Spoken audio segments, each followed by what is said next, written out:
This man died and returned to the past, but now his eggplant is gigantic, if you know what I mean. He can literally put it on the table and tell people to measure it. But what does he want now that he has returned more powerful? To get revenge on the man who got his sister pregnant, and also save the world from satanic monsters. He even announces on worldwide television that he's going to make his former brother-in-law sit on peeled corn. He's going to get beaten worse than a thief running from the police, and his former brother-in-law is none other than the sword god. The guy is the rank 1 swordsman, and I'm talking about the world ranking. But in the end, he abandoned the country, and his daughter, who is the protagonist's niece. All of that for a Japanese woman with giant melons. Our protagonist returned thanks to possessing a fragment of a god's power. He already knows how to abuse the system and place first in every test. He literally passes the first test in first place by a landslide, with the highest number of eliminations ever seen in that test. All the women start getting sweaty-faced when they're near him, and I'm not talking about their faces. That even includes the former rank 1 of the test herself, who at one point tries to get his phone number. But the bicycle handlebar-headed guy doesn't even remember his own number, and he's not lying, so she gets rejected with ease.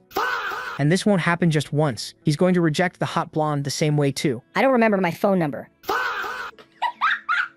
Guys, I'm warning you already. This manhwa is insane. Several people around the world gained abilities, and there's even a god of football here. You didn't hear that wrong. Even in the manhwa, the bastard Messi scores 300 goals per match. That's so unfair. Where's our football quarterback? But now, how our satellite dish-headed protagonist is going to beat his former brother-in-law is what's going to be interesting. And for that, you need to watch and understand the story from the beginning. I'm going to tell you how he got every overpowered little power he pulled out of his ass. At the very start, we're in Manhattan, New York. Everyone is told a demotion match has begun. The mission is simple: defend and survive. Then a monster tears through space itself. 2 eyes and a giant claw appear first. It's the apocalypse behemoth being summoned. The moment it pushes its paw through, everything around it starts breaking, and the crowd panics. One boy screams while another realizes the behemoth is already here. And yeah, that thing looks seriously messed up. The system orders them to kill the behemoth before it wipes out the world, and the creature lets out a deafening roar. One of the fighters tells everyone to hold formation. If they fail here, the world is done. The monster rises in front of them and lifts its hand, getting ready to kill everyone. As the fighters charge, the story explains that BattleNet began in 2010 as a contest between nations. But in 2022, the Space League opened, turning it into a survival war between different life forms across the universe. Humanity fighting for Earth kept losing again and again. Now in 2023, Earth had only 10 countries left and was close to extinction, right as the behemoth launches a massive energy blast at them. There's almost nothing those fighters can do except take the hit head on. But then one person flies in above the behemoth, forcing the monster to look up. That guy shows up like a total monster himself, dives straight at the behemoth, cuts into the middle of its attack and pulls back for a punch right to its face. The hit lands, the ground caves in, and the creature is slammed downward. One of the terrified fighters looks ahead, stunned, thinking this can't be real. That man just beat the behemoth alone. The system then announces that the United States mission on Earth is a success. People start asking if this is the power of the martial saint. They praise the young man and introduce him as the world's 7th-ranked player, a member of the America First Guild. Then a man above them praises the victory, calling it another triumph for America, and saying this historic moment will be remembered. That man is Baron Williams, leader of the America First Guild and the #1 player in the world rankings. Baron Williams. Then a girl jumps down from the building, and someone warns the saint that she shouldn't come down yet. Baron tells them to let her through. Even if Behemoth's energy is still on the ground, he says she can handle herself. He's impressed, because just the leftover energy is enough to make normal players pass out. Several are already down from the monster's miasma, and Baron figures it must have been far worse when Behemoth was alive and moving. So the fact that she can stand this close makes her seem unbelievable. She comes down and asks if he's okay, but Seong Jihan's arm is wrecked, and she starts to panic. Sophia quickly uses regeneration and warns him it'll hurt because of Behemoth's evil energy, but he has to endure it. He starts suffering through the pain, then notices something strange. He tells Baron to look down, and they realize the boss reward has appeared in front of Sang, even with his arm still ruined. So he tells the other two to go back up, and says he'll handle the reward himself. But then others rush in like they can steal the loot. Sang killed the monster by himself, yet a whole group still surrounds the chest, acting like it belongs to them, because humanity is on the edge of destruction, and they're supposedly its only hope. Soon, everyone is gathered around the chest. Baron addresses the crowd, says it's America first, and announces that he'll choose which guild members share the reward with him. The others go along with it, and he says the saint will be number 4 and another member number 5. But Sophia stops him, pointing out that Saint killed the behemoth, so why is he getting nothing? Baron asks why she thinks that is, then answers it himself, because he isn't American. He says Song may be naturalized, but he still doesn't count as a real American to him, just a useful dog. Sophia keeps arguing, but the protagonist tells her it's fine and says she should just go. In his mind, Baron is right. To them, he's only a refugee who ran after losing his homeland. Even though he has an SS rank skill called Nameless Divine Arts, a fragment of the full art that can evolve by reshaping the 3 divine theories or learning the true name of the nameless art, and even though that power helped him climb to rank 7 in the world, he was never accepted as a real American. All he got was prejudice and xenophobia. but worse than all of that was the guilt of being the only survivor. So even with one arm ruined, he lowers his head and accepts it, thinking he should just wait and heal while the mission results come out soon. Then the system announces game over and begins revealing the Bronze League demotion match results. The mission type was defense, and the win condition was for at least half the players to survive. Baron notes that the United States succeeded, China succeeded too, but Russia failed, Japan failed as well, and many other nations lost. People ask if that means only 2 out of 10 countries made it, and they can't believe it. Humanity has lost. The race labeled 4212 has failed the demotion match. The system adds that another race also failed, so a final demotion match will now be held against 47-73. The Urks? Most people are confused, but Sophia understands right away. She tells Baron that if they're facing the Urks they need Song. Last time they only won because of him.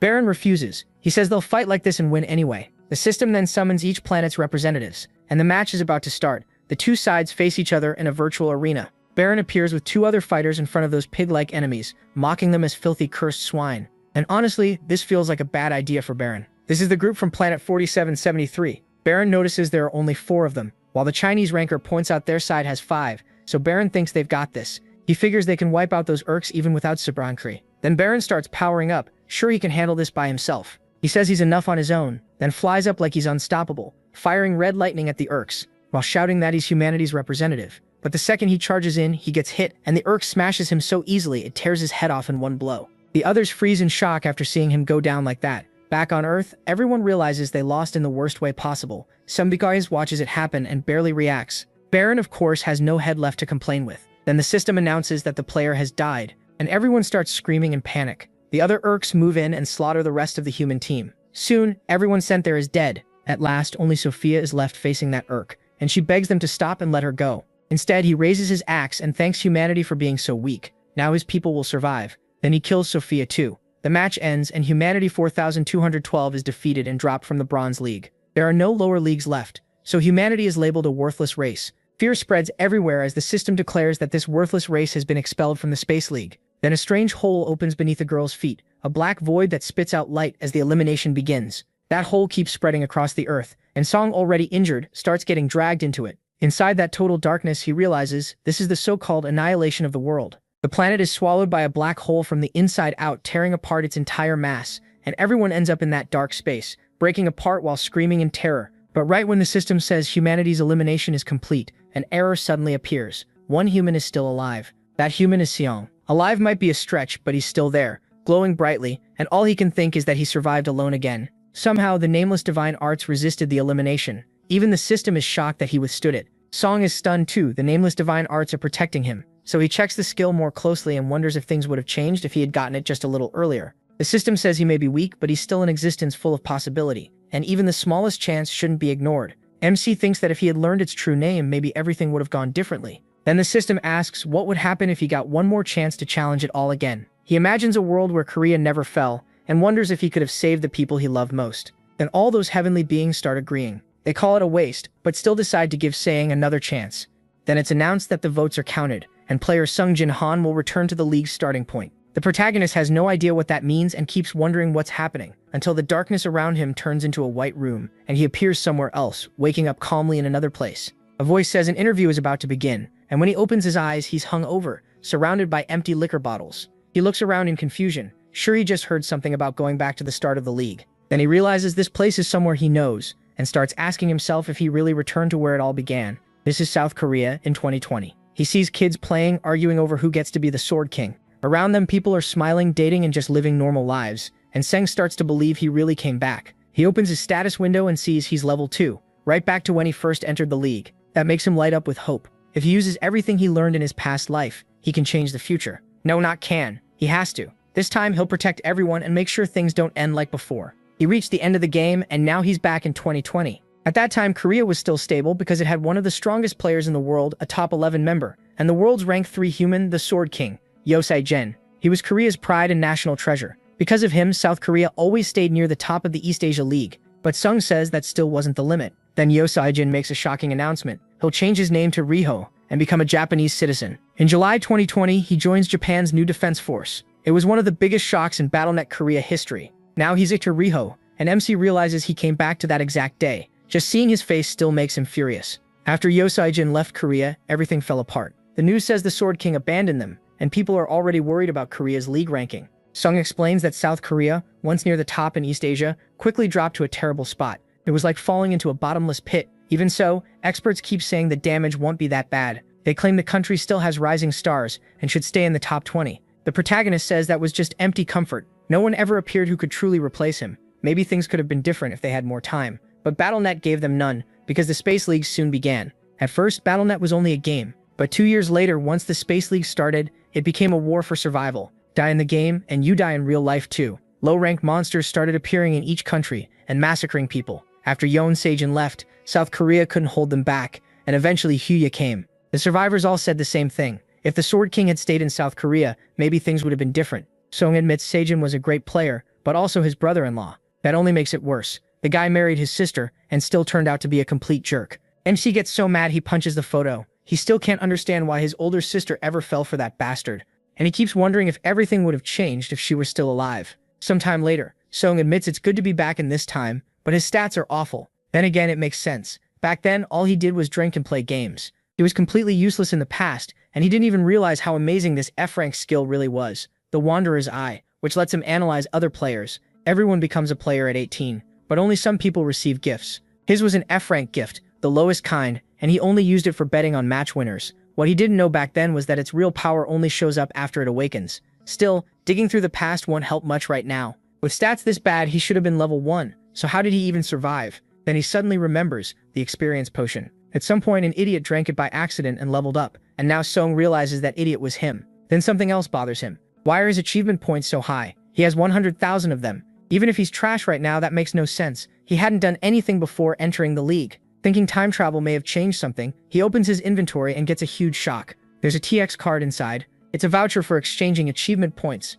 a special privilege given to the last survivor who chose to try again. It grants the right to trade achievement points, and it can't be transferred. Song is stunned. This is a special item made just for him, an EX rank item, so he uses the exchange voucher. A conquest shop is added to his status window, and he can hardly believe it. He never imagined something like this existed. At level 1, the shop offers a conquest shop upgrade, status window expansion, and an extra class slot. He wonders if upgrading the shop will unlock more options. Right now, nothing he can buy feels useful, so he decides to upgrade it. The shop goes up to level 2. That adds inventory expansion, and he upgrades it again. Now it reaches level 3, unlocking an extra title slot, but he still can't use that yet, and now he's down to only 50,000 points. He realizes that if he upgrades the shop to level 4, he'll be down to just 10,000 points, and only now notices the cost rises with each level. So he considers buying the things he already unlocked, or he could push the conquest shop to level 4, and he starts wondering which choice is better. In the end, he decides to unlock as much as possible and upgrades the shop to level 4. That adds emergency recovery, which catches him completely off guard.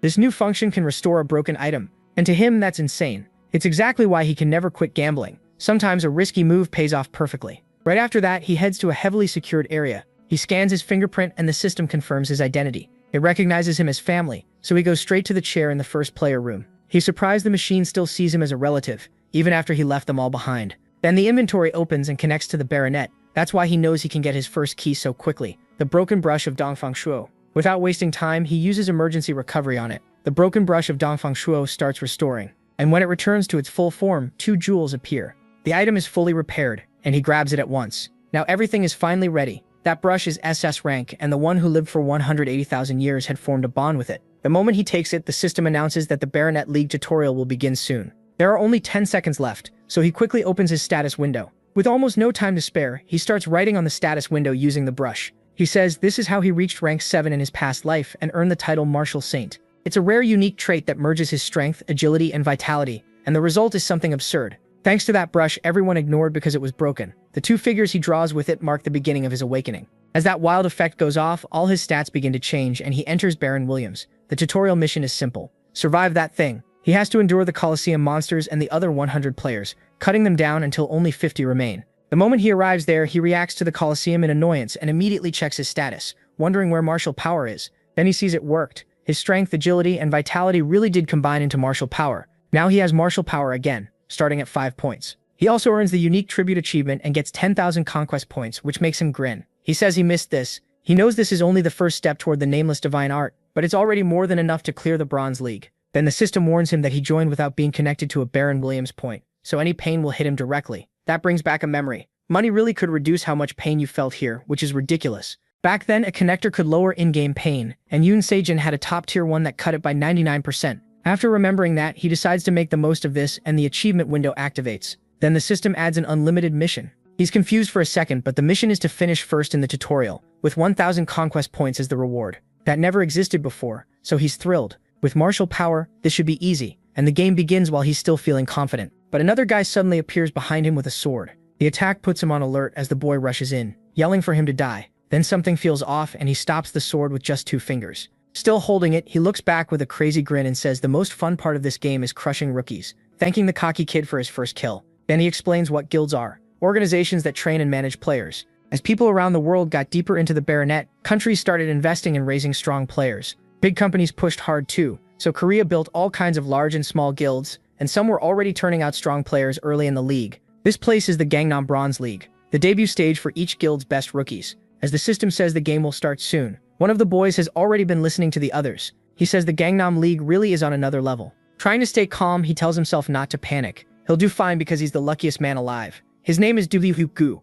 He keeps hyping himself up, and we learn he belongs to the Twin Star Guild. Twin Star is run directly by the Twin Star Group, a named guild filled with promising players. Doo-Gu was just a normal kid, but after getting an A-rank gift, he made it into Twin Star. Since only a few people ever get an A-rank gift, he's sure that alone will carry him into at least the top 50. Then he wonders who his target should be. He checks the people around him and notices everyone nearby is already fighting. So he realizes he shouldn't challenge those monsters yet because they honestly scare him. Staying alive matters most, and he doesn't want to get wiped out just for messing with the wrong person. Their gear is also way too good for a Bronze League match since many of them come from major guilds. Then he starts wondering what's going on until he looks to the side, spots the protagonist, and freezes. He wonders if that guy got summoned here by mistake. The man is in sweatpants and a tank top, which makes him look like a free elimination. So Kulto raises his sword and gets ready to charge. He can't believe his luck, an easy kill right at the start. He doesn't know who this guy is, but he's grateful. The instant the game starts, he lunges forward and tells the protagonist to die. But then we cut back to the moment the protagonist catches the sword with 2 fingers.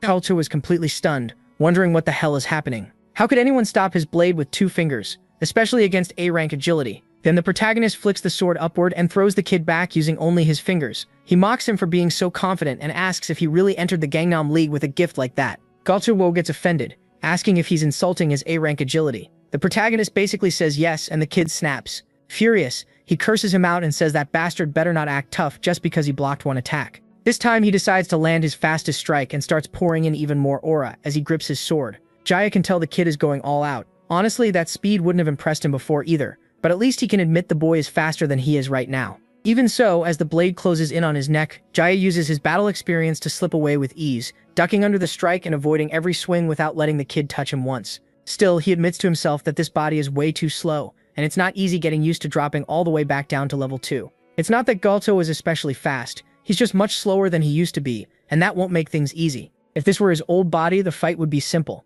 But even now, after going through so many battles, the pattern is still obvious, and the boy's attacks look almost slow motion to him. He can read every move. Meanwhile, Gu gets more and more desperate. He swings again, trying to bring the sword down on the protagonist, but the protagonist just turns his head and knocks the blade away with a slap, disarming him completely. Gu can't even understand how his sword left his hand. Before he can process it, the protagonist jumps, grabs the sword, lands behind him, and drives it into Galto's neck.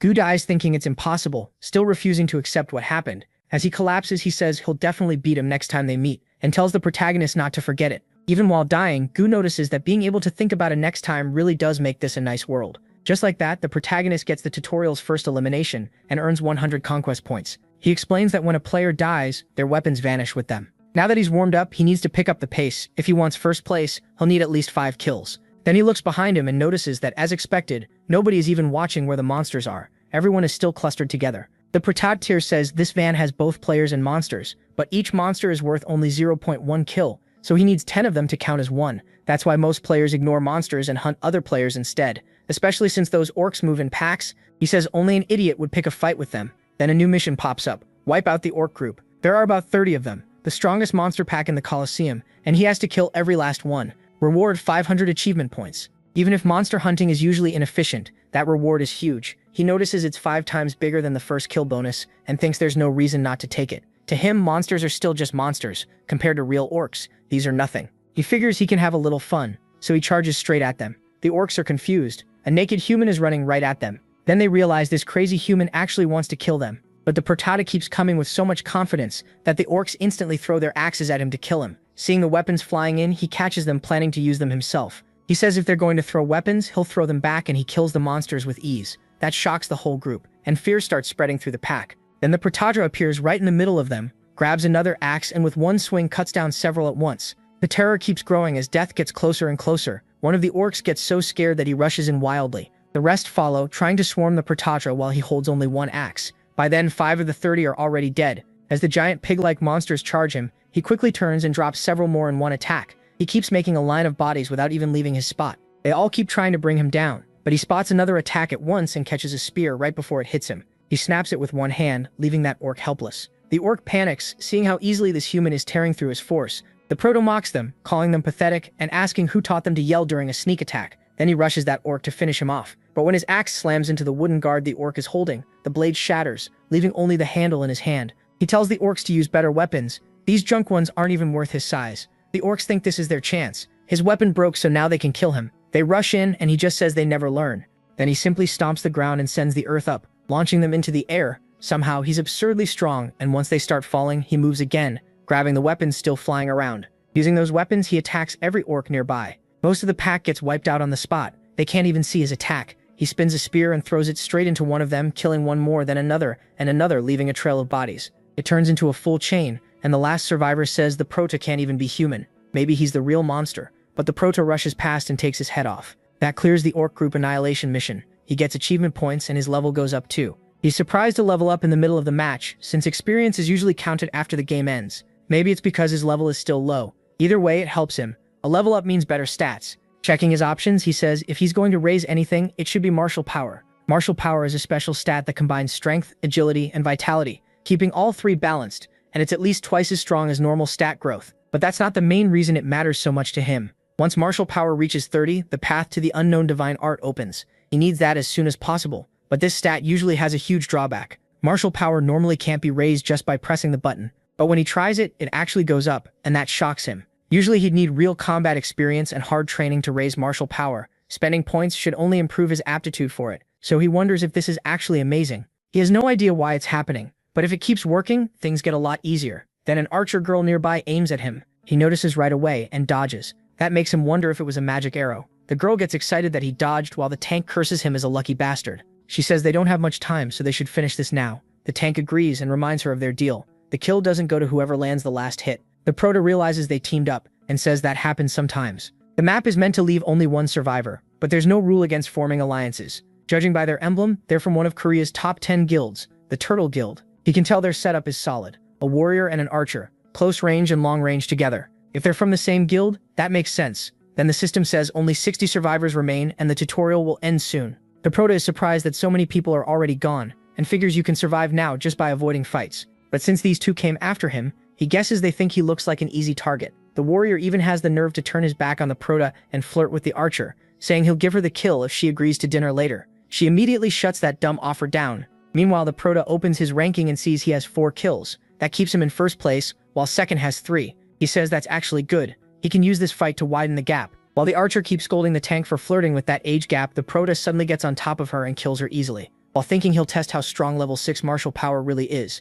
That drops the survivor count to 58, since 2 people die while he kills 1 more. The tank starts freaking out, asking how the Prota did that, and then acts offended that he'd attack a woman, even though he came here planning to kill him. But the Prota is suddenly behind him and lands one heavy strike on his back. The guy actually feels it. Still, the Prota notices something is off. The tank boasts that this is what you'd expect from a B-rank armor set exclusive to the Turtle Guild, saying he's incredibly tough. He adds that a beat-up weapon like that won't do anything. The Prota answers by attacking over and over, and the tank starts cursing under the barrage. He realizes the Prota keeps hitting the exact same spot, until he finally punches a hole through the armor. The Prota says he doesn't care whether it was a woman or B-rank armor. Did this guy come here to play around? He calls him trash and says they should stay there a little longer, and then kills him. At the same time, 2 women are watching the fight. Lee Rayon says that was seriously impressive and also a huge relief. The other woman asks what she means. Rayon says it's a relief that person wasn't summoned near her. She admits she could have been eliminated and never held on to second place in the rankings. Then she tells Gung that if they ever end up in the same match as that guy, she should avoid him.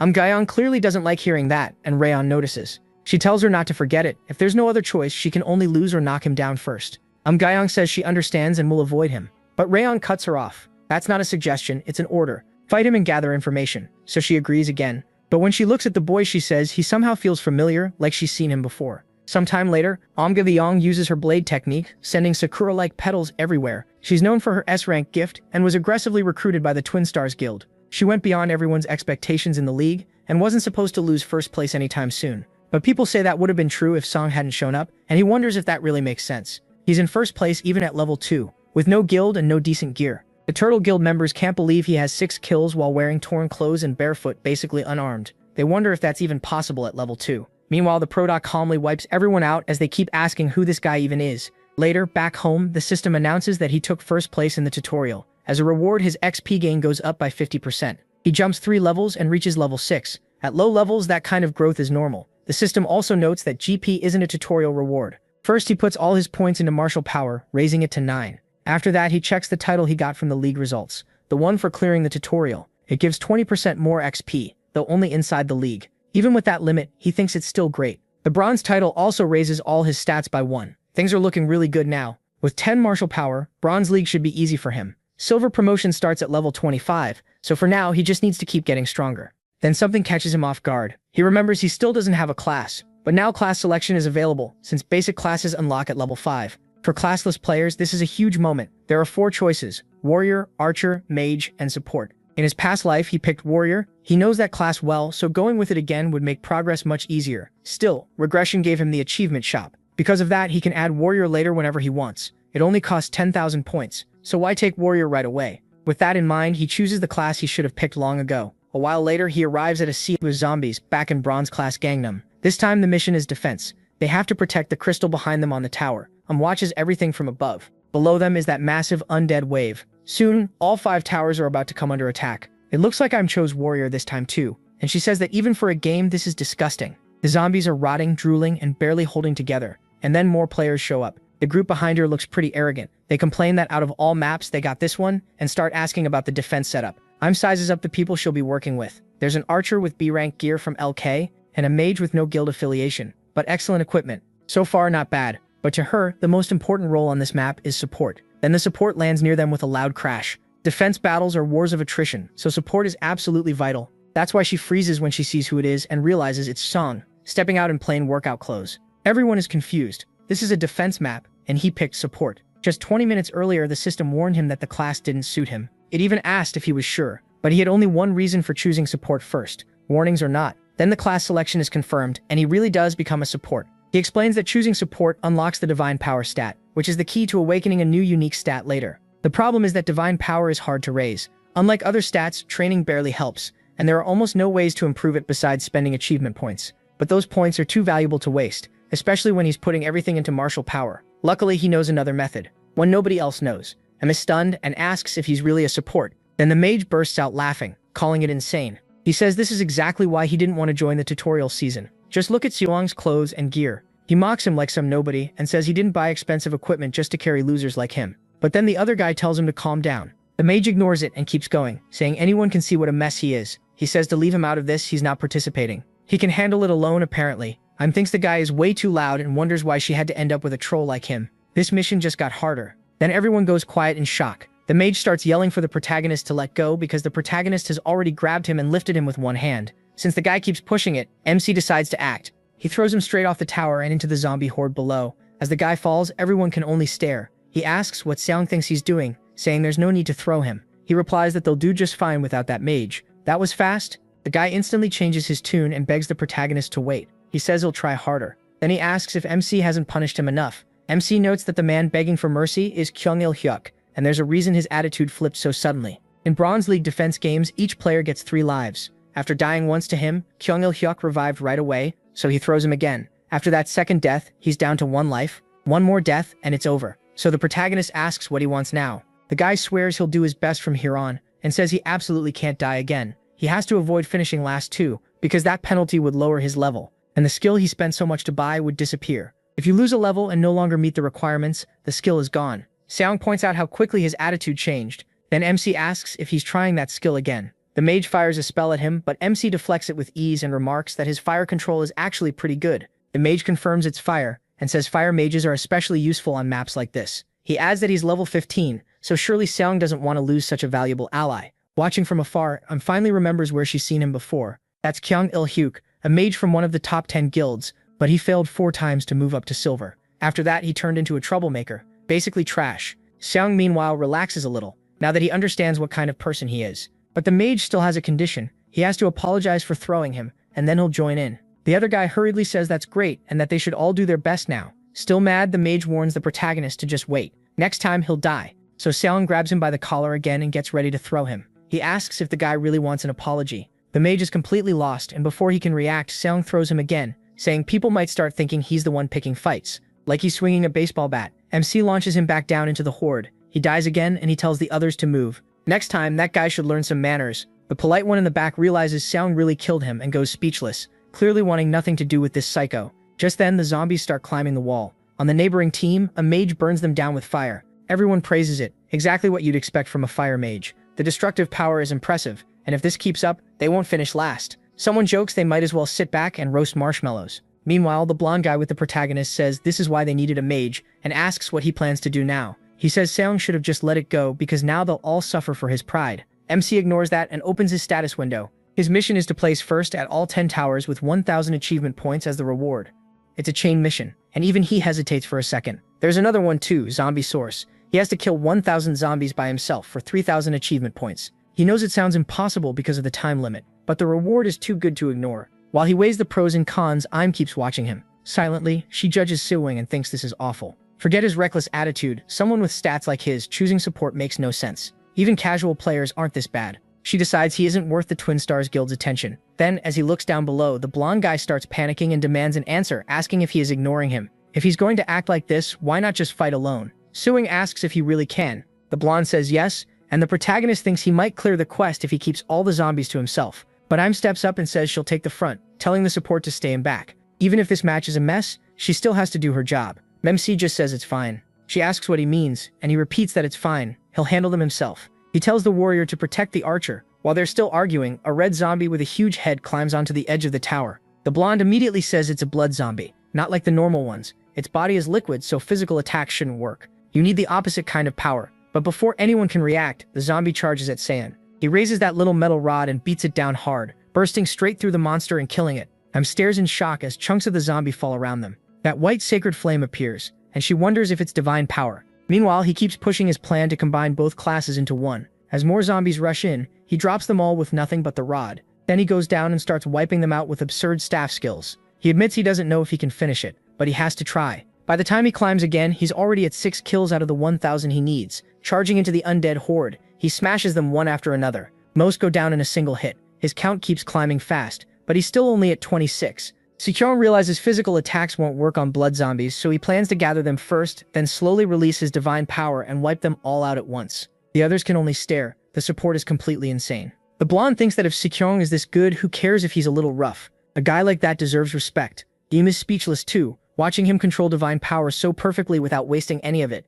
That level of control shouldn't even be possible. And what shocks her most is that every strike lands exactly on the head. The zombies keep dropping one by one, and he reaches 210 kills, meeting the condition. He fully understands the Otherworld relic, and his divine power rises to 7. Cedric starts laughing. He's figured out a different way to grow his divine power. He says this method is perfect. He remembers what relics are, sacred items. Back in 2010, when Earth's tutorial began, they sold for crazy prices because people thought they hid some secret. But even after 10 years, no one found it, so their value kept dropping. The Otherworld relic especially was seen as useless, so most people didn't even know it existed. Still, Sophia once told him she raised her divine power with an Otherworld relic. She was America's rank 3 player, so Soong paid attention.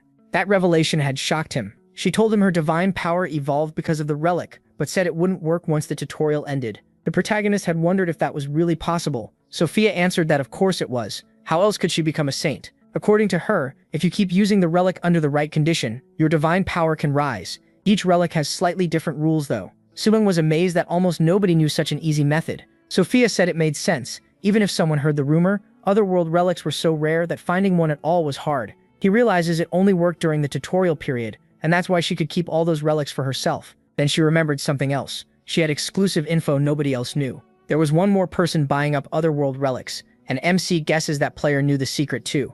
After returning to the Sword Palace penthouse, he wrote it down. He notes that they were all Otherworld relics, and most were empty because their divine power had already been absorbed. That explained what happened. The other player collecting those relics was the other saint he knew, his sister Jaya. He remembers that Jaya, along with Young-san and Jin, was one of Korea's best supports and a real hero. Her death is already in the past now. Thinking about the otherworld relics his sister left behind, he found that metal rod. Its description says that hitting the heads of Eretz will increase divine power. The way to use it is simple, and even though its rank fell and it has no divine power left to absorb, it's still as sturdy as ever, perfect for smashing things. Admits his physical skill is clearly amazing, but asks if this is really possible, because that level of energy control makes no sense. The blonde says it's incredible. The warrior from another tower already fell, yet they still got a high rank of 5. Then he asks why they aren't helping in the fight. But while he's standing there distracted, barely saves him from getting bitten by a zombie. Still killing zombies, Song glances back and wonders what that was. He knew there was something familiar about her. Then it hits him. She's the Plum Blossom Sword. This is Im. She was once seen as a strong candidate to become the Sword King, but her story ended badly. She died at the hands of Si. Now Seung thinks he might end up saving the Plum Blossom Sword by chance. Im calls out to him, asking if she can join the battle. If they fight together, she thinks they can aim for a higher rank. He opens his status window and sees 398 kills at rank 5. There's still a long way to go and not much time left. Still, if she's really the Plum Blossom Sword, then even without him, she can do more than just stand around. So he agrees and tells her to handle the top part. Then he jumps down, stunning both of them. They can only watch with their mouths open as he falls. Song pours sacred energy into the rod, activates it, and forces it to gather everything before detonating. The moment he lands, a massive shockwave explodes out and throws a huge number of undead into the air. The blonde is blown away by what the protagonist just did. It's incredible. They've taken first place, cleared the survival mission, and completed the quest to rank first in all 10 towers. Sogin says the reward was worth it, especially since he killed 1,500 zombies when he only needed 1,000. With that, the game ends. The blonde runs over, praising MC and thanking him for everything. He says he'll do it again once he gets stronger, while the blonde keeps thanking him for carrying them. Meanwhile, the protagonist wonders whether that mission will show up again. The blonde asks to team up next time, and looks down in disbelief, thinking this is ridiculous. That many enemies were killed by an unaffiliated player, a support, and one at a lower level than her. She starts wondering if this is some kind of bug. Sogin says he'll leave first, and everyone heads out. He's already thinking about collecting his reward. When calls out to him, he wonders why she's talking to him. Does he know her? He doesn't think they've met before. Thinks she has to talk to him. With his talent and what he's shown in 2 tutorials, he's someone the Twin Stars Guild needs right away. So, as a Twin Stars player, she just asks for his number. She means it as a recruitment offer, but doesn't say that part, then instantly gets embarrassed by what just came out. Sogin asks what she's even talking about. Her face turns red and she tries to fix it, realizing she explained everything in the worst order. In her head, the plan was to get his number after meeting him first, but she skipped a bunch of steps, so she quickly explains that she's with the Twin Stars Guild and that this is a recruitment offer, but MC flat out refuses. He says he doesn't remember his number right now, leaving her stunned. Then he says he'll tell her if they meet again and says goodbye. He walks off and is left behind, asking what kind of excuse "I forgot my number" even is. Then she wonders if she just got rejected. Back in reality, Song is totally calm. Now that he thinks about it, he used an American phone number for a long time, so he really can't remember his Korean one. And it's not like he can ask someone else for his own number. Still, the important thing is that he got a recruitment offer. Looks like he stood out a little. He figures he could have gotten her number too, but he has no plans to join a guild right now. So he opens his status window. What matters now is the reward. His level went up by 2, and he got 1,500 GP. With the boost to his divine power too, that's not bad at all. He opens the GP shop and quickly sees 1,500 points isn't enough to buy any relic. Even in 2020, prices should have been lower, but not low enough for him. So he decides to head home and check his sister's storage again. Once he gets back, he goes there right away. But the moment he steps inside, he can tell something is off. Then he spots a shoe by the entrance and freezes in shock. Everyone has regrets, and after living twice, he has more than most. His body nearly shakes. He can barely believe this is happening. The biggest regret he carried was failing to protect someone important. Inside, a girl is surprised he's already awake. She had been waiting outside and asks how his hangover is. He thinks about all the things he wanted to tell her if they ever met again. He had so much he wanted to say, but she just tells him everything will be fine. He answers that she's strong and she proudly agrees. That's exactly why she'll protect him. He thanks her for that and apologizes for not being able to protect his niece, even after she told him to trust her. Losing her had broken him before, and even if it feels shameless, he truly wanted to see her again. She cuts through the silence, telling him to stop standing there and come in to wash his hands.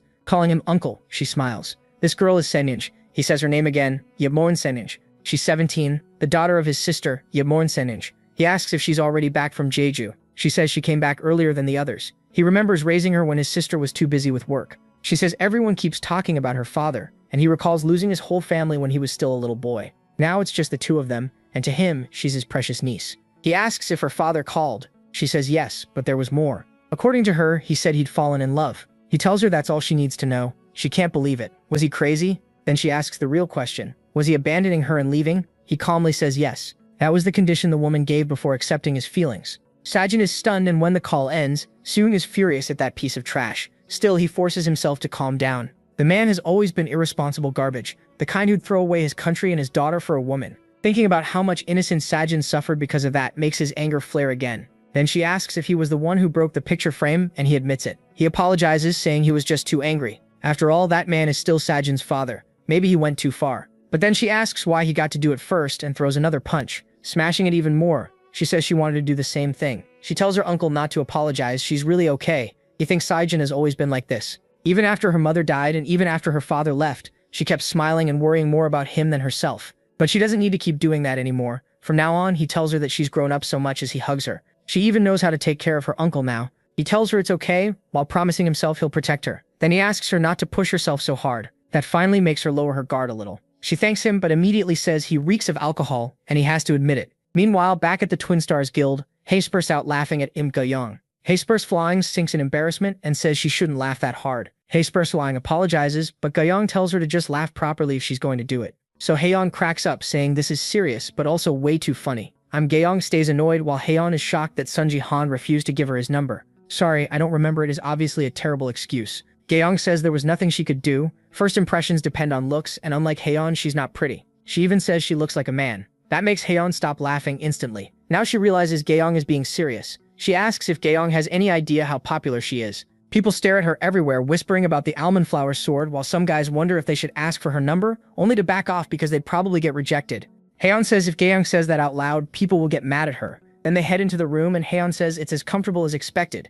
Ga-young asks if she's planning to recruit Sun Ji-han. Haeyeon says she has to, no matter what. The old men told her the method doesn't matter, and the pressure is driving her crazy. Even so, Ga-young agrees he's someone they absolutely need. That makes Haeyeon pause. Then she looks at her phone and notices a live stream just started. She wonders why this person went live when there isn't even an important match today, and Ga-young asks if she's watching some gambling stream again. Haeyeon snaps back that it's not gambling, it's strategy analysis. Ga-young isn't convinced. Then they notice who it is. It's Sun Ji-han. On camera, he checks if the stream is live, and Sejin tells him it looks fine on the phone. Ga-young asks if this is the prediction stream Haeyeon always watches, but Haeyeon brushes that aside. What matters is Sun Ji-han introducing himself as the Sword King's brother-in-law, leaving everyone stunned. He's filming right in the street, and tells Sejin to step back for a second. She does. Then he raises his leg and calls on his holy power, aiming at the spot where the Sword King's memorial statue stands, and crushes the whole base. Everyone watching is left speechless. He just destroyed the monument, and even that isn't enough for him. He pulls back his fist, then smashes the sword even more.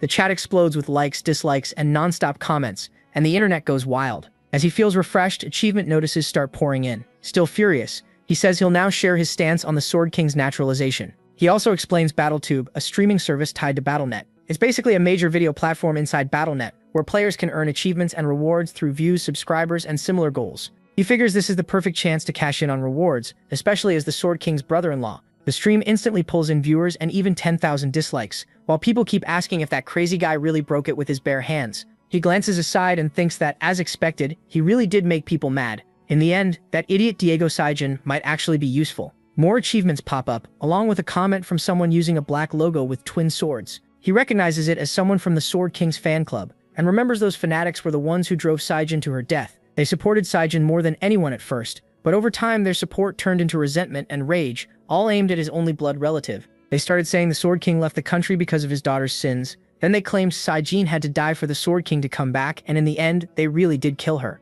So if they need someone to aim their hatred at, he'll be that target. He tells everyone to listen carefully, then punches the broken sword again before saying the Sword King Ito will not be coming back. The chat instantly fills with insults and angry questions while he steps closer to the camera. He says he's about to reveal something with no editing at all, the conversation Ryuhei had with his daughter after changing his citizenship. Then he plays the call where the man says he's in love and moved only because of that woman. Sejin asks her father if that really made it worth abandoning everything. He says yes, because that was the condition she gave him to accept his love. As the recording plays, Sejin steadies herself. Then she faces the camera and says that as the Sword King's daughter, this whole situation is shocking and confusing for her too. But she came out here because she has something to say. Her father told her he plans to hand the Sword Palace over to her, but she refuses to accept anything from someone who abandoned both his family and his country. That's why she'll donate the Sword Palace building to the nation. He says he hopes the donation helps the growth and support of Korean players. The full details, he says, can come later. 30 minutes earlier, while making his plan, he told her to donate the building. The request threw her off, especially since he didn't seem drunk. She said it hurt to hear that and asked why they should give away their whole fortune. Had he lost his mind? He answered that he was completely sober. Then he admitted he honestly didn't know if he could convince her. Why would she ever agree to this? Donating, not selling a building most people could never buy in a lifetime sounded insane. But to protect Saich, he had to make it happen. After CA crushed Korea while fighting for Japan, public anger in Korea spiraled out of control. In the end, the government had no choice but to seize Sajun's entire fortune. That left CA with nowhere to go. Hounded by people and terrified of the Sword King fan club, she eventually took her own life. So if the property was going to be taken anyway, he would use it first to keep her safe and win some public support. Right now, CA only saw him as her drunk, jobless uncle. He couldn't exactly tell her he was his future self. Then she started to realize he was being serious. So she said it was fine. He asked if she was really okay with it. She shot back, asking why he was acting weird now that she'd agreed. He said it was because the idea was ridiculous. Still, she knew he wasn't the kind of person to say something like that without a reason. More than that, she said it had been a long time since she'd seen this confident side of her uncle. That completely stunned him. He wondered who she took after. Back in the present, he thought she was amazing. The messages kept pouring in while he thought things over. This was how it had to be. They needed to keep targeting him. If that continued, those insane fans might leave C alone. But he knew he had to make it even clearer, so he spoke up again. Addressing Sajun, he said this was honestly for the best. Sajun might have claimed it was all because of a woman, but anyone who really knew him would know better. Hearing that, the girl got nervous. This was not part of the plan. Then he brought up the old Sajun and called out to him. Wherever he was, did he really think no one knew why he ran off to Japan? It was because he wasn't confident he could keep living in Korea. That shocked everyone. He then warned Sajun to watch himself in Japan, because the moment he saw him, he'd take him down. Tearing off his sleeve, he threw out a bold challenge. After that, everything exploded. Later at home, Sajun asked if he really had to go that far. Both Korea and Japan were in chaos. He told her not to stress over it and just ignore the mess. But she said something was definitely different about him. It felt like he'd become a different person overnight. He joked that of course he seemed different. How could anyone stay the same after dying once and going back to the past? Then he tried to play it off, asking if he'd really seemed like a washed-up drunk lately. She asked why he was bringing that up now. It made sense, but this was not the time. Then the doorbell rang. Both of them tensed up. She wondered who it could be. While he was surprised, it was earlier than expected. Then she asked if someone had come for him. He told her to relax. It wasn't that. In fact, now it was time to make some money. Meanwhile, in Tokyo, people were talking about how relations between Korea and Japan would get even worse. Now that the king had become a Japanese citizen, they said Korea had every reason to be furious after losing its strongest player. The woman beside Seijin asked if all of that was bothering him. He asked if she had just woken up, and she said she was fine. She'd slept enough already. Then she said she was more worried about how hard this would be on him. Seijin told Ito that she didn't need to call him Seijin anymore. He had chosen to become the king, but she refused and said he was wrong. To her, he was still Seijin, the #1 ranker in Korea, the Sword King.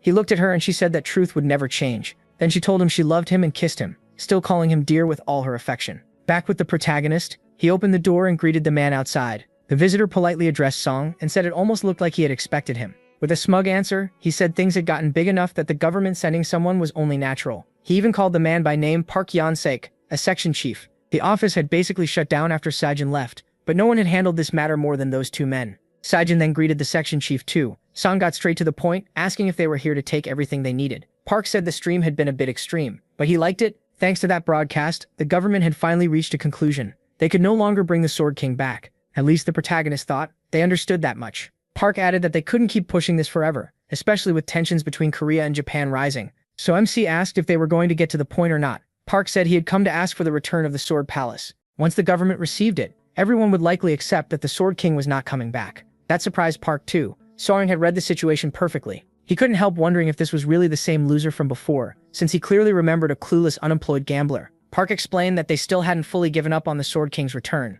Instead of putting the palace directly under government ownership, they wanted to place it under entrusted management. In other words, they would run and protect it until the owners came back. He had to admit it was a smart idea. So he asked if they would return the deed if the Sword King came back. Park said yes, exactly that. That was also why they wanted the two of them to keep living in the Sword Palace. He said the terms were good for both sides and asked the protagonist to read everything carefully before giving an answer. The protagonist could tell they had put a lot of thought into this. He'd been planning to just hand the place over, so getting something in return was even better. Then he said he understood the government's position, but before signing, he needed one favor. Park asked what he meant. Even CA looked confused, but MC said he wanted. Sometime later, the Golden Light streamer went live. He greeted everyone and cheerfully welcomed them in. He said it was nice looking down on them from up high, because today's stream was at the Blood and Dust Coliseum. He bragged that the deep-sea expert everyone knew had dropped into the arena, then made a flashy entrance. He drew a huge sword and struck a dramatic pose, though he didn't look all that impressive. Then he started rambling, calling it a donation right after the game began, and thanking the viewers like crazy while acting completely ridiculous. Everyone thought he looked absurd. Then the chat got annoyed. They had hoped he'd disappear, but here he was again. People started talking about him, calling him a famous streamer with a pretty face, endless energy, and the attitude of an evil troll. He used to be a promising gold player, but he dropped to bronze on purpose to make content called deep sea exploration. He had given up real competition just to have fun trolling people. He joked that apparently people really did live at the bottom of the sea. Even if he was in Bronze League, his stats and gear were still gold rank. He was known for enjoying the slaughter of weaker players. He tried to claim he wasn't that bad, but the chat called him even worse, a total psycho. Then he declared that the warm-up was over and asked who would be Golden Light's first victim today. After that, he started checking the players around him. That was when he noticed some perfect stream material, the protagonist standing there holding something. The chat immediately started making fun of Sugim while Golden Light walked straight over to him. He asked if he could spare a moment for an interview. He was baffled, while the streamer introduced him as the Sword King's brother-in-law, the strongest player in Bronze League and the man who smashed the twin sword statue, a guy who had been grabbing attention under all kinds of names. He realizes the guy is a BattleTube streamer, loud and annoying. Then he remembers he still has a bunch of BattleTube achievements he never claimed, so he decides he might as well start a stream too. He goes live, and while he's doing that, Golden stays next to him, filming his face and whining about being ignored. The chat immediately starts talking about Song, shocked that he opened his own stream right in front of him. That gets Golden mad. To him, it looks like he's helping boost the protagonist's fame, so he says he needs to turn MC into content fast before his views drop. Then a mission pops up. Sword King's love wants him to kill him and make sure he finishes last. Reward 2,000 GP. That shocks him, since 1 GP is basically $1. 2 grand just like that. He wonders who would post something like this. Maybe Sword King's fan club. Then people start raising the reward. He says he knew they hated Som, but not this much. As the prize keeps climbing, he gets more and more stunned. Soon the mission reward reaches 31,978 GP, and it keeps going up. He's shocked it's already close to 40k and figures it might even hit 50k. Then all the players are summoned, and the match begins. The total stops at 42,000 GP, and he's annoyed it didn't quite reach 50k, until one fan from Sword King's group adds one more promise. If he really kills Suing, he'll donate another 10k GP. That fires Golden up completely. He declares that the viewer's burning wish has reached their streamer, while thinking he squeezed a nice pile of money out of those idiots. Then he tells the protagonist not to panic, because from this moment on, Lord Golden is ending his game. He activates Conjure, a skill that launches the user forward at high speed. He uses it to send the protagonist straight to the afterlife. He's all excited about it too, but Sayek turns around at once and lands a brutal counter. Golden's sword is knocked into the air and he just stares in disbelief, asking what happened. MC says his little sword is way tougher than he expected, and this is the Kitchen Set Club, a D-rank weapon. He's surprised it didn't break even after taking a full hit. Then he says it would only be polite if he returned the favor. Seong charges straight at the blonde guy, pouring sacred power into the club. In a flash, he tears right through him, cutting him to pieces. The blonde streamer can't believe it, and neither can the chat. They start asking if that's Sword King's power, and some even wonder if it's divine power. Others refuse to believe that guy is bronze tier. And just like that, he gets the first kill and earns 10 achievement points. Covered in sacred energy, Seung uses that D-rank kitchen set knife to finish off a guy with gold level stats. That makes him think it's been a while since he last cooked. Looks like he just cooked a chicken. Meanwhile, the blonde guy starts rambling that he fell into a dark void where all his light disappeared. But the darker the night, the brighter the light. Then he announces that he's back, free of charge. It was the Resurrection Cross one-time use and banned in national leagues, promotion series, guild battles, and other major events. So even after dying, he comes right back. He says he let his guard down and showed an embarrassing side of himself. But if they wait a bit, they'll see him chop off Song's head. The problem is, the protagonist is already right behind him. The second he notices, that smug grin starts to vanish. MC kills him again and scores a double kill. He comments that he hasn't seen anyone use that item in a while. In the future, people use it because of an exploit, not the death penalty. But something else matters more right now. The place felt louder than usual because there are some powerful spectators watching. This time, he notices it's the elves. He calls them nasty little pests, and remembers they played a big part in humanity's destruction too. Still, he was planning to deal with that later. First, he needs to handle what's right in front of him. So he asks if the others are excluding him or something, because the moment they see him, they all start running. One of them yells that now isn't the time to fight each other. They just need to run, because Seo is even killing Gold League players. He figures that makes hunting way less efficient. He came all this way and even got a D-rank relic, so he needs to test it more and find out whether it has a trigger condition or not. Then a mission appears and everyone wonders what it is. It's a normal quest, Goblin Subjugation. He has to wipe out the goblins gathered around the Goblin Champion. He calls it a nice surprise just as the goblins rush him. Then he starts driving them back in fear, killing them one by one at close range. First he smashes with the club, then finishes with the knife, cutting through them with ease. The system says he's using the relic correctly, and the D-rank kitchen set reacts. He He realizes this is the right method. Crush the head first, then cut the heart. Since it's a gear set, there's a proper order to use each piece. He's glad he figured that out before the match ended. Still, he thinks it took too long. If he'd learned it a little earlier, there would have been more goblins left. Then again, it doesn't really matter, because it's not over yet. The goblin champion is standing right in front of him, basically a 2-meter ogre. He was going to read the full description, but it's ridiculously long, so he skips it and moves on. Seong charges the goblin and drops it with one hit, slamming its face into the ground. Then he asks, so what if it's big? That's all it is. He goes straight for the heart, clears the subjugation mission, earns 500 achievement points, and gains another point of divine power. Then the items react again, and the set changes from D rank to E rank. He figures that now they're E rank, he can probably gain divine power from them again. But hunting with them really is slow, so he realizes he'll need to hunt players after all, since they ran far away. He says it's annoying, but there's no other choice. If the mountain won't come to him, he'll go to the mountain. And he looks terrifying. Nothing holy about that sacred energy anymore. It's pure hate. The chat finally says they can breathe again because they'd been holding it in, and they point out how dead serious he looks. Meanwhile, in Yeoksam, Gangnam, Seoul, the blonde streamer is at home yelling in frustration. He curses the protagonist, saying he attacked him out of nowhere. Didn't he even praise him as a good streamer? Then he asks if the protagonist is weak. No, he's insanely strong. He can't stop trying to analyze what happened. MC's estimated stats are now Strength 33, Agility 37, Vitality 36, and Magic Power 34. Golden says that even the stats he gained during the Goblin fight average around 35, but the Bronze League cap is 25. So how does 35 make any sense? He starts saying he must be hacking, but then he hears a weird noise and looks back at the screen, noticing Seorang killed another player. He wonders where that dying pig sound came from. When he looks closer, he jumps in shock. The protagonist is doing the same thing to players that he did to the goblins, striking the head and then the heart, beating them down in a terrifying way. Golden can only ask what kind of massacre this suddenly turned into. MC keeps going, double, triple, then quadra kill. People call it pure art, and ask how he killed 4 guys in a single rush. Then he keeps going, in an insane streak, finishing a pentakill. Now everyone says fighting each other is pointless. They tell the others to hand over buffs and tools because they need to work together if they want any chance of killing him. Before long, they start calling Seong a hacker. They tell him to get out, but he quickly deflects every arrow coming at him, striking each one and knocking it off course. Everyone is left stunned, and they can barely believe what they just saw. After Song scores another double kill, almost nobody is left. The chat goes wild, and the system says the E-rank kitchen set has reacted. He gains another point of divine power, but the set's rank drops from E to F. That also completes the 10-kill Coliseum mission, earning him 5,000 achievement points. With the divine power and points, he got what he wanted. Still, he says it's nowhere near enough, he needs something much bigger. Then he notices an epic mission. Find the Shadow Queen among the Coliseum spectators and provoke her. He's shocked an epic quest appeared in Bronze League. But what really catches his eye is the reward. Interest from the Shadow Queen constellation. That makes him think about what constellation interest means. Constellations are absolute beings tied to stars, basically godlike existences. If one of them takes interest in you, it can lead to sponsorship and give you powers you normally could never get. That's usually only possible after reaching at least diamond rank, and yet the chance just appeared for him now. He tells himself he has to earn that interest no matter what. If one constellation notices him, others will start watching too. Still, he wonders if he can even find her. The Shadow Queen has to be hiding somewhere among all those elves, so all he can do is stare and guess who she might be.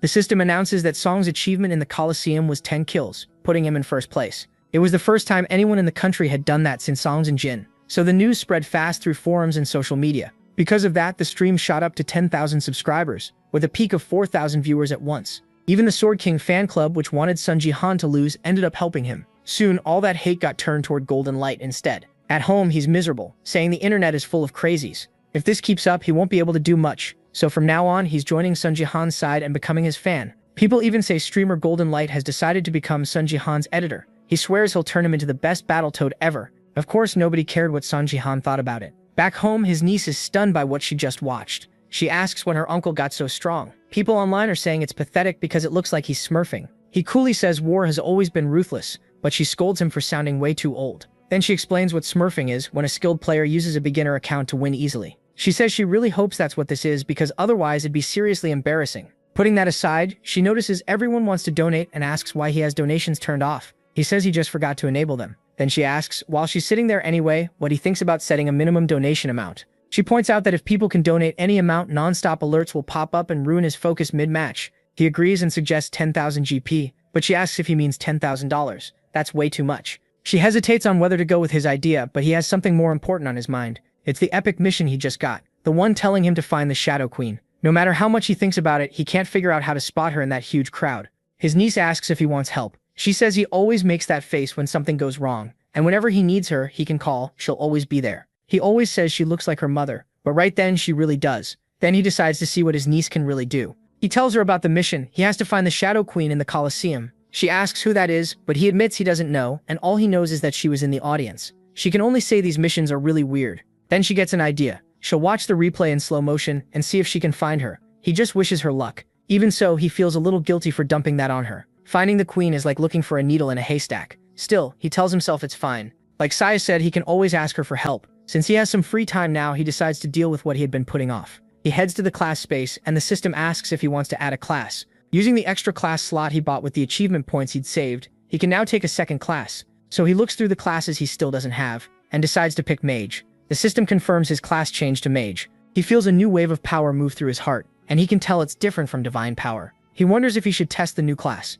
The reason he picked Mage instead of Support is because of a special trait that only appears after having both classes. So he starts calling up that trait, a purple energy sphere, and says this is Force. Before his regression, he had once sat near Baron Williams, listening to him ramble while drunk. Baron had looked at Seung Jahan and said it was all such a shame. He asked how many times he was going to say that. Baron replied that if he had become a citizen earlier, he would have called him an American and been more careful around him. The protagonist realized that while drunk, Baron had let out things he'd kept buried for a long time. That day, he was saying some very strange things, including how he first gained Force. Senji asked if Force was a skill, and Baron said he'd never told anyone this before. It was actually a trait born when magical power and divine power fused perfectly. Of course, that fusion wasn't easy, but no one had even tried, since he was the only player with 2 classes. He said only he could do it because he had 2 status windows. That was the SS rank gift Baron Williams had been so proud of. MC asks if that's the only requirement, and Baron adds one more. You also need to be level 10. MC starts wondering if he should even be hearing this as a non-American.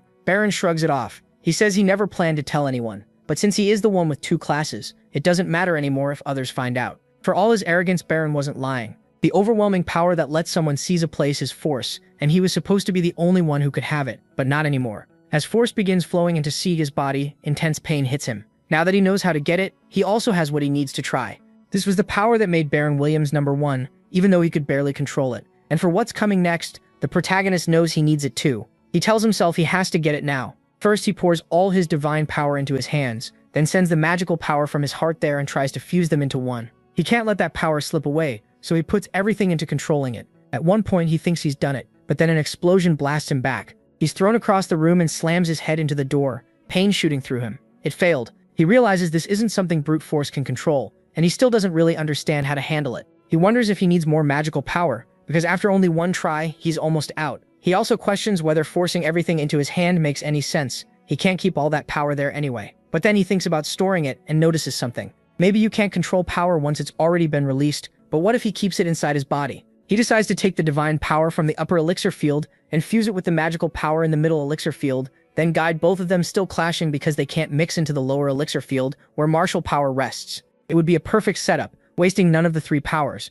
and if he can combine them all like that, the result should be incredible. So he tries, and unbearable pain tears through his body as he screams. The system announces that he is attempting to integrate the 3 elixir fields. He keeps screaming while the system warns him that he has entered a state no player can endure. A life-threatening condition is detected. Meanwhile, his niece hears nothing, because she has headphones on. She only wonders if something happened to her uncle. What he's trying is called the union of the 3 elixir fields. He wants to gain force by combining divine power and magic, and Sunsung Jahan even brought martial power into it, trying the full union without meaning to. But the conditions for combining all 3 elixir fields were brutal, requiring perfect control over 3 different kinds of power. On top of that, each stat needed to be at least 100. If someone far below those conditions tried it, they could die. Yet somehow, MC is only suffering terrible pain. Then his niece finally notices a scream coming from her uncle's room. She runs over and asks if something's wrong, begging him to answer. But when she opens the door, she sees something strange, her eyes going wide as she calls out to him. He tells her he still doesn't understand it either. She asks if he was screaming because of a headache. He says yes, but then she demands to know how the pain suddenly vanished. He brushes it off as one of the mysteries of the human body, and she snaps at him saying she's being serious. A moment later, she apologizes, saying she didn't mean to get mad. Honestly, she was just really scared. She thought something bad had happened to him. Sarang realizes he hadn't thought about her feelings at all, and should have been more careful. She asks if he's really okay. He says he is and apologizes for worrying her. Then the girl wipes her tears. She wipes her tear away and says he doesn't need to worry. She's fine too, and she's just glad nothing happened to him. Then she gives him a light punch in the chest.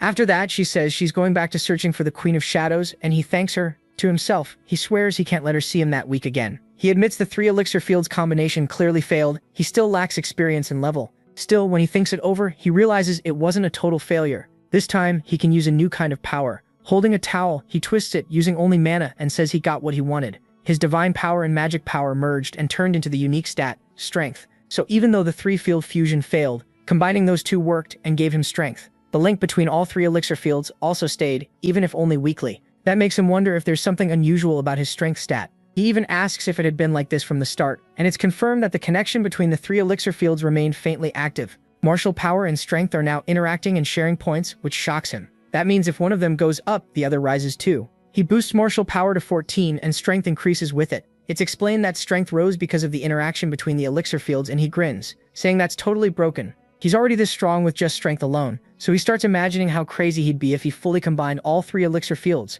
Even so, he decides to forget that idea for now. If he tries again at his current level, he could actually die. Still, he got part of what he wanted, so he wonders if he should try casting a mage spell. He starts summoning fire, but he's told he doesn't have enough power. Disappointed, he stares at the tiny flame he managed to make, basically a lighter. All he can say is that it's kind of cute. Sometime later, morning comes and he wakes up. Sunlight hits his face as he notices it's already dawn. The system says his divine power has risen to 10, but from now on he can only absorb divine power from relics ranked C or higher. So the D rank and E rank items near him are useless now. He'd hoped they might still work, but no luck. Calling it stingy, he complains that he bought all that stuff with his own points. Now he's thinking of selling those secondhand items on the market. Then he asks C if she's awake yet. He wonders if she's still sleeping, but she's already up looking like a total zombie, and asks if her uncle is awake. He asks why she looks like that and tells her not to say she stayed up all night. She admits she was researching, lost track of time, and suddenly it was morning. He tells her she doesn't need to push herself so hard. Even then, she says it's fine because she found something useful, and he asks what it is. He asks if it's material about other races, and she says yes. People with appraisal-type gifts apparently make content about them. That makes him a little uneasy, and he asks if they're basically using their abilities for this, so she tells him to just watch the video. It's a replay from the game he plays, and as he watches, there's a dark elf sitting on a throne while the narrator talks about elves being the best. He quickly mutes it, saying the audio is creepy. C says both of the ones shown seem high-ranked, and since one is a dark elf, she wonders if someone with a queen-like title could match the Queen of Shadows. She asks what he thinks, and he says it makes sense and praises her for the good work, but she says it's still too early to be sure and wants to keep digging. Meanwhile, he thinks that Celestial Sir probably won't be uncovered that easily. She says tomorrow she'll start checking videos from overseas. He tells her she sounds like a pro, and she proudly says she can even make his videos look good with editing. He asks if she knows how to edit, and she says yes. She's not amazing, but she used to edit her father's videos as a hobby. That leaves him stunned. His thoughts turn to Seijin, and he wonders, did that man really abandon his own daughter? In his head, he curses Seijin as pathetic. Then he remembers what happened 2 days earlier. While they were with Park, Park said he thought he knew who the Sword King's woman was. Seijin asked who, and he answered, Ida Shizuru. He says she has the SS rank gift, Beauty, and both of them are left completely shocked. The protagonist asks if that means Seijin fell for her ability itself. Park says the administration office honestly thinks that might be true, and it's the first time he's ever heard something like that. But Park warns that he needs to be careful too. Beauty is said to go beyond simple mind control, maybe even to the level of reshaping someone's mind. There were cases before where promising people suddenly left their country and went to Japan, and if that gift has no range limit, then there's no way to know when she might show up and steal their strongest people. After hearing that, he went looking into Beauty and Ito Shizuru, but found nothing. He figures Japan is blocking any information that might leak. For now, there's nothing he can do, so all he can do is follow Section Chief Park's warning and stay careful. He decides to prepare ahead of time just in case, because what Park said might be true. They may already be making their move. And right then, a very suspicious plane carrying cargo under Japan's name is landing in Korea, the Neo Self-Defense Force. And then C asks her uncle how much longer it'll take. She says they'll be late if they keep going like this, but he says he's ready and tells her to come on. Time to go welcome their guests. He heads to the 32nd floor. On the way, he asks if she's nervous. He tells her to relax, but she admits she's shaking a little. It's her first public appearance since her father's time. He says they just need to stay confident like they did in the last interview. If they don't do anything wrong, there's nothing to fear. She quietly agrees. As the elevator goes down, they reach the ground floor. He tells her most of the people there already know what they want to hear. Then someone says they've been waiting for him. They add that everything he requested is prepared, so they can begin. He thanks them and says to leave it in his hands if things are on track. Speaking with Park, Park says he was confused at first by the request he got. It was about holding an auction for the Sword King's collection, but now he thinks he understands the point. He asks if it's meant to draw in Japan, since the Self-Defense Force has a separate table there. The protagonist says exactly. That's why those auction items were chosen. Yan Saijen's Baronet Connector and Battle Record are perfect bait. Japan would definitely want Saijen's combat history. He goes on saying Japan will clearly want to get their hands on it, and depending on who shows up, that person may have to come with them. Whether Yan Sejin comes himself or not, people need to accept reality and use this chance to move forward.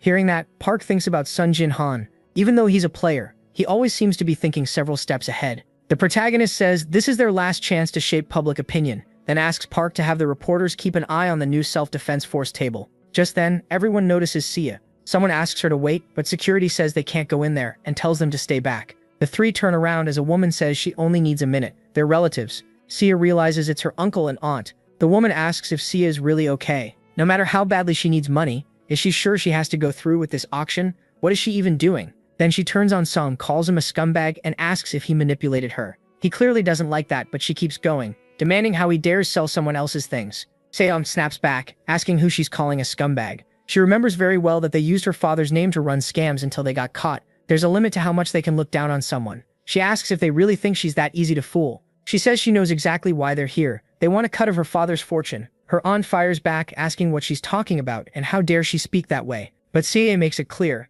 everything her father left belongs to her, and that woman has no right to argue about it. She asks security to remove them, saying they are no longer her family. Then she calls the protagonist to leave while the woman keeps throwing a fit as security drags them out. Seiya was fierce, and he tells her she did great. She says of course she did. When she does something, she does it right. Then Park says they've arrived and that they can talk later. The two of them step onto the stage. At once, everyone starts trying to take their picture. Then the questions begin. What's the reason for this auction, and why did he allow other countries to join? Is there a specific reason for that? Reporters press in, asking Safe if she was forced to donate the Sword Palace and hold this auction. They keep pushing. Have they given up on the Sword King coming back? What does she think about people treating his property like easy money? Then they turn to Song, asking for something exciting about his latest battle results. He just raises his hand. He uses his power and the cameras in front of him shatter. The reporters panic, wondering what just happened. Ignoring the noise, he cuts in. This is an auction, not a press conference. He asks for silence and starts. That was a pure power move. Song made it clear who's in charge. Then he says there are 3 items prepared for this auction. The first is Baron Williams' Reducer 99, the connector Seijin used, along with his full battle record. He adds that it also includes Seijin's self-analysis data, plus analysis gathered from top players in Korea and East Asia. That gets everyone talking. The Sword King's data is huge, and with Korea and Japan facing off soon, the analysis on other players matters too.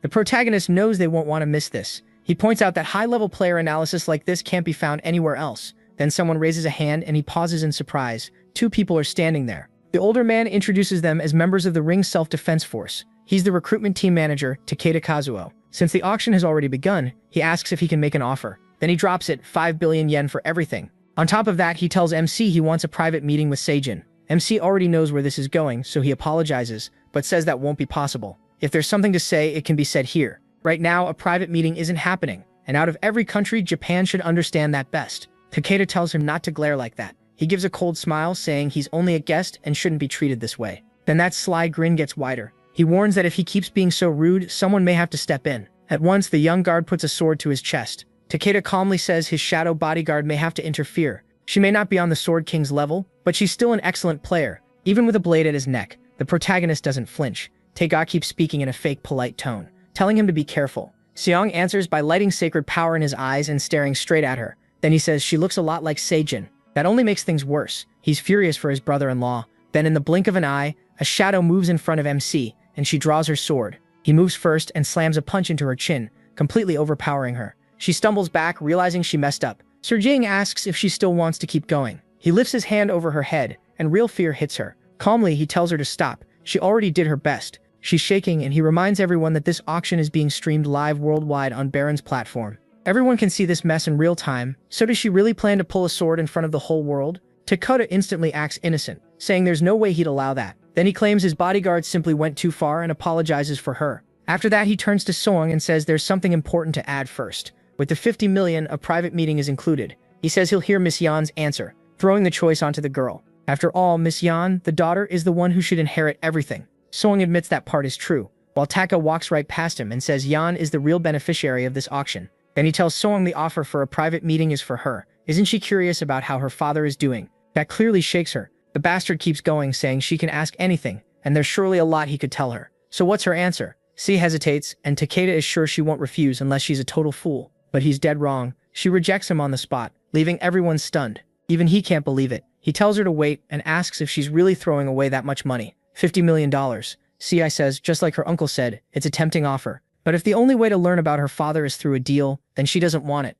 She adds that she's still a minor, and her uncle is her guardian, so she's following his decision. That eases people a little. They were worried she might be taken to Japan. Still, some know they can't relax yet. Even if she refused the private meeting, the self-defense force could still throw more money at the auction. Meanwhile, that Italian mobster-looking guy is shocked she turned the offer down. Then Taika says the self-defense force will buy everything for 50 million, and nobody understands what he means. He explains that the private meeting was never part of the original plan. It was an extra option he added himself. Song is furious, realizing Taika was trying to play him. Taika says that from the start, he was ordered to bring 50 million from the Sword King himself. Then he presents the payment card and says there's also a personal letter for C from the Sword King. As far as he's concerned, the auction is over. But when C looks at it, she sees her father's name is now Taito Ryuhei. Taika is surprised at how easily they got the Sword King's belongings. He even wonders if Baron William's Korean side could afford that much, while everyone around him silently curses him out. He comments that the auction ended way too fast. Sarong is boiling, but Takeda keeps talking. Before returning, he says the US government banned the head of the new defense recruitment team from entering the country because he made it too easy to recruit foreign players.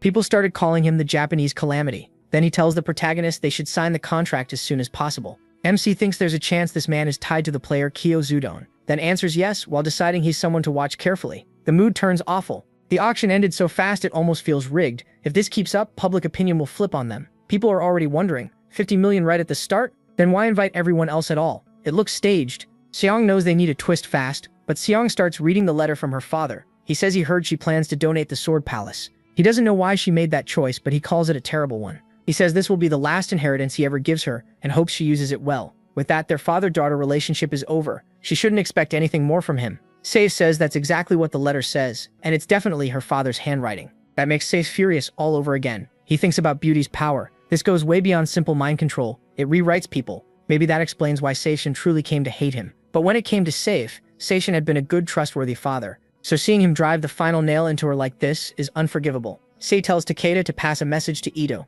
She received the last inheritance just fine, and she'll gladly cut ties with him. Then she says he's right about one thing. Tearing up the letter would only bother the cleaning staff. But Sei tells her not to worry. He uses his power to pull the letter to his hand, saying he'll take care of it himself. Then he burns it with his bare hand, shocking everyone. They can't believe he just summoned fire. Wasn't he supposed to be a support type? Now they're thinking he fights like a warrior, has divine power, and can use magic too. Takeda starts staring at Sen.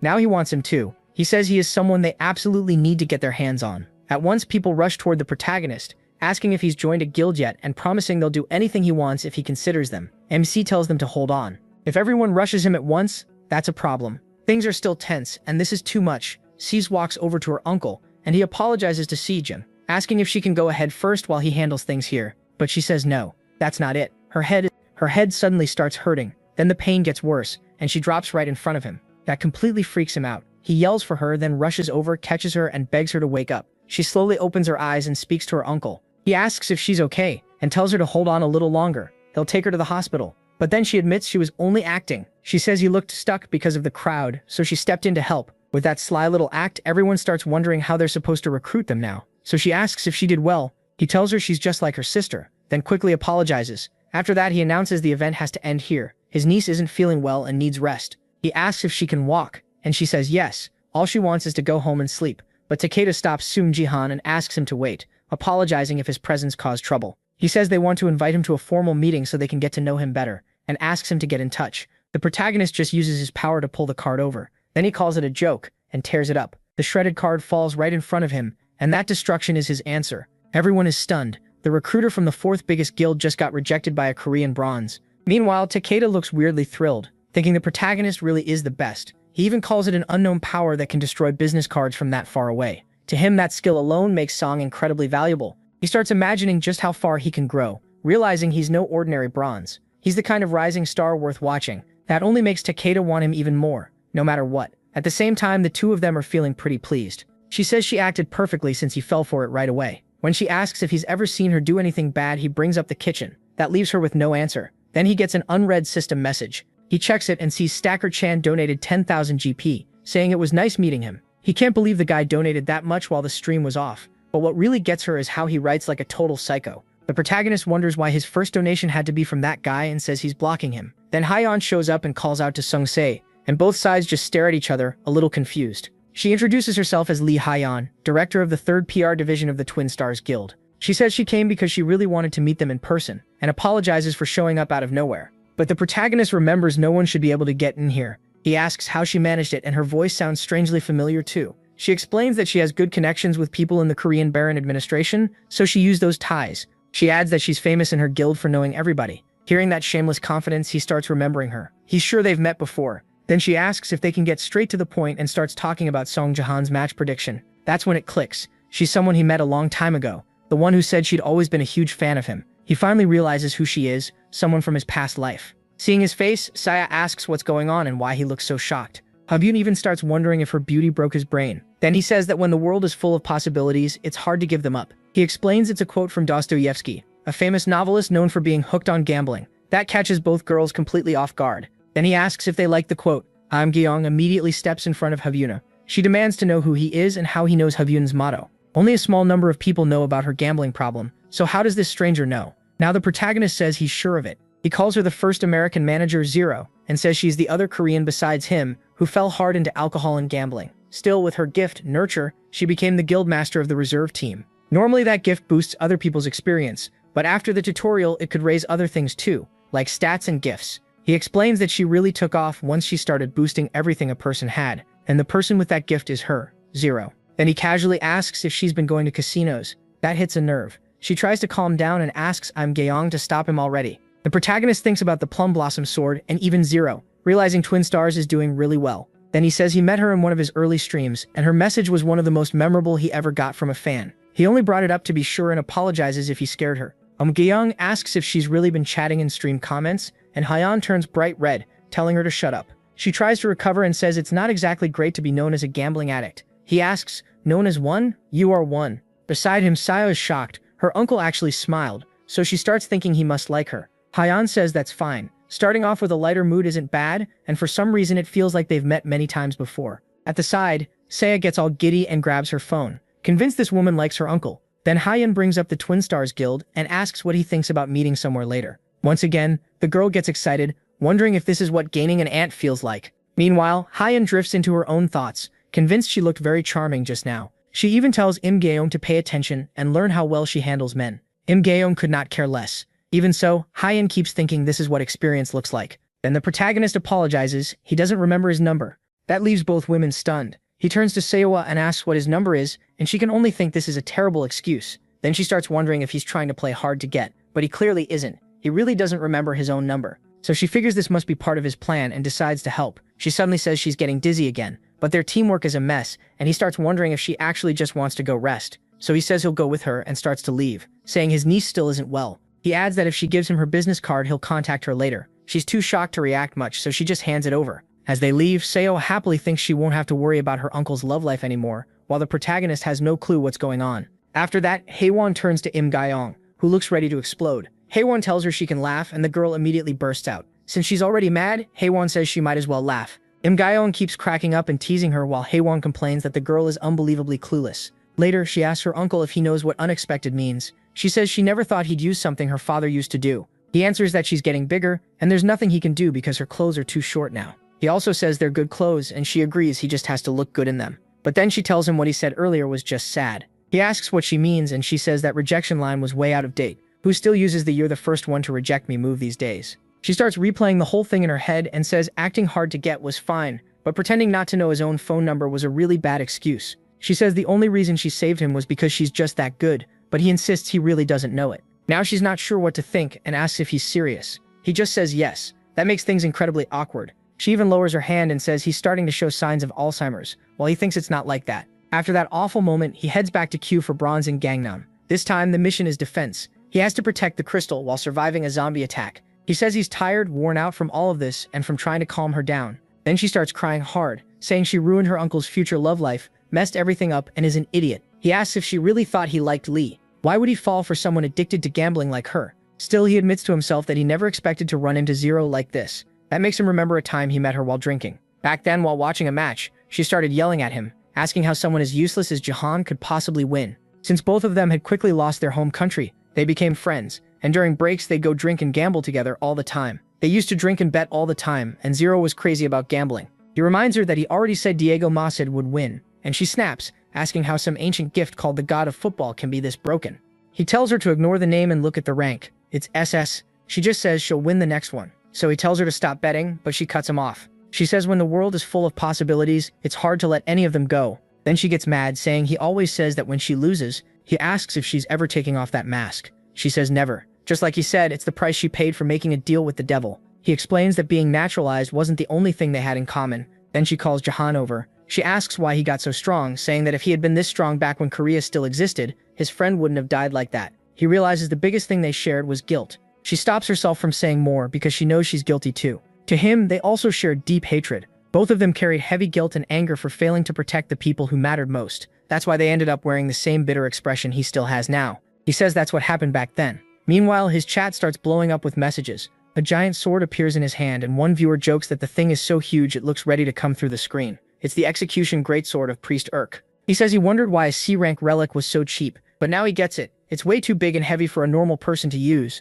but to him it's perfect. He starts swinging it around with ease. He doesn't look like a mage or a support at all. While he casually handles the sword, everyone watching is shocked by his strength and says he has to be at gold level. Then they start begging for a status reveal. He wonders if he should show his status window. Then he slams the huge sword into the ground. He says more people are showing up, and now they're all asking for things. With around 12,000 subscribers, he says it's still too early to reveal it, but he probably can't keep ignoring them now. As he clears mission after mission, he wonders if he should just go straight in. Then he introduces himself to everyone as Sun Ji-han. He says a lot of people are curious about his status window, so he'll reveal it, but only after the channel hits 200,000 subscribers. It's a promise, and the viewers are disappointed since that won't happen anytime soon. But he adds one more thing. If he loses any match from now on, he'll reveal his status right away. To him, that settles it. These viewers are easy to handle. While that's going on, the rest of his team arrives. He grabs his greatsword as they drop in beside him. Then he starts wondering if this is even possible. What are the chances those three would show up here? It's hard to believe the same mage he killed several times, that blonde guy who worships him,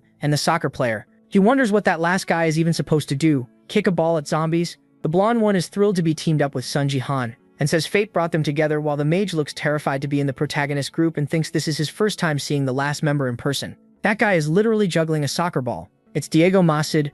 He still can't picture how this guy is supposed to fight, but Diego was Argentina's #1 player before the regression. The protagonist thinks Diego didn't have much going for him back then, though he does have a solid build, even if the beard looks rough. Still, he starts to feel like something is off. If he's the support, Sparkler is the warrior, and the last one is the mage, then something's wrong because Diego used to be a mage before the regression, so he wonders what the hell is going on. The mage says he never expected to see Sun Jiang again, and in the end he lost a skill because of that guy. He's still furious and doesn't even want to look at him. Then a group called the Sword King's Fan Club sends an access request. He wonders why that popped up out of nowhere, and what kind of weirdo sent it. The moment he sees it, he starts wondering what the hell is happening. Then he checks the mission, destroy the crystal, and stop Sun Jihan from taking first place. The reward is 50,000 GP. So somebody really wants the protagonist to fail. The match begins, and Diego Masid kicks the ball straight into a zombie's face, and somehow it deals damage. It nearly knocks the first one over. The ball quickly flies back to him, and he traps it on his chest. Looking back, he asks the protagonist for a buff and says he needs more power. He says teamwork means everyone has to do their part. The protagonist asks about using buff skills, since he never could before because of his weak stats. But now that his divine power and strength have gone up, he decides to try and cast Energize on everyone. The buff hits them all, and the blonde guy lights up. He never thought the protagonist would actually buff him and says he really is a support. Everyone else can't believe it. The mage asks how that bastard just gave him a buff. Then the protagonist turns to him and asks if he's going to fight properly this time. The mage says yes. Obviously. The blonde guy asks if something happened between them. Are they friends? The mage, still furious, thinks that if he doesn't listen, he'll just get killed again. The protagonist says fine. He tells them to handle the top while he heads down below. All three of them are shocked, and Diego asks if he's crazy. The mage says, isn't that obvious? He adds that he seriously can't stand the guy, and asks if he looks like his damn subordinate. But then he changes his mind and decides it's better to leave him alone. He'll just watch how long the protagonist can keep doing whatever he wants, especially with that mission reward already climbing to 51,800. Then the protagonist drops right into the middle of the zombie horde. Using his fire while still in mid-air, he blasts it at them. He says his magic power got stronger after it merged into force, and adding divine power makes it even nastier. A pack of zombies means nothing to him. He fires blue flames into the crowd and says they're nothing but ragdolls to him. The blast burns them all. Still in the air, he turns, grabs his sword properly, and comes crashing down with it. The blade slams into the ground, sending out a shockwave that throws zombies everywhere. Diego thinks this Korean bronze support is insane, and seriously strong. The blonde guy asks if the stream can see this, because it's all happening live.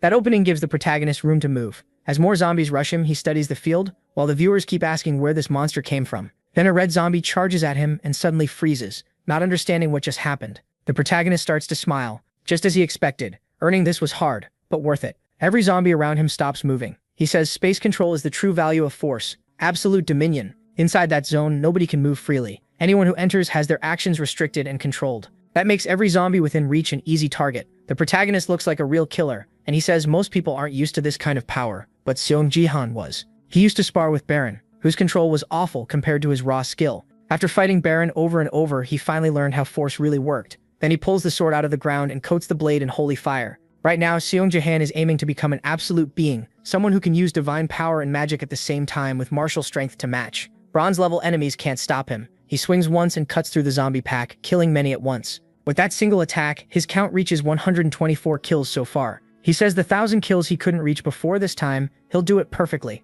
The mission is to kill 1,000 zombies alone, and the reward is 3,000 achievement points, so he decides to move faster and charges the horde. He tears across the field, getting faster and faster. Soon he's practically a blur. He keeps wiping them out, and everyone above can only stare in disbelief. Even Diego is impressed. The viewers say it looks like he'll stay in first place, and the blonde guy says he really wants to see Jihan's status window. The mage likes the sound of that. A nasty little smile spreads across his face. He's ready to cause trouble. Loro glances back and tells the troll people want to look at him. Then he turns around. That's when he spots the mage making fire beside the crystal, and everyone starts asking what he's doing. The mage calls out to Jihan, throwing insults at him. Down below, the protagonist hears every word from far away. The mage says the protagonist is the center of attention right now, so popular he even charmed his niece. Then he pushes it further, asking Jedhan when he twisted her mind enough to make her so obsessed with him. Surrounded by zombies, the protagonist stops moving while the mage keeps asking if he's controlling her to make her obey like that. Jedhan stays silent. Then something in him shifts. He looked calm before, but not anymore. It said Gil-Hyuk earned 55,000 GP from people who hated Gil-Han, and that huge reward gave that idiot far more courage than he should have had.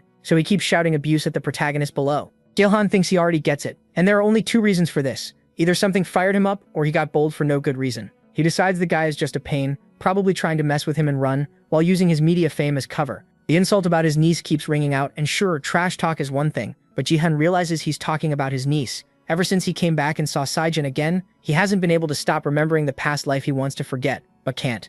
The worst part is the final memory of her hurt in his arms as he begs Saijin to wake up. After the Sword King fan club's terror attack, she was terrified, her face wrapped in bandages. Her body was cold, and that day he lost her, helpless to stop it, crying the whole time. That memory fills him with rage. He swore to himself it would never happen again. He'll protect her no matter what, and no one will touch her again. Everyone can tell things just got serious, and he decides anyone who goes after her will learn what that means. After gaining this power, he noticed something while trying to fuse the 3 elixir fields. Now he can use the nameless divine art. His martial power still isn't at 30, so he can only copy that art for a short time. Even so, he knows it's possible, because when the 3 elixirs merged into one, he felt the same thing as before using the nameless divine art, and his eyes began to shine gold. He slips into that mode at once. Zombies rush in from behind, and he channels more lightning into his feet. Then thunder bursts around him and burns the zombies away. He realizes that if he becomes lightning itself, he can reach the top of the tower in less than a second, moving through the air with lightning steps. Meanwhile, the idiot on top of the tower still thinks mouthing off was a great idea, and Loro tells him to stop. Instead, the mage throws a fireball at him, warning him not to interfere, or he'll burn him before anyone else. Loro tells everyone that if they want Jirama safe, they should support him. The mage, though, turns serious. He summons 3 circles and launches a much bigger fireball, saying goodbye to the crystal as he sends it flying toward it. But Diego blocks it with his own sphere, protecting the crystal and stopping the attack cold. His ball comes out scorched, and the mage, turning back, can't understand what's happening. Diego just stares at him with a hard look. The mage demands an answer, and Diego says he always follows the rules in his matches. He won't let someone ruin one. Then he adds that the mage insulted the one carrying the whole team and even dragged his family into it. He's not letting people like that do whatever they want. The mage gets furious and starts cursing Diego out. That's when the protagonist appears right behind him. The mage doesn't even understand what just happened, and Loro freezes in shock when the mage looks back. The protagonist is right there, saying that's fine if he wants to talk that badly, then let's talk. Face to face with death, the mage starts trembling. He can't understand how this is possible, how the protagonist got there so fast, and still tries to speak. He starts to call out to Sung Jahan, but the protagonist shuts him up with force. Just like that, using only 2 fingers. The mage tries to get words out, but the protagonist says he wanted to kill him right away, then changed his mind. He won't let him off that easily. Pain gets filtered by the connector, and killing him would only lower his level. That means from now on, he's going to teach him a few things about this new world. Then he puts a hand on the man's shoulder and says he probably knows he won't die quickly. The mage thinks he's already lost all his skills and can't do anything more. Losing his rewards hurts, sure, but at least he managed to make Jahan angry, so maybe it was worth it. Then that hand hits him with unbelievable pain, and he wonders what the hell this is. It hurts like crazy. He starts groaning, and his whole body reacts while the protagonist watches with a cold stare. Jahan asks if he's already screaming. They haven't even started yet. The mage howls and begs to be let go. He pleads with the protagonist to stop, asking if this isn't enough already, shouting for everyone to hear. Some of the viewers call Seung Jahan way too cruel, and others start agreeing. But then someone points out something strange. Normally BattleNet connectors dull pain, so why does this hurt so much? Another viewer says that Korean is a genius and tells him to look closer. The protagonist is using healing with his other hand. That's when they start to understand, and one viewer realizes it's a side effect. Everyone wonders what that even means, so he explains it simply. It's basically a bug.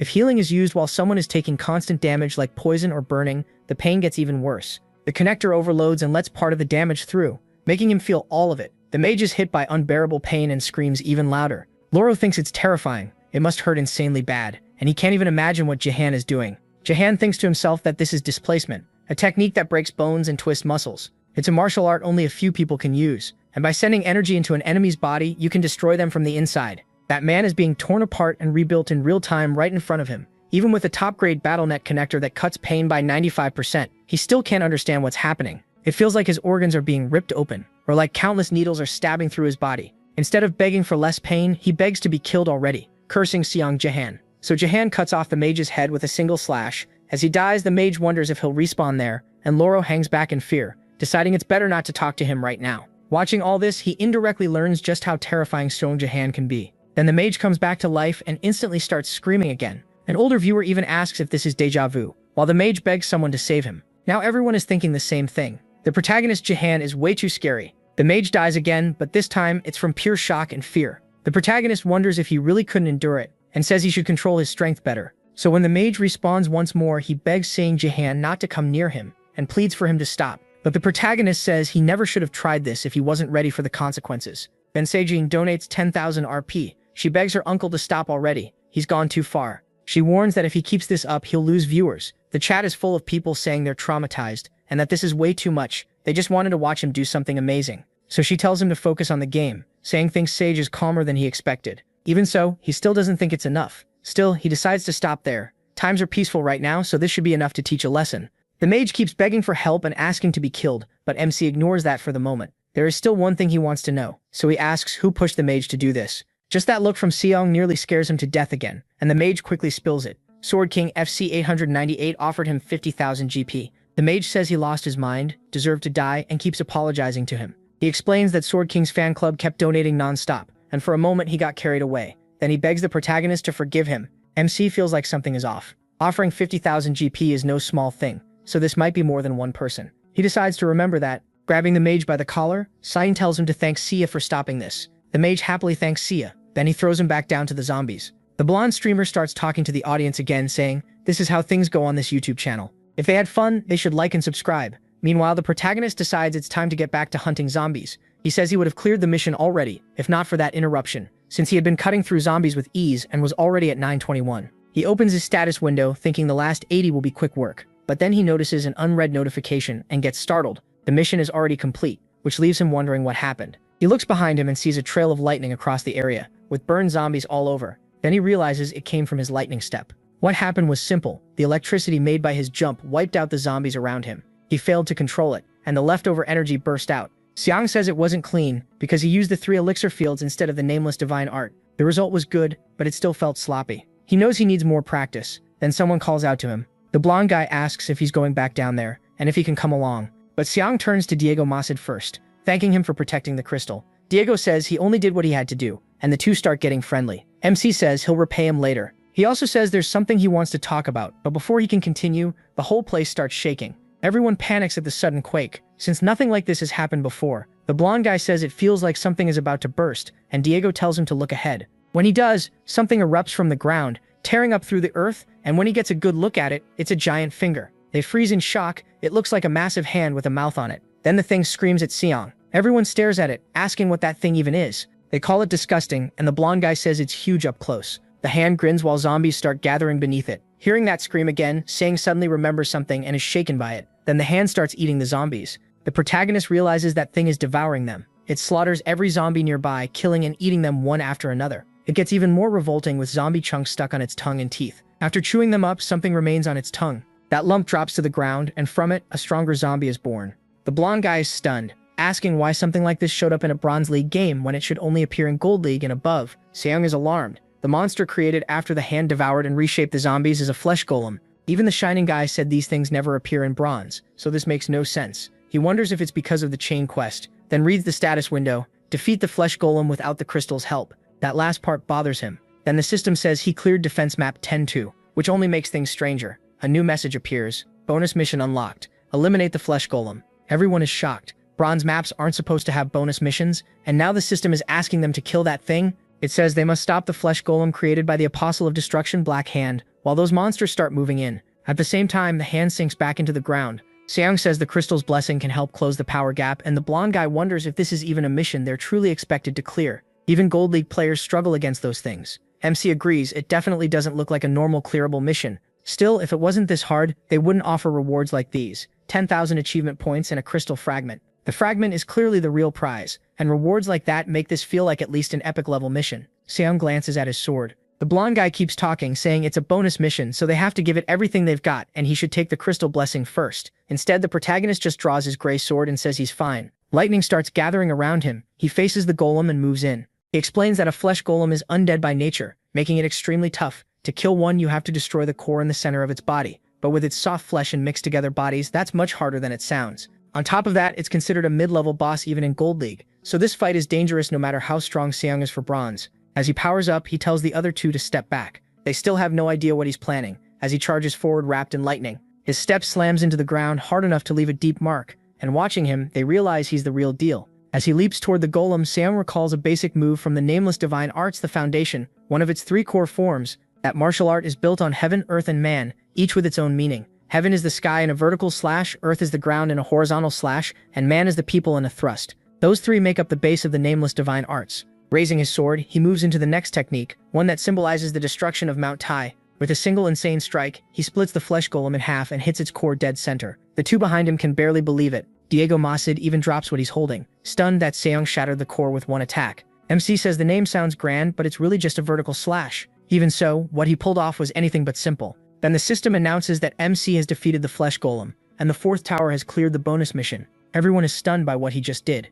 At that moment, the blonde streamer feels a storm of emotions, fear, despair, hope, and desire, all tangled together. He drops to the ground, showing full respect. He's left breathless by what Seong just did. Before, he only saw him as good content for a live stream, but now the feeling runs much deeper. Now he wants to record him for real. In his mind, the protagonist is already someone who could reach the very top of all players. He knows what he has to do. He has to capture Seong's path to becoming a legend. Then MC returns to the tower in a flash of lightning. Even if the blonde guy is fully determined to support him, it won't be easy. Still, this is the moment when Sonji Han and Diego Masid Seed begin their connection, and it looks like they'll become close allies later on. Meanwhile, the players at the other towers are horrified by the difficulty. They curse the game as a flesh golem destroys their tower and wipes everything out. The 3rd tower falls too, along with several others. Then the bonus mission ends, and the players who cleared their missions receive triple XP and GP. Seong thinks the rewards from this game are amazing, and of course there's still one more thing he needs to collect. He tells Diego they can meet outside, but Diego says he doesn't need any reward, since he already got him a great bonus. The latter says he just wants to share something about his abilities and asks if he's curious. Diego pauses and asks what the protagonist means. Seong only gives one hint: mage. He says explaining everything here would ruin it, so they can talk more over dinner. Diego asks if MC is telling him to change classes. Normally, he'd reject something like that right away. But after everything he just showed, Diego can't help being interested. If there really is a class that suits him better, he says the protagonist should message him. The protagonist likes the answer and asks what food he wants so they can pick a place. Then the blonde guy asks to come along too. Diego shuts that down, saying this is his reward. The blonde one quickly changes topics and says he wants to talk about streaming, but Seong still refuses. Golden Light keeps pushing, saying he wants to be MC's partner and even his editor. He answers, sure, making the blonde guy think he agreed. Then the protagonist makes it clear he meant no and just walks off. That leaves Golden Light behind, all alone and nearly in tears. Later back home, he clears the chain mission Zombie Source 2 and gets 10,000 achievement points plus a crystal fragment. The next chain mission, Apostle's Vestments, will unlock in Silver League. Seong thinks the 10,000 points make sense after how hard that mission was. The reward is amazing, and he's glad he got the power earlier, but the crystal fragment feels a little disappointing. It grants one use of Divine Blessing, usable only in Bronze and Silver League. MC explains that holy supports are the only ones who can normally use it, and it's one of the best buffs around, boosting all stats by 50. That's why it matters so much in higher leagues. Still, he can only use it once, and only in Bronze or Silver. That part's a shame. Then he checks the completion reward, Since he finished first, his GP and EXP get a 50% boost. He reaches level 3 and gains 6,000 GP. His martial power and strength both rise to 17, and he notes he still needs 12 more levels before he can enter the silver promotion match. Honestly, those stats are crazy for this point. He even wonders if anyone in the game's history has grown this fast. Then the Otherworld relic, Executioner's Sword, starts reacting. He fully understands the Otherworld faith, gaining 1 divine power. He realizes that divine power is being added into strength, and the relic's rank drops to E. But something feels off. His stat didn't go up, so he wonders if divine power and strength aren't a one-to-one trade. While he's thinking about that, the relic fails to hold the power inside and starts breaking apart. The weapon shatters right in front of him and gives off a small blast. It still hurts him, and he guesses the power from the sword's 3 elixir fields is exploding out. The blast is way stronger than expected, and he figures the sword couldn't survive the destruction of Mount Tai. Shards cut into him as it breaks. He realizes this is dangerous because he has to absorb that power again, but that power is too much for him. A huge flash fills the building until everything finally settles down. In the building next door, someone watches Seong closely. It's Takeda from Japan, and he reveals he moved nearby on purpose. He had thought his plan might fail, and then remembers he was the one who sent the message to the mage and offered money, so that whole mission started because of him. He wonders what the mage is doing, then calls himself a helping hand for someone with the same goals. He gets his revenge, and in return he gets to see Seng's status windows. Takeda calls the others idiots for thinking they'd turn on each other after losing their biggest edge. To him, that just makes them easy to use. He says getting him targeted was simple. He only had to pretend he was part of the Sword King fan club. He knows the protagonist is wary of him, but thinks he should be more worried about the people around him. The mage is clearly full of bad intentions toward MC, but he still never broke the crystal. So now, Takeda says they need to teach Sean what real defeat looks like. But after the plan fails, he starts thinking maybe he should stop meddling in other people's games. He grumbles that it would have been nice if luck had helped, and calls that player useless. The guy couldn't even sabotage the match. Takeda says he should have just broken the crystal right away instead of wasting time. If he had, Seong would have shown his status windows. That thought makes Takeda furious, and he snaps that nothing is going as planned. His mood swings hard as he says this is getting annoying. If it keeps up, someone else might grab him first. He nearly lashes out on the spot. It's said that Takeda, from Japan's self-defense force ring, is stuck in a bad position. From experience, he knows the protagonist is someone they need to recruit no matter what. But his superiors want solid proof before making a move, so they demanded more evidence to support Takeda's claims. What Takeda needs most is for MC to reveal his status windows. That would finally back up everything he's been saying. So he tells himself there's no time to waste, and that sloppy tricks like this won't work anymore. Seong should just wait a little longer, because once Takeda gets those status windows and receives approval from the company like the Sword King did, he'll make him his using that special method. He's already thinking about the woman with the enchanting scent who draws everyone in and takes them to Japan. Meanwhile, as the divine power keeps rising, the protagonist notices something. 3 points of divine power equal 1 point of strength. Since martial power is tied to strength too, it rises as well. That's how his martial power reaches 18. He wonders if the sword's leftover divine power got absorbed when it broke. Losing the sword is sad, but the result is still good. His strength goes up to 18, and from now on he can only absorb divine power from relics ranked A or higher. He can barely believe that, since relics like that are hard to even imagine getting. He's been growing fast off low-ranked junk, but that can't last forever. If he wants more, he'll have to spend real money. Right then, a headache starts coming on, and his niece walks in. She says 50 million was transferred to her. Tsumasa is surprised the money arrived that fast, but she gets startled when she sees his face. She asks what happened, and he says his weapon suddenly exploded. He tells her not to worry, but blood starts running from his head and scares her even more. She says this is serious, and tells him to clean up so she can treat him. She thought he was finally acting like an adult, but says he's still a kid. That leaves him weirdly happy, and he wonders if that's really true. A little later, she asks if he's really okay, and he questions why she's asking again.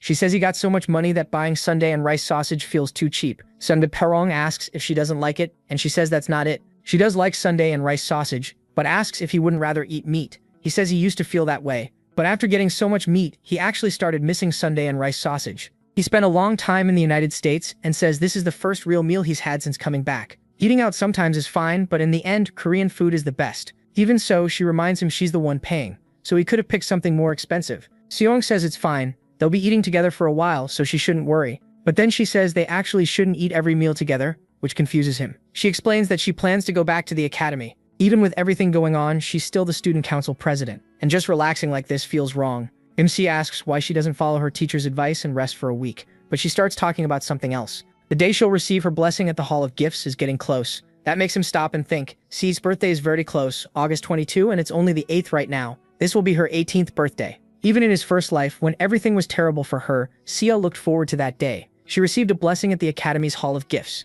She had hoped a good gift would change her life, but that hope didn't last long. The blessing Sia received was rank F. She fell into despair, and in the end that was the moment her mind truly broke. Remembering that leaves Sia deeply unsettled. Remembering that he says she'd be crushed if he told her she's going to get an F rank gift. So he needs to lower her hopes, little by little. He asks if she's going back tomorrow, and she says yes, it's Monday, so the timing is perfect. Then he says he'll drive her there, and she asks why he'd suddenly do that. She says she's not a little kid anymore, so he doesn't need to worry. But he reminds her they both know their situation, and he's already made up his mind. Still, she asks why he started acting like this all of a sudden. To her, it just doesn't sound like him. Then he notices that she's still happy about it. He laughs at her, which annoys her, but he just tells her to let it go. Later, when he gets home, he wonders what happened. The place feels completely different, and he wonders where all the cars went. C had heard they were sold, but all of them? Then he realizes that's why he couldn't find any keys. So she tells her uncle she'll just take the bus. But then he notices there is still one car left. They walk over to a beat-up car, and she says it was her mother's. He figures her father either couldn't bring himself to get rid of it, or more likely, couldn't sell it. He wonders if it's even unlocked, then sees the key still inside. She asks if they're really going to use that thing. The car starts coughing out smoke like a broken smoker, and it clearly looks rough. He asks why she said that. Was she embarrassed? She says no, she's just worried. He asks about what, and a little later, some cocky guy storms over and tells him to move the car. C says that's exactly what she was worried about, while the guy keeps barking at him to move it. They've arrived at Baron Williams' academy. He thought a cheap car might get some looks, but he didn't expect someone to actually start a fight over it. So he asks what the problem is, and the guy snaps back, asking how he dared park that piece of junk there. The protagonist gets out and asks what this guy's deal is. The answer, he claims that parking spot belongs to them. But the protagonist warns him to watch his mouth. He has just as much right to be there, since he's also the legal guardian of a student at the academy. That's when people realize it's Sun Ji-han, the bronze killer. Once they notice he's at the academy, everyone gets excited and starts wanting pictures to post online. At the Twin Stars Guild office, Hyeon tells Gaeyeon to come with her right away. Gaeyeon asks what's going on. Hyeon says they're heading to Baron Williams' academy because Sun Ji-han showed up there. Gaeyeon asks why they're rushing off so suddenly, and Haemyeon gets mad that he's ignoring her after she dressed up just to look pretty for him. She says she'll make him obsessed with her. Then she takes off after him, telling Sun Ji-han to stay right there and wait for her. Seriously, there's no way around it. She got rejected, and now she's never letting the protagonist go. Meanwhile, that guy keeps ranting that Minji got mad over a wrecked-up car. He even orders the protagonist to kneel and cocks back his fist to punch him. But the protagonist quickly activates his fury. The guy throws the punch while shouting for him to kneel, and his niece gets scared. Then everyone around them starts noticing something strange, because the man's fist stops right in front of the protagonist's face. He hasn't moved at all, and the attacker panics, wondering why his body suddenly froze.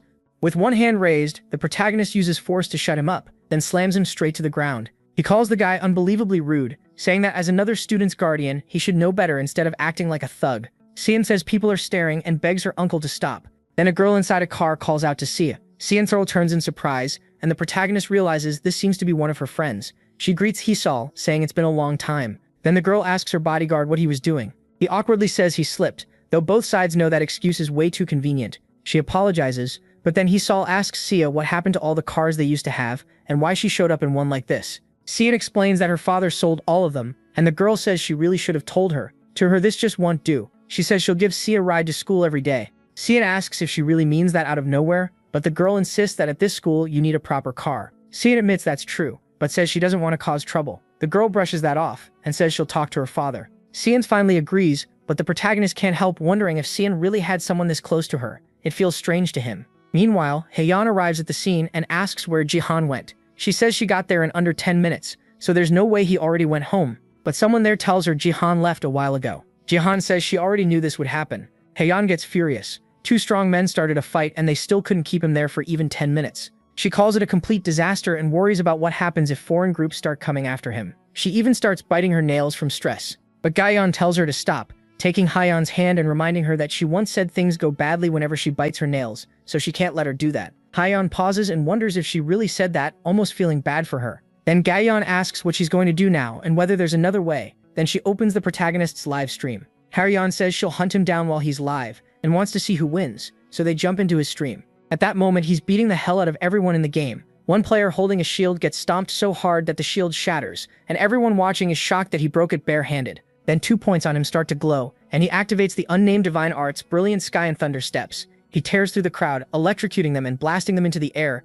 dropping one player after another without hesitation. He thinks this feels pretty good. Focusing on his senses really does help him adapt faster. Then he says he wants to keep going a little longer. Everyone around him starts wondering if this is Jihan again, and they tremble in fear. The narration says Jai-Han, the one who killed a Gold League boss, the flesh golem, in a single hit, has the bronze players shaking just from being near him, which even surprises him. With lightning active, he spreads thunder through the field like Pikachu, wiping out the newbies before they even know where the attack came from. To them, he's basically a natural disaster that shows up out of nowhere. Then the match ends. The protagonist returns to reality on top of a building. It's announced that he took first place again, and everyone is shocked because that makes 5 times in a row. The system says that after finishing first 5 straight times, his EXP and gold rewards will increase by 200%. He didn't see that coming. His level goes up twice as well, reaching level 15, and that unlocks the dungeon. He realizes level 15 was the requirement for this place, and explains that the dungeon is game content that opens at level 15. Unlike the regular fights, dungeons also have traps, maze paths, and puzzles. Still, there's a limit to how far one person can go alone.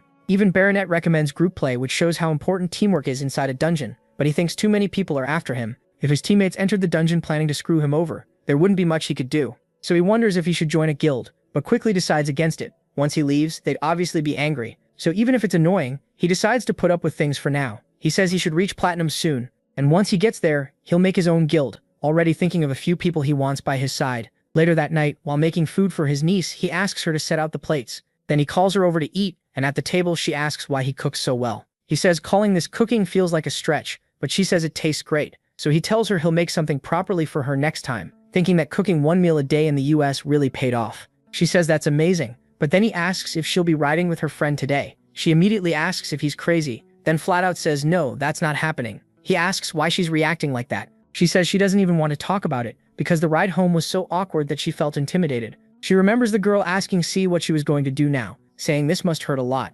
asking if there was any way she could help, and wondering how a father could do that to his own daughter. The protagonist thinks that really is annoying. But then she says there's one more thing. The car that belonged to her mother is better, and it's more comfortable too. With that, Sang just agrees and says she's right. So he takes her once again to school in the Cullinan, and everyone notices Sun Ji-han has arrived. People start complaining about all the scouts and reporters around. She thinks he gets way too much attention, but he thinks they look more like stalkers than reporters. They tell everyone this is private property, and order them to leave. Seong says they should probably use a different car next time, but Seong looks ahead and spots 2 familiar faces. Hwaeon and Gaeon are there. She realizes they came to see the protagonist. He doesn't get it at first and asks why the mood is so serious. Then he's surprised to see her there. She says she came early and waited for him, and the girl watching thinks she's a little obsessed. Hwaeson points out she even gave him her card, but he never called. The girl says she won't bother her uncle this time, while Sog remembers he forgot all about that card.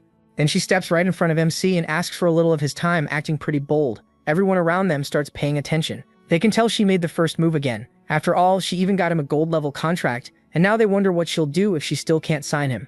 Seong says they're drawing too much attention out in public, and asks if she's okay with that. She says she doesn't care, she's used to people staring. He says she seems more at ease than usual, and she explains it's because she graduated from this academy too, so the place feels familiar. Still, she says his reaction has been harder to accept. When he realizes she means him not reaching out, he apologizes. He says he got busy and honestly forgot. She lets it go, saying this is new for her anyway. It's her first time chasing after someone, which is why she prepared a contract worthy of him. She has Havum hand it over and says it's a platinum contract. That shocks everyone. A platinum deal for someone still in bronze. One guy gives up on the spot. Seong didn't expect her to go this far for him. She says with full confidence that this contract only happened because she pushed for it so hard, asking if he understands what that means. She leans into it hard, clearly trying to shake him up, then tells him that's how strongly she feels about signing him. Gaon is stunned. She's seriously determined. Seong then says that her perfume smells like the one Zero used to wear. Meanwhile, Haolon wonders how he can stay so calm in a moment like this. In his head, he becomes sure that Lee Haolon is Zero. He even wonders if it's really the same person, while she feels her pride taking a hit. She didn't even get his number, and she decides she can't leave things like this. So she says she'll send him a sealed copy without checking further, then asks how they're supposed to stay in touch. Sang asks if she's trying to get his number. That instantly gets under her skin, and Gaon says he hit the sore spot exactly. She fires back, asking what he'll do if she is. He answers by suggesting a bet. That throws her off, and he explains the bet. He just reached level 15, and his next match will be a dungeon. He knows that always happens after level 15, and she's shocked he got there already. She can't believe he reached level 15 in just a month, and wonders how he pulled it off, then asks why he suddenly wants to bet. She asks what the wager is, and he says he's entering the dungeon right now. If he doesn't finish first, he'll sign with the Gemstars Guild and give her his number. She warns him that lots of people are targeting him, and Gaon is shocked he plans to enter a dungeon without a guild or team. Song says it wouldn't be a bet if he had a 100% chance to win. She agrees, but admits that also scares her. She asks why he wants this so badly, and he says that if he wins, she has to show him her status window. He thinks he needs to check it himself to see whether she still has the stimulation gift she used to have. That request makes her suddenly shy.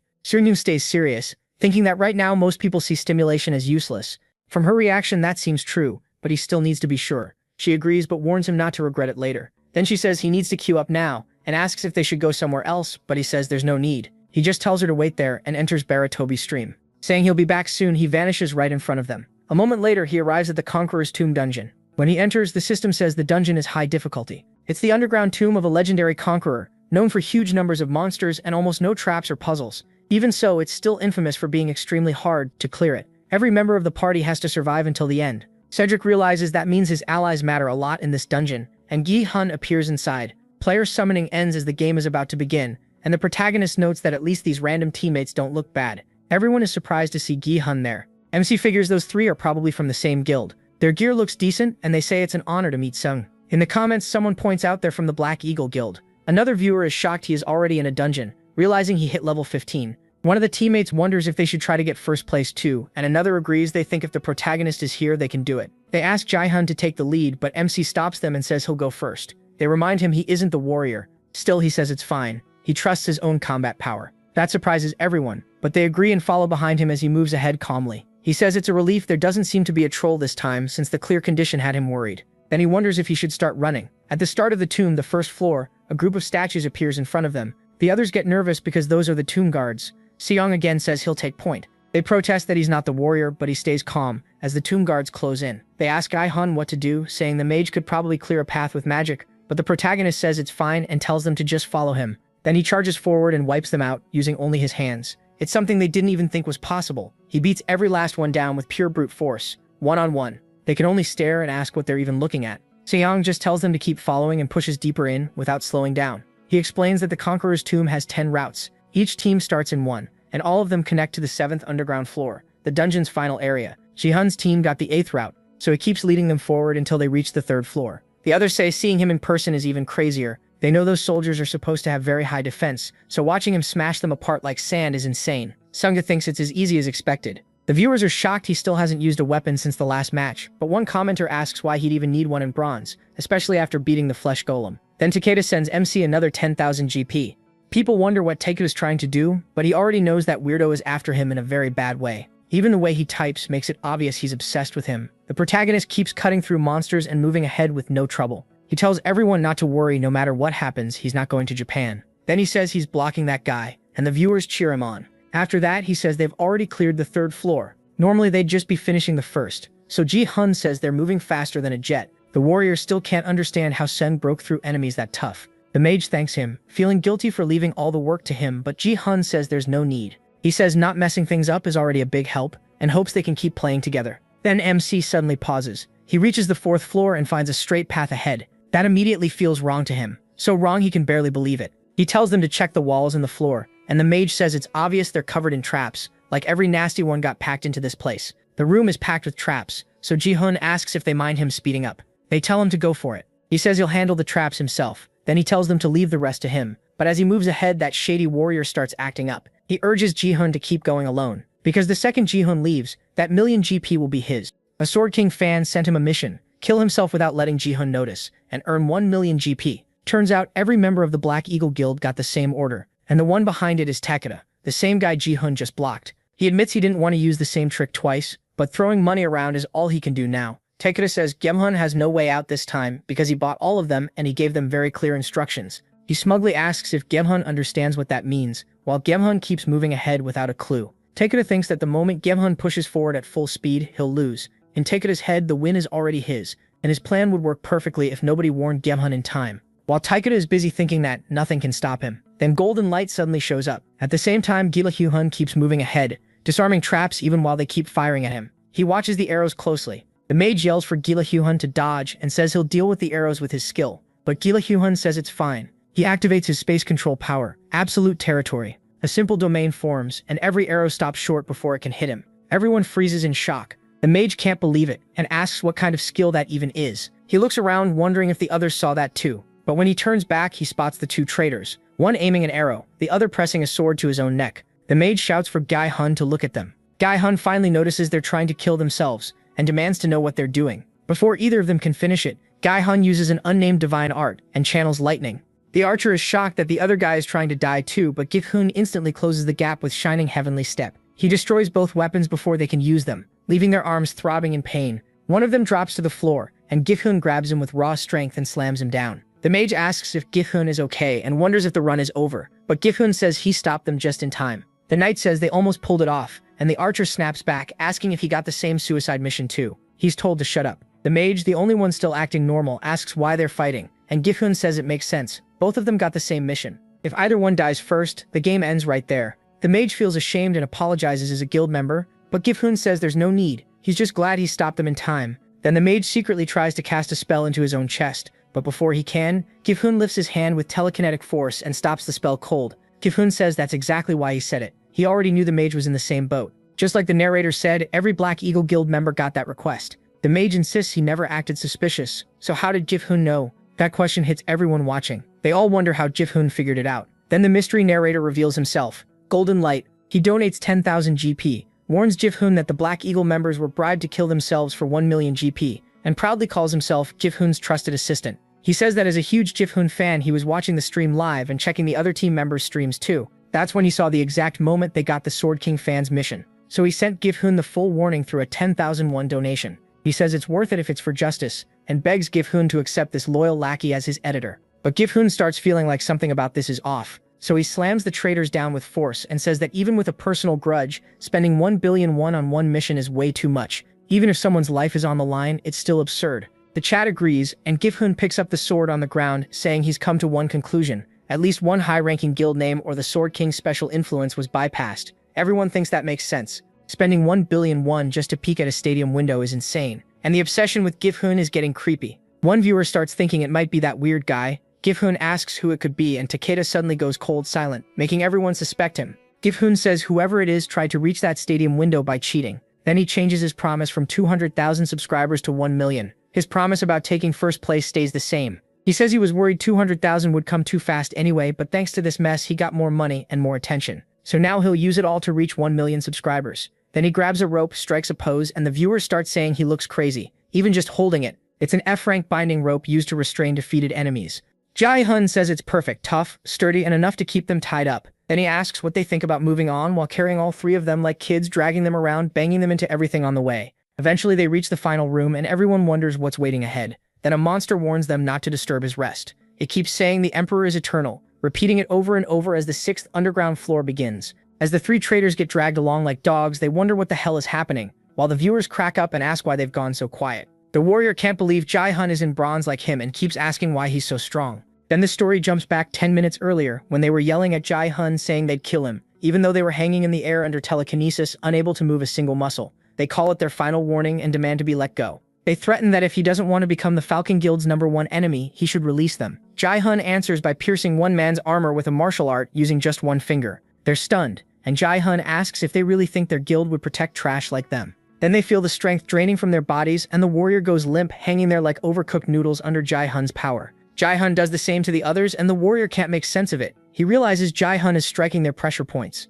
Jae-hun says it's been a while, but he hasn't lost his touch. The warrior recognizes it as a technique only an advanced martial artist warrior class can use. He had thought Jae-hun was just support, and now he realizes that at this rate, they're all getting dragged along. Then he remembers the mage stupidly bringing up Jae-hun's niece. Knowing Jae-hun is sensitive about her, he tries to say something about her too, but Jae-hun instantly seals his mouth shut with force. At that point, Jae-hun is just wondering why this idiot won't shut up. Now the warrior is completely wrecked, getting dragged like a trash bag and thinking the floor hurts like crazy. Jae-hun keeps healing them while scraping them across the ground. The archer starts saying it feels good. The mage tells him to shut up, and one viewer points out that Jae-hun still heals them every so often. Another viewer says he can't let them die anyway, and Jae-hun says he's now on the 6th floor. If he clears this one, he'll reach the final stage and the boss, still dragging them along. He enters another room, and the second he steps in, he knows something is wrong. It's too dark to see clearly, but clay soldiers are packed all around the room. Then he senses something, and realizes there are soldiers behind him too. They rush straight at the three cowards on the ground, trying to strike them down, but Jae-hun saves them at the last second,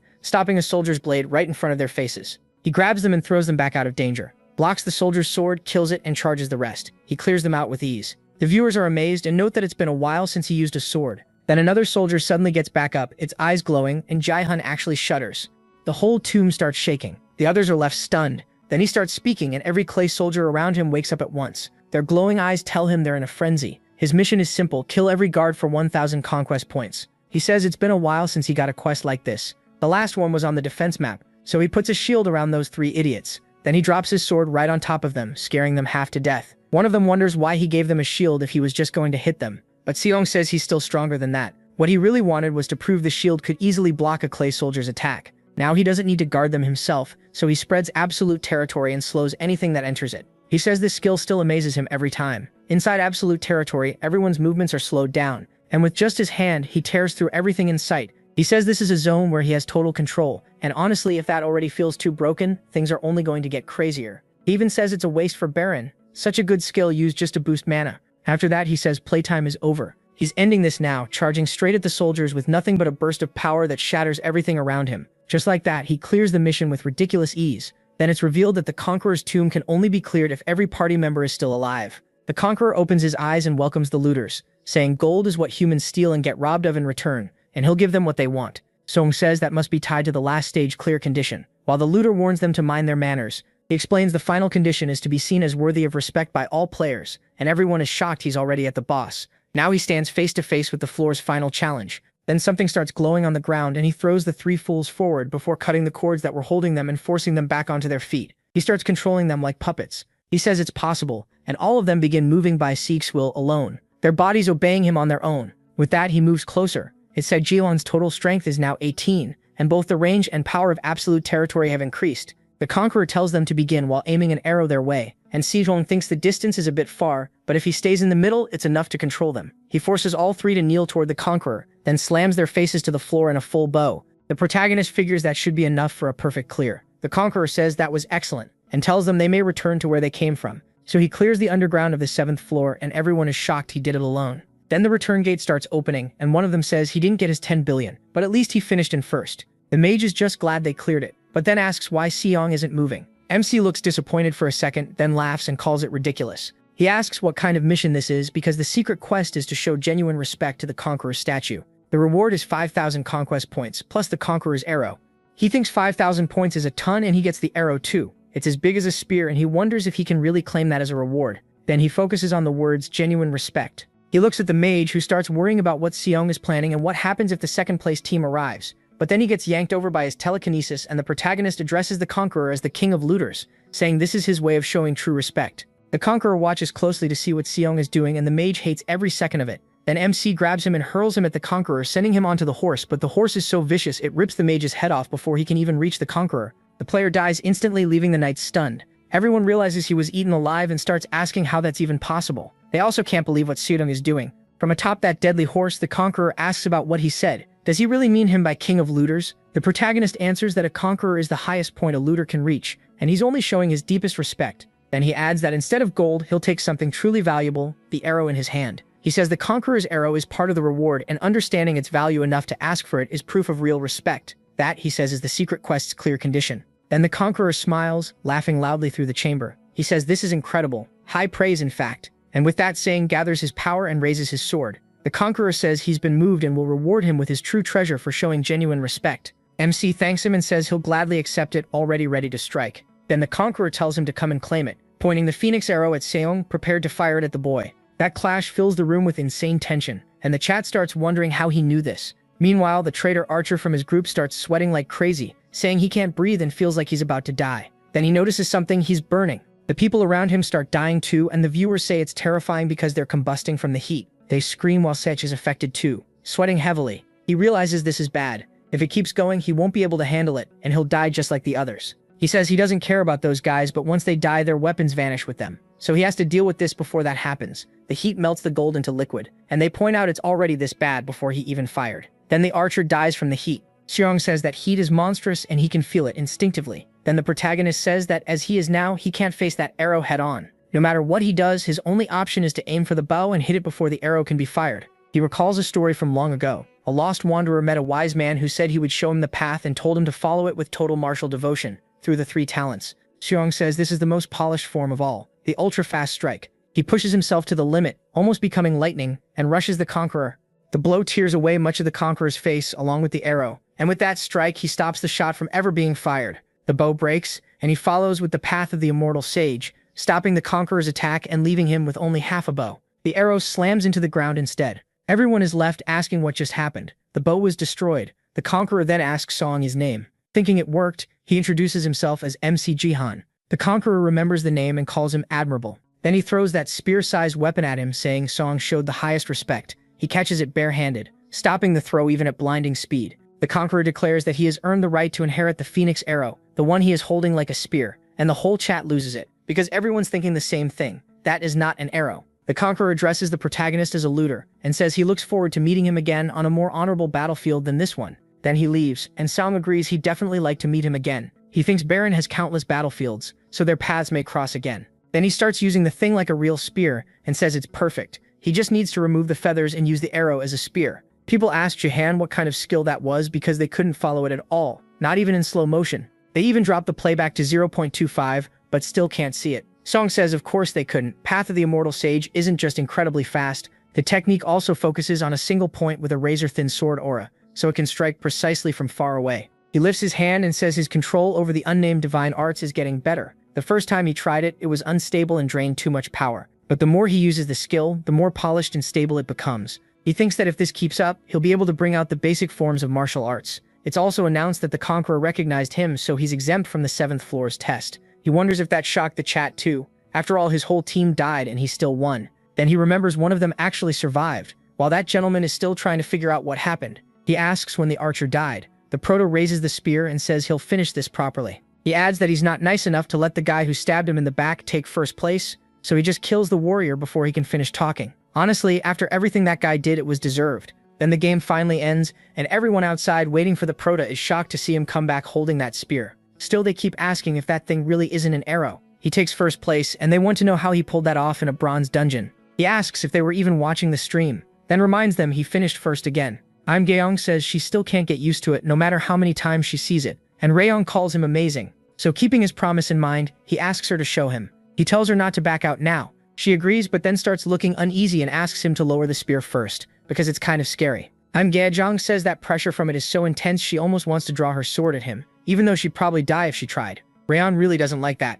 She warns him again that he might regret this, but the proto just laughs. He already knew her gift was the A-rank class stimulus, a support skill that boosts other players and helps them grow faster. Right away, she tells him not to tell anyone. Meanwhile, Im Gaeong asks if she'll really be okay, since she hates talking about her gift. Raeon says she got mad because she spent all her money on what she thought was a bad one. Now she's jealous seeing the new guild rookies with great gifts, after she wasted everything and even prayed for days to get something like stimulus. She even asks why she ever came to this trash academy. Im Gaeong thinks it's wild. Raeon always complained about both the academy and her gift, yet now her whole life depends on that same gift. You really can't predict where life will take someone. Raeon gets shy and asks why the prota isn't saying anything. He starts laughing, which only makes her more nervous. She asks if laughing in someone's face like that isn't rude. He says he's not making fun of her, he's just happy. That leaves her asking what he means. Instead of answering, the proto pulls out his phone and asks for her number. She says she lost the bet, so what's the point? He finds that question weird and says he just wants her number. Raeon points out that her number should have been on the business card she gave him before,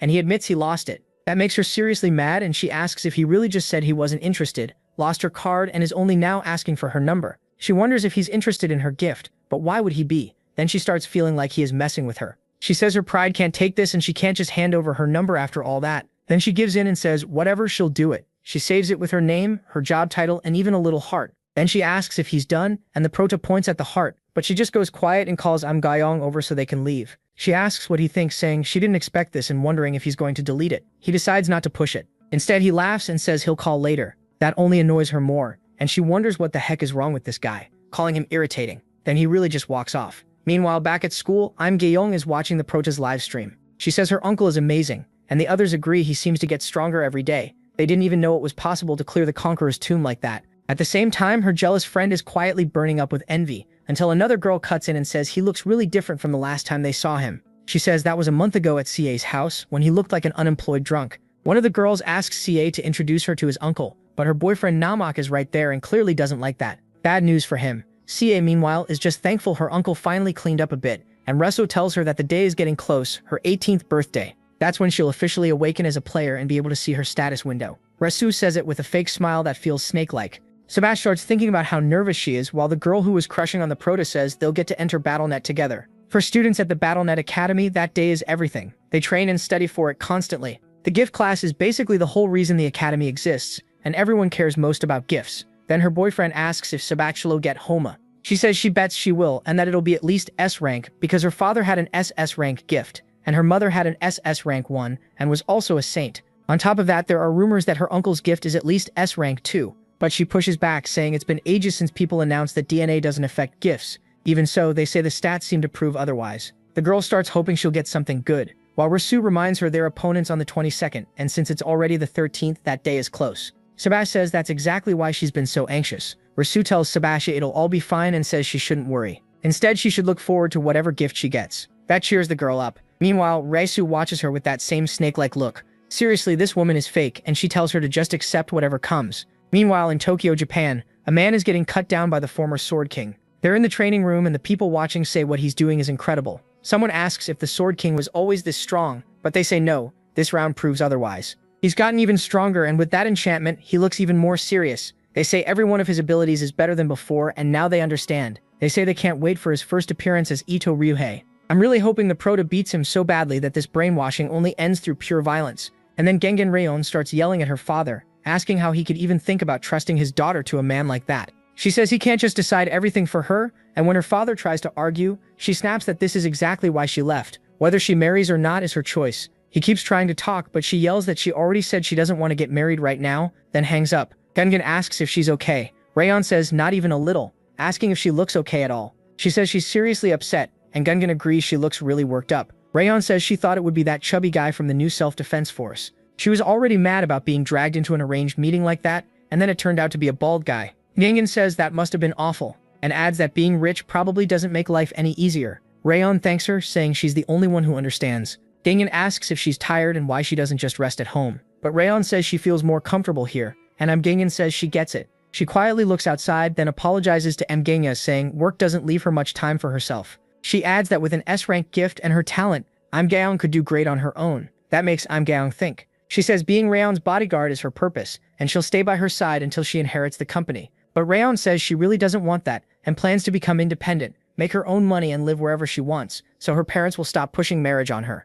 And Geong says that's fine, but it's a shame her way of making money is through betting. Rayon argues that betting on the winner is legal and counts as an investment. And Geong thinks that may be true, but you usually need some kind of return for it to be an investment, then gets smacked hard. Rayon says this time she's going to win big, and Geong asks if she means the Korea versus Japan match. Rayon says what else would she mean? She calls it a safe investment because even if it's sad, nearly every Korean is betting Japan will win 3-0. No one says it out loud, but everybody knows Japan is supposed to win. Rayon says an easy win is still a win, and Geong reluctantly agrees. Then Jahan calls her, and she's surprised he's phoning this late. A second later, whatever he says makes her jump. Meanwhile, Diego goes out to eat with the Prosha. He's tearing into a big Korean barbecue meal, and says it's his first time eating Korean beef, so he's really happy. Then he asks if this place isn't too expensive, but the Prosha says it's fine and tells him to ask for anything else he wants. So Diego asks if he can order a drink, and the Prosha says of course. Diego immediately goes for a huge beer, and the Prota doesn't understand anything, and starts thinking. He's even better than him at mixing drinks.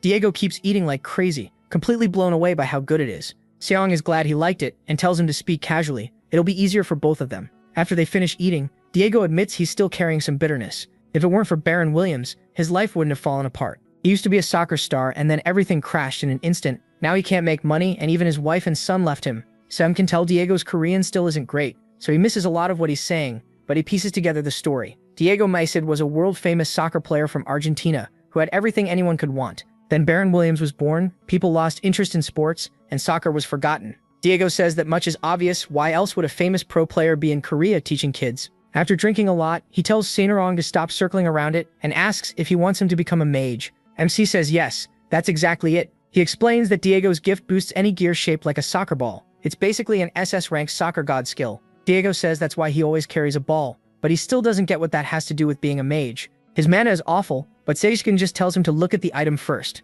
Diego realizes it's a B-rank arachnid orb. The sacred relic is made by the arachnid tribe and wrapped in spider webs, which makes it super elastic. Since spiders only have legs, the orb counts as a ball, making it perfect for Diego. He asks what he thinks and says it could bring out Diego's full power, the real him, the strongest mage from his past life. Diego then asks how much it cost. Seishka says around 500,000 GP, or about 50 million. Diego is stunned. That's more than the house he rents. He says he couldn't afford that even after saving for 10 years, then thanks him for the info, but the protagonist says he still hasn't reached the main point. He planned to give it to Diego as a gift, and if needed, he can help him with money too. Diego asks why, what for? MC says he wants Diego in his guild. That shocks him, and MC adds that he's going to start his own guild before reaching silver. Diego asks if he even has the money for that, and he says yes, and he's about to make a lot more. Diego thinks he's gone crazy when the protagonist shows him his phone. At the same time, Lee is watching and says none of this makes sense. What kind of pick is this? Seong tells her it'll be 1 win and 3 losses.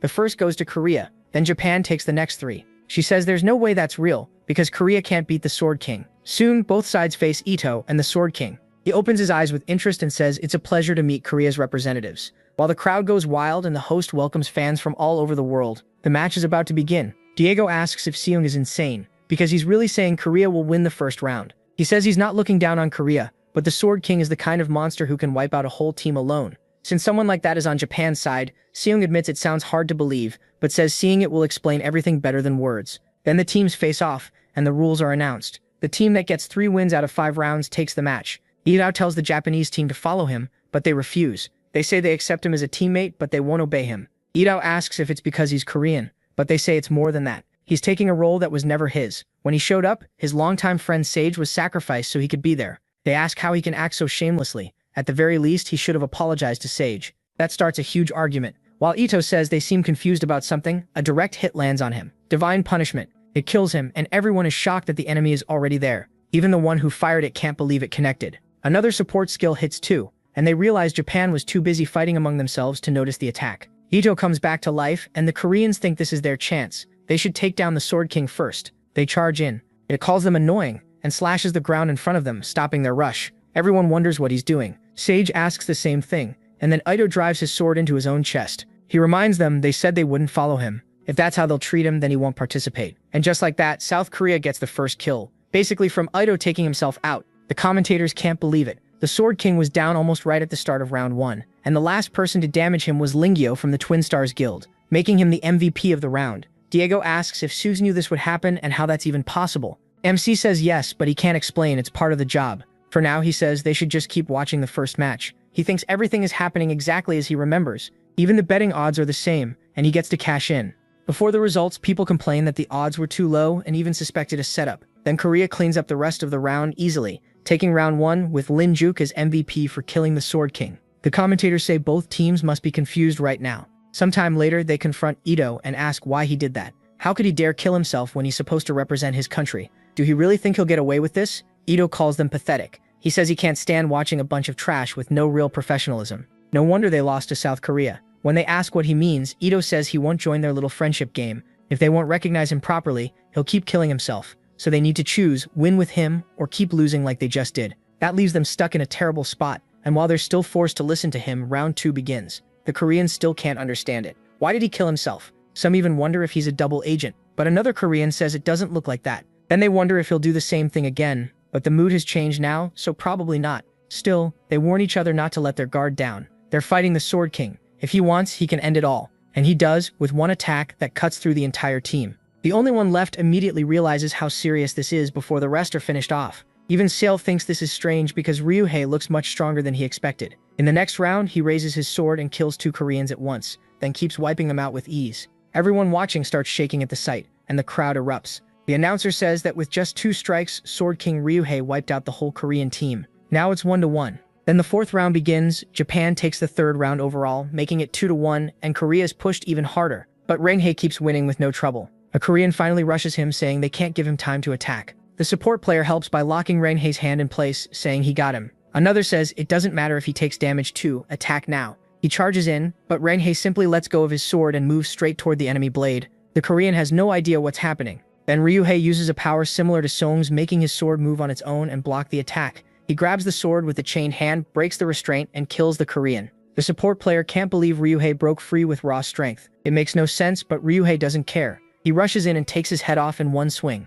The last 2 try to shoot him and stop his advance, but the archer dies almost instantly. The rest of the Japanese team reminds everyone they're still there and tells them not to underestimate them. But while one of them is acting tough, he freezes. Ryuhei is already beside the last mage, with his sword floating at the mage's neck. When the mage notices him, he says there's still a bunch of useless fools, then asks if that is the heavenly sword. He jokes that ever since moving to Japan, Ryuhei only trained to look cooler. Still, his heavenly sword style is way easier to notice now. Ryuhei calls him pathetic and says if he could fight half as well as he talks, he wouldn't be struggling. The mage asks if that really is it. Then he tells Ryuhei to watch and starts summoning power. A huge burst of lightning fires straight at Ryuhei, but Ryuhei just grabs his sword and says this is perfect. Raising both blades, he says he needed something to test his new technique, then unleashes a massive beam of light. He sends it right at the mage. The attack cuts him down with an enormous sword of light, splitting the arena in half. Everyone is left stunned by what just happened and by how much damage Ryuhei caused. Then they announce the match is over and Japan wins 3-1. Even the commentator is shocked. He never expected such a crushing loss at a time like this. He says it'll be hard to accept, but they have to endure it and come back stronger. Diego asks how that even happened. The result came out exactly like he predicted, and he says people would probably think he saw it in a dream. Diego still can't believe it and asks how much he won. Saring says it was only a little. Making money is nice, but that last move was what really surprised him. Ryuhei is stronger than he remembered. If this keeps up, the protagonist won't be able to beat him. He thinks the unnamed divine arts might not be enough. After all, Ryuhei has an ESA rank gift and stands at the peak of twin swords, a terrifying style. But Sung decides it doesn't matter, and it doesn't matter how strong Ryuhei gets. MC will just get even stronger. He tells Ida Ryuhei to wait for him, because their face-to-face clash is coming soon. At the same time, Rayon starts shaking because her bet hit big, and she made an insane amount. She realizes her $55,000 bets turned into nearly $200,000. She never thought this day would come, and she thanks Gu Hee-hun. Thanks to him, Rayon made almost $200,000, but after checking everything, she was somehow still $20,000 in the red. Following Gu Hee-hun's advice, Rayon was sure South Korea would lose 3-0, so she kept betting more. She even put $200,000 on that 3-0 score. That's how she lost it all. She says she didn't just lose $20,000, she lost her bright future too. Maybe she's really not cut out for this. In her mind, this was a total disaster. Then Song turns to Diego and says it's time for the main topic of the day. Will he make a contract with him? Diego admits he honestly doesn't get why someone like him would want a contract with someone like him, and asks if he's really that valuable. Song asks if he saw what just happened. He predicted exactly how the match would end, and he's just as sure about this choice. Diego asks what he means. The protagonist looks at Diego and tells him he'll become the strongest mage in the world. This contract is an investment, and he asks Diego to come with him. Diego hesitates, wondering when was the last time someone trusted him this much. He says he misses feeling like an important part of someone's team. After BattleNet appeared, he thought he'd never feel that again. So he says Soren gave him a new hope. There's no reason to turn him down. Diego says they'll do their best, and he won't forget this. He'll repay the favor in full. Soren says he likes that determination. He'll be waiting for that day. Sometime later in a match with Im Gyeong, she cuts people down with ease, taking the lead in the match. Everyone wants to bring her down, so they decide to team up and rush her.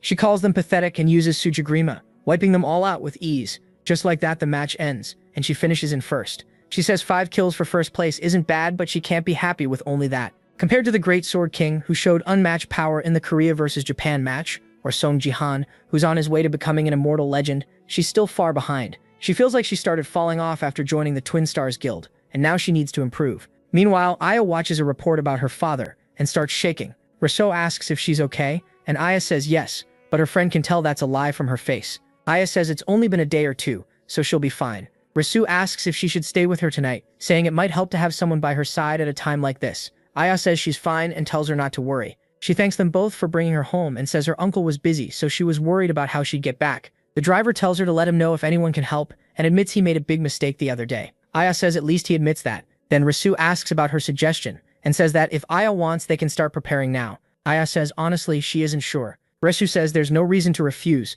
but then the car slams on the brakes and Rousseau smacks her face. She asks why the hell the driver stops so suddenly. He tells her they're at the Sword Palace, but who are those people at the gate? Meanwhile, Sang is jumping from one building to another at full speed, leaping all the way back to the ground. He says he definitely feels lighter than before, like he's improved a bit. Looking out ahead, he thinks a place this high really is better. He sits on the building like Spider-Man and remembers doing this in the US, going somewhere high and getting lost in thought. It brings back the past, and now he gets it. A place this high makes him think of Ito. Truth is, he never fought him before. Back when half the countries in the world disappeared, the top-ranked fighters started joining forces, and Yoon Se-jin, known as the best warrior, suddenly vanished. Searing still doesn't know why, but the current Yoon Se-jin is as strong as he was at his peak, so MC can't relax just because he's improving fast. He needs to become far stronger than he was in his past life, which means mastering the unnamed divine arts as soon as possible. So he needs to go somewhere else, and then he literally vanishes from the rooftop. Meanwhile, the driver tells everyone to move out of the way, but the reporters speak to Aya, saying they're from Nox TV and asking for a few words.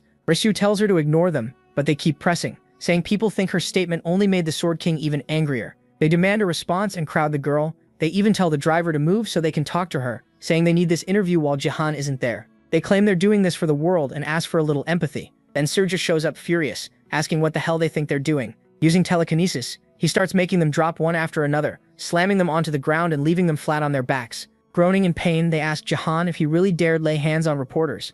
They ask if he doesn't care about his image. He says he does, and that's exactly why he was generous with them. Since it's their first time, he didn't go too far. They should be grateful he stopped there. Everyone feels the pressure in his words and just how intimidating Sang is. Then he opens the door and tells Aya to get up because they're going home. He thanks the driver for protecting her, and the man says it was nothing. Then Rousseau tells her uncle to take good care of Aya, and he thanks that snake for the concern, since she's probably involved in this somehow. As they leave, Rousseau stays behind, lowers her head, and laughs. She says it was hard to hide. Then people wonder if she's that student, the granddaughter of the news company CEO, Teo Wang Lin. She starts thinking about Aya and says it's probably over for her. Meanwhile, Roy Huhei gives an interview with Dalmobi and says he has nothing to do with any daughter. He left his whole past behind when he went to Japan, so he has no daughter. He asks them not to waste time with personal questions like that, and Sang says that's exactly why they came there. She says yes, and he suddenly really wants to beat him up. He wonders what he should do since she seems to be getting better. Still, the whole thing ruins her mood and leaves the girl feeling down. Then she talks to her uncle and asks if he remembers saying he'd grant her one wish. He asks if this is about finding the Shadow Queen, and she says yes, adding that she probably already knows what she wants to ask for. He's startled as the girl says she probably already found the Shadow Queen. That shocks him and reminds him just how smart she is. On another day, a game starts, and everyone wonders if they entered the right room. They ask Jerome what he's doing, and he says he's going to break the stands. He wants to see if it really is the Queen of Shadows or not. And one day earlier, Sei was talking with him. She says that here, she's the Queen of Shadows. Sure, she's completely purple and covered up, so she stands out. Seian says she's not certain, but this woman is a strong suspect. Seian asks why she thinks that. Seian says she's already explained part of it. At first, they suspected the elf queens on the throne, and he agrees, since both openly acted like queens. But Seian says this one feels closest to a shadow. When he asks why, she tells him to watch the video she just sent. First, she points to the eyes. Black eyes aren't impossible for elves, but even the whites of her eyes are dark. Sang thinks that definitely means something, and Sang says that's not the only odd part. This elf had been watching the top-ranked player even before the game started. The protagonist asks what she means. Sang says the way she stared at him was strange. She even checked the other matches too, and every time that elf was watching, the others looked at the strongest person around, but this one kept staring at whoever finished in first place. She did it before the match even began, like she already knew the future. Sang asks if that isn't weird, and Sang agrees it can't just be luck. Then she says the biggest clue is in the last video. She tells him to look at the shadow under her feet.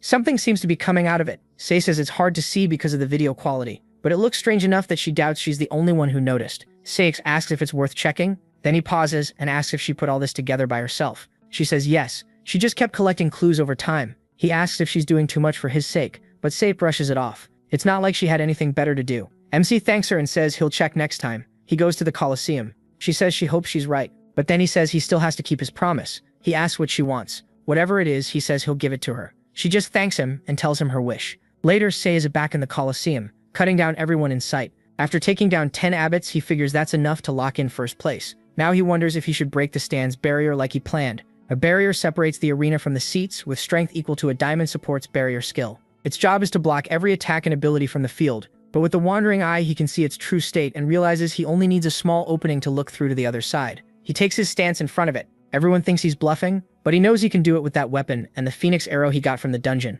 He can't use its full power because it's too risky. But to break the barrier, piercing it once should be enough. He wants to see the queen's face, so he uses martial devotion of the 3 talents path to immortality and strikes the barrier. A tiny hole opens and he keeps attacking the exact same spot again and again with path to immortality until he finally makes a tear. Everyone realizes he really broke it. Right away, he activates the wandering gaze, knowing he has to check before the barrier heals. The moment he looks, he demands the queen show herself and asks who she really is. Then everything drops into total darkness. He wonders where he is, and when he turns around, there's a huge light behind him. It catches him off guard, and a pair of demonic eyes stares straight at Sing. The next day, he looks drained, saying it was exhausting. He still can't calm down, and no wonder. Seeing something like that inside a bronze-ranked body was terrifying. He thinks it would have been scary, even in his old body before he regressed. Still, that power could be very useful. Then he checks the achievement shop and says the rewards he's gathered so far raised it to level 5. At that level, constellation slots were added. Now he can choose from several constellations, but he knows it's still too early. Earth is only in the tutorial stage right now, so he decides not to buy that yet and adds a title slot first. When he opens his status window, he's reached level 22. Only 3 levels remain before promotion. With his strength, martial power, and title, he's basically already at silver level. There's a reason he picked another title slot. It's for Martial God's successor, the title he'll get soon. Soon Sake's martial power will hit 30, and he'll gain the unnamed divine arts. His current martial power is 27, and through that process he'll connect to the martial god. That's how he'll earn the Martial God successor title, the same one he carried until his death in his past life. He has to get it again this time, no matter what, because soon he'll need to fight him, the coward who abandoned his daughter. Meanwhile, in the heart of Gangnam, in a great location near several schools, at that moment Song is trying to buy a house with his niece. The realtor says 200 square meters should be more than enough for them, but she thinks it's too small. So they keep looking, and Song figures she didn't like it, which was expected. She spent her whole life in the Sword Palace, so a normal apartment was never going to satisfy her. Still, he remembers that her wish was to move out. He thinks back to the day she asked, when she was clearly miserable. She wanted out of the Sword Palace as fast as possible, because every part of that place reminded her of Oyun Sejin. He knows that has to feel suffocating. The realtor keeps praising the layout and room sizes, but Soong only thinks about finding a place she actually likes. He says they need more space. She'll become a player soon too, so they'll need room for a connector. The realtor says he'll look for more options and comments that she must be happy to have such a dependable, strong uncle. But Soong says he still has a long way to go. The man says he'll keep cheering for him as a fan. Then he adds that he's the one who's grateful, because he used to be part of the Sword King's household. The news that the Sword King went to Japan was shocking enough to make him quit, and he worried a lot about her after that. He kept thinking how hard things must be for her, so he's relieved to see how she's doing now. He says she still has a long road ahead, but congratulates her on her awakening. He's sure she'll receive a good gift. Sol-no is worried. After the Korea-Japan match, attention on her grew fast. He knows everyone is watching her awakening, and whatever gift she gets, but soon she'll receive an F-rank gift, and all that attention will turn toxic. People will start tearing her apart. He tells himself he has to stop that. He needs to keep people away from her for a while, especially those reporters. Meanwhile, that snake Rasu is talking to people, saying that on August 22nd, the girl's birthday, she'll be at the school's gift center, and promising to help them get an interview. Her friend says she's so fake, perfect for a CEO granddaughter from a media company. She snaps back that nobody asked him to stay there. He tells her not to be like that and says none of this would have happened if not for her. Then asks why she hates the girl so much. Reso says the girl isn't even from a good family, yet people keep comparing them. Without Battle.net, she'd just be a nobody. So he asks why she wants the interview, and she says it'll help her article, like she's doing that family a favor. Then she adds it'll be even better if the girl gets some trash gift and her life falls apart. Honestly, she's disgusting. From the second she showed up, it was obvious she was bad news. Total snake, pure poison. The guy calls her a demon. He agrees completely and hopes that nasty hand from that sludge zombie swallows her whole. She says that's why his role matters so much. Saying is that girl's uncle and always by her side. Then she asks if he's sure he can win in a fight. The guy tells her to relax. He's not worried about that bug at all. Just keep her promise. He says. She replies that he really is scary. Then she tells him not to worry. Once the job is done, he can do whatever he wants with the girl. Back in Seoul at the Gangnam Battle.net Academy, 14 hours remain before her awakening. The snake tries talking to the girl and asks her not to be like that, but she tells Raisu to stop. She's already said she won't do an interview, yet Raisu asks her to reconsider just one more time. She keeps pushing, saying it's for CL's own good, but CL says no again. Then Haisu acts hurt, saying people have been blaming her lately because of the Sword King, even though she did nothing wrong. She says they need a better story to cover that up, and even begged her grandfather to help. C stays polite. She thanks her for worrying, but says she doesn't need any of this right now. After that, she excuses herself and heads to the bathroom. The second seat leaves, Haiso starts cursing her in her head, annoyed that she wouldn't just agree to the interview. Still, she isn't worried. They're already waiting outside the gift hall, so they can grab her there. That night, she keeps wondering what kind of gift seat will awaken. Since the awakening is happening no matter what, she wants an article that ruins Seif completely, and an F-rank gift would make it even better. Meanwhile, Seif goes to the bathroom to clear her head. She thinks about how hard it was to keep calm, because deep down, she already knew everything. She knew what Reshu really thought of her. Then she remembers overhearing that snake talking behind her back. Reshu had asked if she still hung out with Seif, mocking them for acting like best friends. When someone told her to quit talking like that, Rusol said she wouldn't cut C off until she got everything she could from her. Another girl asked what she even wanted from someone whose father was already a lost cause. Rusol just laughed and said they were too soft, asking if they forgot her family owns a media company. Then she said the best time to take everything from someone is when they're already falling into hell. She even hopes Sagshi would get an F-rank gift, break down completely, and give her plenty of desperate pictures to use. The others called her crazy, but they also thought it sounded interesting. Sagshi kept listening to every awful word. Hearing all that filth, the shock of seeing Rasu's real face hit her hard, but only for a moment. After that, fear took over. Sagshi starts thinking she really might end up with an F-rank gift. Then she realizes Rasu wasn't the only one hiding her true intentions. All she can think is that she needs anything but an F-rank, so she silently begs the sky to please give her a good gift. Then the moment comes. Standing there, she suddenly feels like something is off. The light of the gift shines right into her face, making her flinch. But a little earlier, with 5 hours left until her awakening, the protagonist thinks there isn't much time now. Soon after, Song Jahan is called over, and he asks if C is safe inside the gift hall. They tell him yes, she's under guard. He thanks them and asks them to make sure no one gets near her, especially reporters. They assure him the security is so tight that not even people from the school can approach her.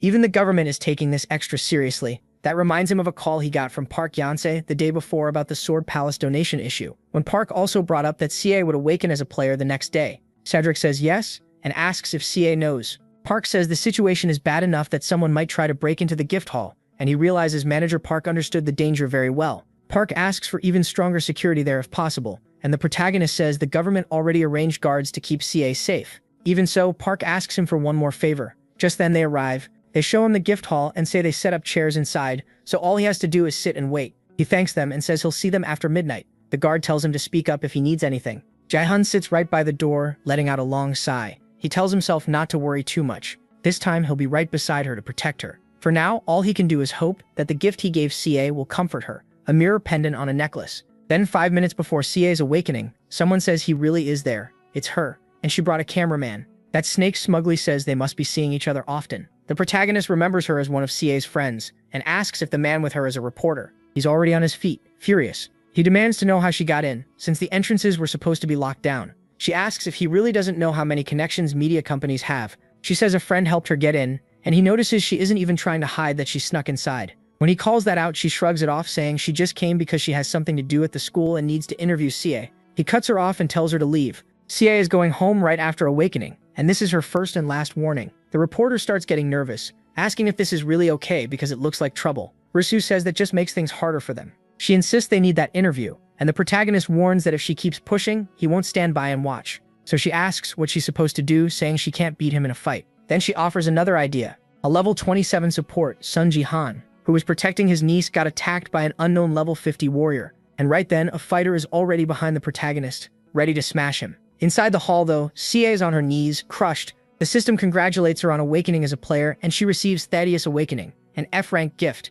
She can only whisper that she prayed this wouldn't happen. At that same moment, the protagonist gets hit hard in the head. Inside, CA feels like it's all over now. Outside, the protagonist is beyond furious after taking that hit. He glares at the guy with pure killing intent. After that blonde thug lands the blow, he tells the protagonist to stay down, saying he plans to give all his love to CA himself. That makes the protagonist ask, how dare he say her name like that? The blonde guy is surprised he's still standing, saying he's tougher than expected. The protagonist throws a punch back at once, but when it lands, he realizes the blonde has stone skin. The guy grins and says it looks like he did his homework, then asks why he doesn't seem surprised. Still acting confident, the blonde drives a blow into the protagonist's side, and Rasu can't believe what she's seeing. She wonders if he's actually winning. The blonde keeps talking trash, saying the protagonist doesn't know his place, even though people call him a rising star. Then he tells him to answer when spoken to, and keeps punching, wondering how many hits it'll take to make him open his mouth. But the protagonist answers with one punch. A clean shot to the chin sends the guy flying so easily it looks effortless. Both of them are left staring in shock.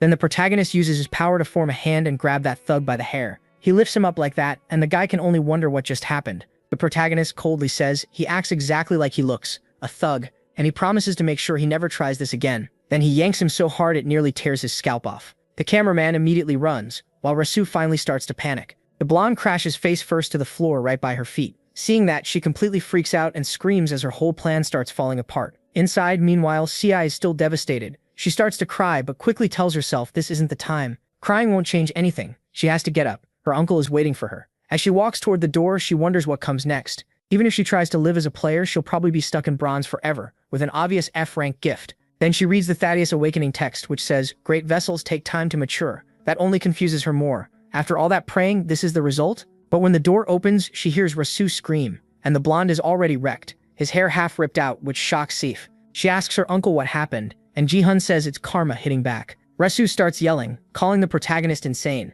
Both turn towards Seo, and Rasu demands to know how he dares do this, asking if he even knows who her grandfather is. She says he's the CEO of Taiwan News, and the protagonist just goes, "So what?" as he tosses the blonde's torn hair at her. That makes her flinch, and he asks what her family owning a news empire has to do with anything. Is she planning to turn public opinion against him? She snaps back that she won't stop there. She'll spread fake stories, ruin his whole family, and make everyone look at them with disgust because people don't care about the truth. She adds that he already has bad press tied to the Sword King, so this works out perfectly. The protagonist just tells her to go ahead. He says all they have to do is leave South Korea. Then she finally realizes just how badly she messed up. He asks what she's going to do now because she'll have to answer for what she did. As he says that, a fireball starts forming in his hand. She tells him to quit bluffing, acting like he's nobody and saying that without Baron Williams backing him, he wouldn't even dare look her in the eye. He just says fine and tosses the flames up right at her. Since she won't think about what she did, he'll teach her himself. Then he makes one thing clear. This is what happens when someone goes after his family. And then he lights her up. He really sets her on fire.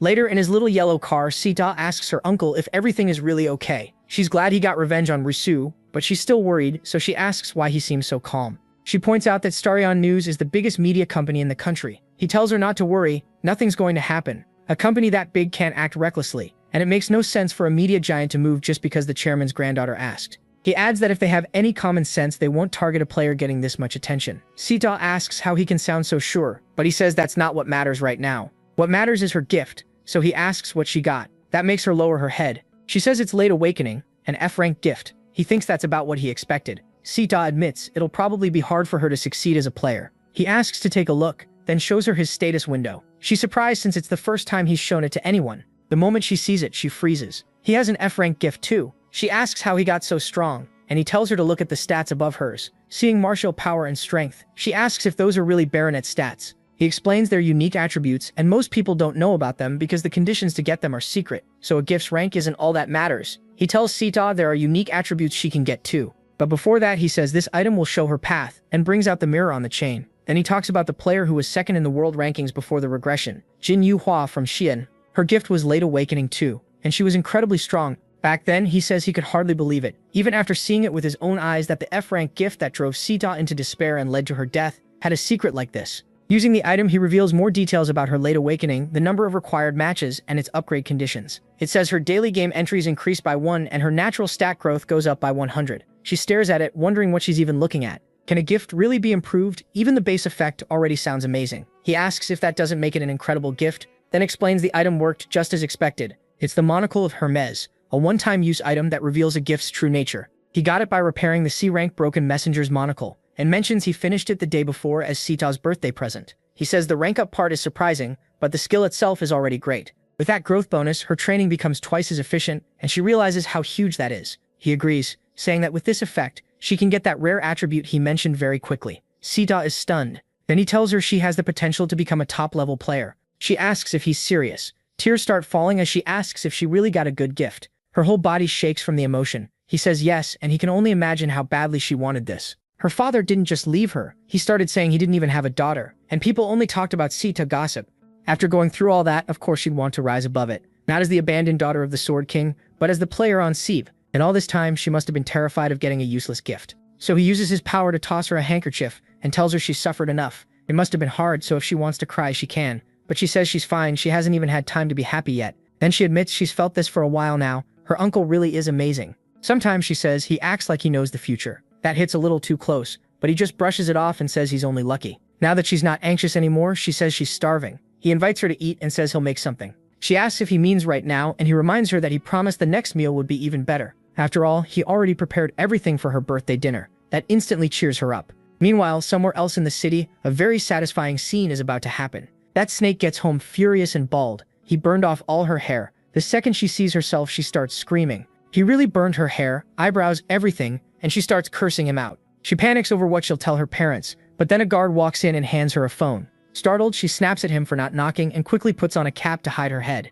Trying to cover herself, she hears that he brought the video she asked for. Still rude as ever, she tells him to get out, while he thinks she's just as nasty as always. She refuses to let this end here. Bald or not, she's still desperate to ruin him, so she starts looking for something she can use. Then, while checking the video, she notices something. It's about Sieve, and she smirks, saying Sieve really can't hide her feelings. The video shows Sieve's status window, and that near tears expression looks perfect for an article. It even seems like Sieve got an F-rank gift, and the girl can't believe Sieve handed her the perfect chance to destroy her. Soon, Sieve is going to get a harsh lesson.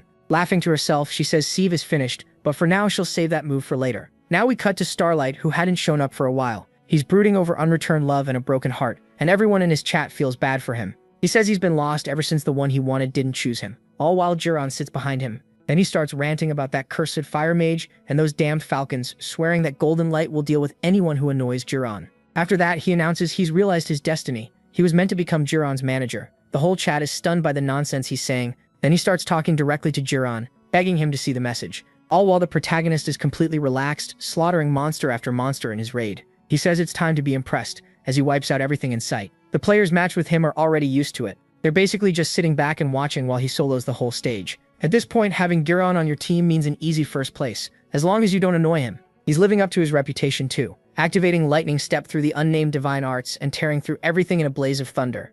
The match ends with him taking first place alone. One of the players jokes that finishing all that popcorn was the hard part, and next time he's bringing caramel and onion flavors. Then he reaches level 25, which means he can enter the silver promotion matches. Everyone is shocked he's still in bronze, and says he can finally stop bullying people there and rank up already. He earns the title Ruler of Bronze for finishing with the highest score, and he's also selected for the Global Bronze League Top 100. The Top 100 promotion battle is set for August 25th. He explains that Global Top 100 means his results are among the best 100 in the world, and anyone chosen for that group is basically guaranteed to advance if they enter the promotion battle. In the special Top 100 bracket, a player becomes an Ant. On top of that, those promotion battles have one more special rule. They fight until only one person survives. It's a survival game. Instead of ending when half the players are left, it only ends with one survivor, in a stage made to decide first place. Around then, people say the list of 100 must already be out, and the protagonist thinks that as expected, that person is joining this time too. It's been a while, but he's thinking about Baron Williams, the #1 player in America. He thought he'd run into him sooner than last time, but not this soon. Still, he sees this as bad news. Baron is impressive, and since he's never fought him before, Sang can't tell if he can win. They say the key to MC reaching the top 100 was his unique force trait. Martial power is great too, but before unlocking the unnamed divine arts, it was mostly just strength and speed mixed together. That can't compare to force-based powers that break the rules, like absolute territory, mana boost, or telekinesis. Even then, not all force users are the same, and Baron uses that power on a crazy level. The force Baron uses is on a whole different level. Force combines mana and divine power. Since Baron was born with huge mana, his force is far stronger than Xiong's, at least twice as much. He may have better control, but that means little against raw overwhelming power. Baron reached first place through power alone, while the protagonist keeps training hard. He's even doing one-handed handstand push-ups while whistling. He admits Baron didn't stay in first by luck. He's famous for diamond-level mana, despite still being in bronze. A head-on fight would be suicide, so Song knows he has to unlock the unnamed divine arts. Then he sits down to think. While checking Baron's profile, he says he still can't believe it. No matter how many times he looks, it's really the same person. He heard Baron tried to look more mature after becoming a guild master, but wonders what changed him this much. Honestly, it's not that deep. The guy mostly just got older. Then Sishun gets a call. He sees it's Ha Yeon and wonders if she's calling to thank him, but instead she asks MC to tell her who she should pick this time. That completely throws him off. Meanwhile, at her guild, Jia calls for Ha Yeon. Ha Yeon asks what it is, and Jia says she's there to escort her to the next meeting. Ha Yeon realizes it's already time and asks for 5 more minutes. Jia asks if something's wrong. Ha Yeon says she asks Sishun for more picks. Jai Trunoir asks if she has no shame, and Ha Yeon complains she's already lost money, so why not try again? Jai asks what the boy said, and Ha Yeon asks if she heard the news too. He made the global top 100 this time, and she also heard Baron Williams from the US made it in. The protagonist told her to bet on Baron for first place, and Jaya says that's what real confidence looks like. Hanyan agrees. Still, Jaya keeps thinking about Baron, who could beat someone who flies around and rains down attacks. Hanyan agrees and asks if she thinks so too.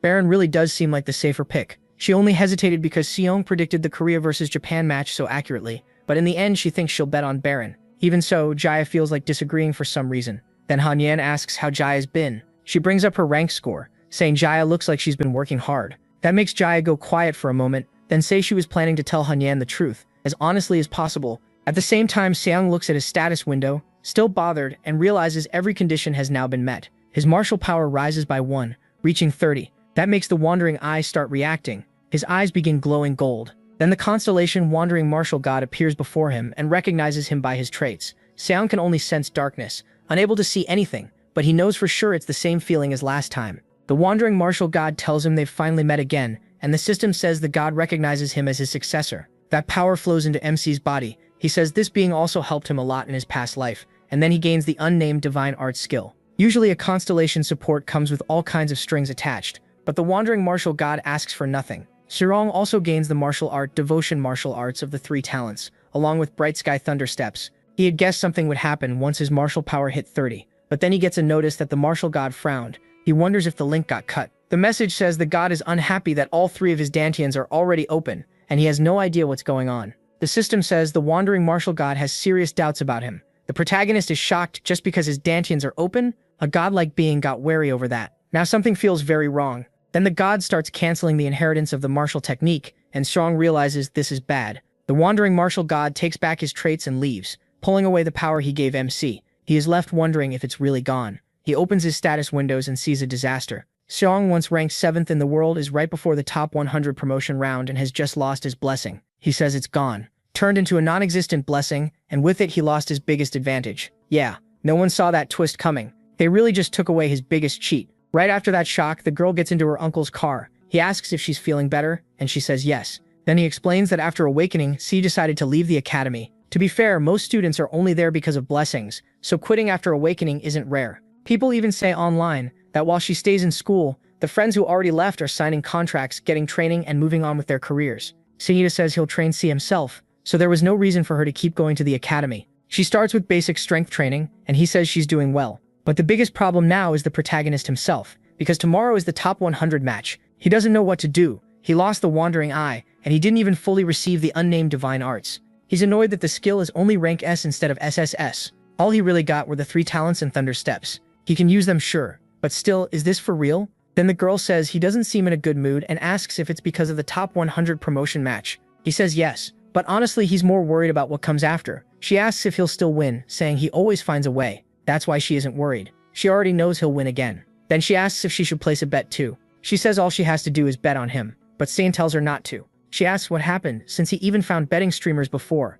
Why could he do it but not her? MC says gambling isn't for kids. She can't believe it, but says fine, she won't. Then he suddenly feels a strong shock. He stares at his eye, confused, and asks what that was. Soon after, somewhere else, he heads to a plaza to meditate. He says the feeling was strange. Something unfamiliar came from his left eye. He's never felt that before, and decides he needs to get rid of whatever energy is causing it. So he gathers force into that eye, planning to seal onto it and find the exact location before destroying it. That power shoots straight into the core of that stone, and pain tears through his eye. He cries out that it hurts like crazy and wonders if his eye just exploded. But he does manage to completely remove the wandering martial god's leftover power. Now Sang is fully free from the constellation's control. He wonders what just happened. Is he really free? What does that even mean? The system says that from now on, other constellations can sponsor him. The protagonist finds that odd. Was he blocked from getting help from anyone else this whole time? The system and status window don't lie, so he realizes the martial god had been messing with him all along, and that actually makes him happy. He starts laughing because he never imagined it. He thought that God wanted nothing in return, but it turns out he was a parasite. That makes the wandering martial god even more wary of MC, and MC wonders what that reaction was. The martial god quickly hides his traces from him. He can't understand why a constellation would act like this. Is it really that scared of a bronze player? He starts questioning what kind of wandering martial god this really is. It's the second time now, and he still doesn't fully get it. But one thing is clear, he can't rely on that god's power. So he decides to use this chance to look for other constellations. And right then, the perfect chance appears. An epic mission: find the Queen of Shadows hidden in the Colosseum crowd and provoke her. Reward 50,000 achievement points, plus the interest of the Queen of Shadows constellation. Seeing that, Seafaron starts thinking maybe he wants the Queen of Shadows as his new constellation. Then he wonders what he should do tomorrow. He needs to fill the gap the martial god left behind. Then he remembers there may be something else he can use, and the next morning, the top 100 promotion match begins. The system announces that only one player from Arataki is left in the packed arena. To win, he has to prove he's the strongest, and the crowd starts cheering for Jihan. He just says he has no plan to fight a bunch of nobodies one by one. Instead, he tells everyone to come at once, because he's ending this now. Then he starts smashing through them with nothing but his staff. But while he stops one of them, a ball of purple fire comes at his back. He quickly channels power into his staff, blocks it, and drops another NPC behind him too. Right after that, he rushes the guy throwing the purple flames. The attacker can't believe Jahan is coming at him unarmed and fires a bunch more straight at his face. But Jahan moves fast and plants a punch right in the guy's face. A real serious one-punch hit. Then he decides Baron is the only one here worth watching. He tells himself not to waste energy, but while he's thinking that, Imgyong's blade nearly slices into his eyes, and he barely dodges. He blocks it at the last second. She was aiming right for his head. As she passes by, he's shocked to realize it's her. Looking at Imgyong, he can tell she's deadly serious and really trying to kill him. It's explained that once the Space League began, people got used to the fact that dying in-game meant dying in real life, and the matches turned into death games. Before long, everyone understood just how bad things could get. Then the story jumps ahead. The Northeast Asia final begins, and Japan's representative is the Sword King, Ito Ryuhei. Back then, no one in South Korea could face Ryuhei, and the rankers were too scared of dying to challenge him. So the one who fought the Sword King for Korea was his supposed successor, the Flower Sword of Surigira, Imgyong. That makes him wonder why she's here, since she was never in the top 100. Now she's charging at him like crazy, bent on killing him, and he starts to wonder if the future has changed. Well, of course changing a ton of things would mess something up. While she keeps attacking, Jihan smacks the back of her hand, knocking her sword down with Bright Sky of the Thunder Step, then slams into her and throws her back. The impact is huge. He pulls his spear back with force, grabs it and realizes that's not all. She's gotten much stronger too. When he tries to strike, she leaps away. She avoids the blow, then comes right back in, and he starts wondering if she was always like this. She keeps driving forward with non-stop pressure, leaving him stuck on defense. He can tell she's grown. She's on a totally different level from last time. She's cut out every useless move, her attacks hit hard, and her steps are getting lighter and lighter. She keeps coming, pressing him so hard that all he can do is block. That makes him wonder what happened to her while he was away. Sometime earlier, Haeyeon asked about Imgeong's Battle.net ranking, saying she seemed to be doing really well lately. Imgeong looks a little down and says she made the bronze top 100. Haeyeon is shocked and asks if she's really already level 25. She says yes, and explains she always took first place whenever Jihan wasn't around. Haeyeon asks why she never talked about it. Imgeong says she actually wanted to ask for a favor. That catches Haeyeon off guard. Even though she hesitates, Imgeong asks for new gear. She says she doesn't want to blame her equipment, but after using it so much, the sword feels too heavy, and no matter how much she tried, her hands couldn't adjust. She knows it was a precious gift, so she apologizes for saying that, but Haejun asks if she's gone crazy. If that sword was holding her back, why keep quiet? Since her results were still great, Imgeong thought it would sound like an excuse. Haeyeon says that only means she could have done even better. She promises to get her a lighter, better weapon, even with her own money, and tells her to throw that one away. Imgeong asks if Haeyeon didn't lose all her money gambling, but Haeyeon snaps that she didn't, calling her an idiot. Haeyeon says she'll find something soon. Imgeong asks if she's sure, and Haeyeon tells her it's fine. She just wants her to make sure to show everything she has in the promotion round. Imgeong thinks Haejun always knew she'd been comparing herself to Jaehan, and Haejun says she really can beat him if she pushes a little more. No matter what people say, she's always been a star outside Korea's Bronze League. She just needs to prove it. Imgeong realizes Haejun had always been cheering for her, believing she could go even higher. So Haejun tells her to do her best in the top 100. That leaves Imgeong smiling as she thanks her boss. But back in the present, she thinks she may not be able to keep that promise, while the protagonist starts turning the fight around and makes her feel the pressure. In that moment, she knows she can't beat Jihan. As if reading her mind, he says she already knows she can't win. So why keep pushing this hard? She still won't stop attacking. He thinks she could have lasted a long time if she'd gone after weaker opponents first, just like in the old Northeast Asia final. She admits she knows she can't beat him as she is now, and maybe she never will. But if she gives up, then it's over. Jihan is caught off guard by that. She says if she can't surpass him, then she'll do everything she can just to reach him, and as she says that, she summons a Surajira tree in front of him. Raising her sword, she unleashes her sword art straight at Jihan. He realizes she's always been this kind of player, someone who keeps fighting to grow, even when she knows she can't beat her rival. In his old timeline, the Sword King killed her with twin blades. In this life, though, she's made the top 100. Now he wants to see how far his regression will change the future, and he says he's been thinking about this for a while. He needs Imgeong by his side. She activates her secret technique, Suragira Flower Hurricane, rushing him so fast it leaves after images. As the technique comes at him, he realizes it wasn't meant to be used against a spear, and he has the perfect skill for this. He sets up a brutal counter, and uses martial devotion of the 3 talents, Earth. With 1,000-layer fury, he cuts straight through the Suragira tree she summoned.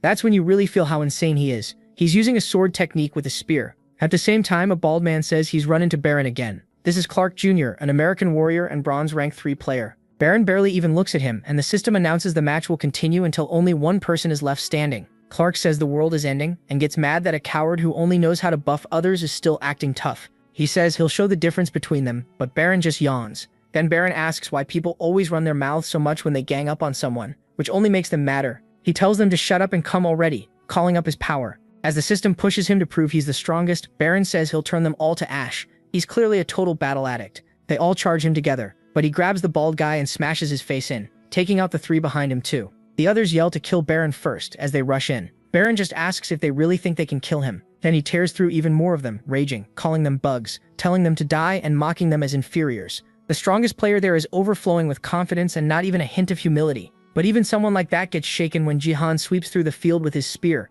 cutting down Imgeong and several others in a single strike. As Baron stares at him, it's said that he starts to realize something. If he ever slips up, it could end exactly like before the regression. So he heads toward the protagonist and asks if he's that guy, the unbeatable Sun Jihan, completely messing up his name. Jihan corrects him, saying, "It's Jihan." Baron apologizes, then says he doesn't know the language of an underdeveloped nation. That was straight up xenophobic. Laughing like he's having fun, Baron drops the smile, stares hard at Jihan, and says he hopes he understands. Then he says, "Jihan, wrong again," and attacks, burning through his clothes, but suddenly he's shocked. Using Lightning Step, Jihan appears right beside him. Baron asks if that's all he's got, and Jihan answers with Bright Thunder Step as Baron vanishes mid-sentence. Now he gets it. He says, "So this is your level?" Then he jumps into the sky and summons several magic circles to strike the boy. A storm of fire crashes down on the protagonist, but he keeps dodging with pure speed. Baron admits it wouldn't be that simple. While avoiding the protagonist's punch, Baron mocks him for daring to challenge the heavens. The hit lands and sends the protagonist straight into the ground. Baron says he'll gladly give them a fitting end,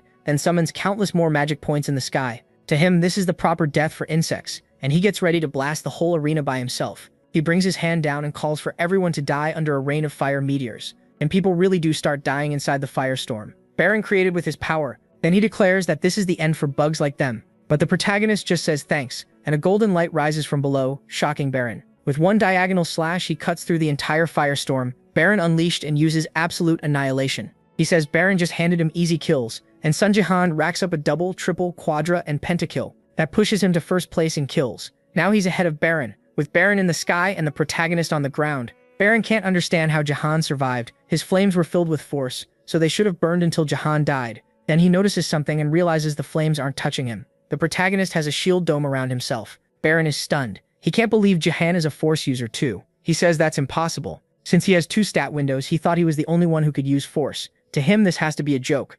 Jihan throws that back at him and says, the joke is thinking he's the only one. And now that he's seen it up close, he can tell Baron's skills are awful. That taunt gets to Baron, but in a way he almost enjoys. And he completely loses control, glowing and throwing off lightning and everything else he can. He starts raging, blasting energy everywhere, calling Jihan an insect who can do nothing but copy. Then he demands to know how Jihan dares, surrounding the boy with even more flames and swearing he'll burn him until he's unrecognizable. But Jihan, still on the ground, says he can't let that happen. He still hasn't shown everything he prepared, and he pulls out a crystal fragment in his hand.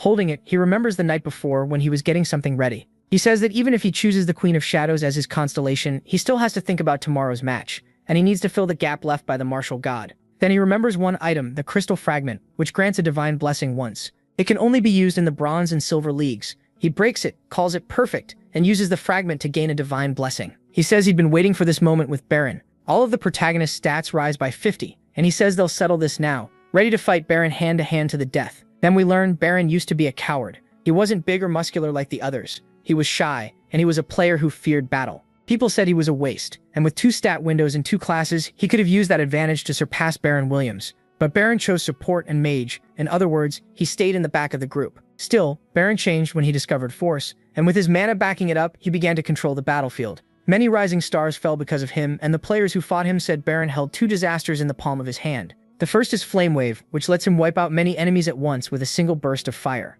No one had ever survived after being hit by that skill, so now he says this is the truth, getting excited and thinking the fight is already over. But then he freezes at what just happened. The protagonist erased that flame wave with one strike, using the Path of the Immortal Sage to crush Baron's attack. Baron says Jihan destroyed everything with a single piercing blow. It tore through all his flames and opened a path straight to his body. He can't understand how that's possible. Jihan says he knew why. Baron looks all-powerful on the outside, but inside he's empty. Then Jihan uses electricity from the ground to get right in his face. He says Baron spends more time hiding his lack of skill than improving, and rushes him in close combat. Jihan says Baron is completely sloppy. Then one strike slams Baron straight into the ground, pinning his back against the shattered floor. As Jihan walks closer, Baron says the protagonist talks like he knows everything about him. Jihan answers that he knows someone just like him. No matter how much Baron pretends to be strong and acts totally confident, he still can't hide his inferiority complex. Jihan says he saw that the moment Baron tried to steal his loot after the kill, shutting him out just because he wasn't American. Baron stays on the ground, forced to hear all of it,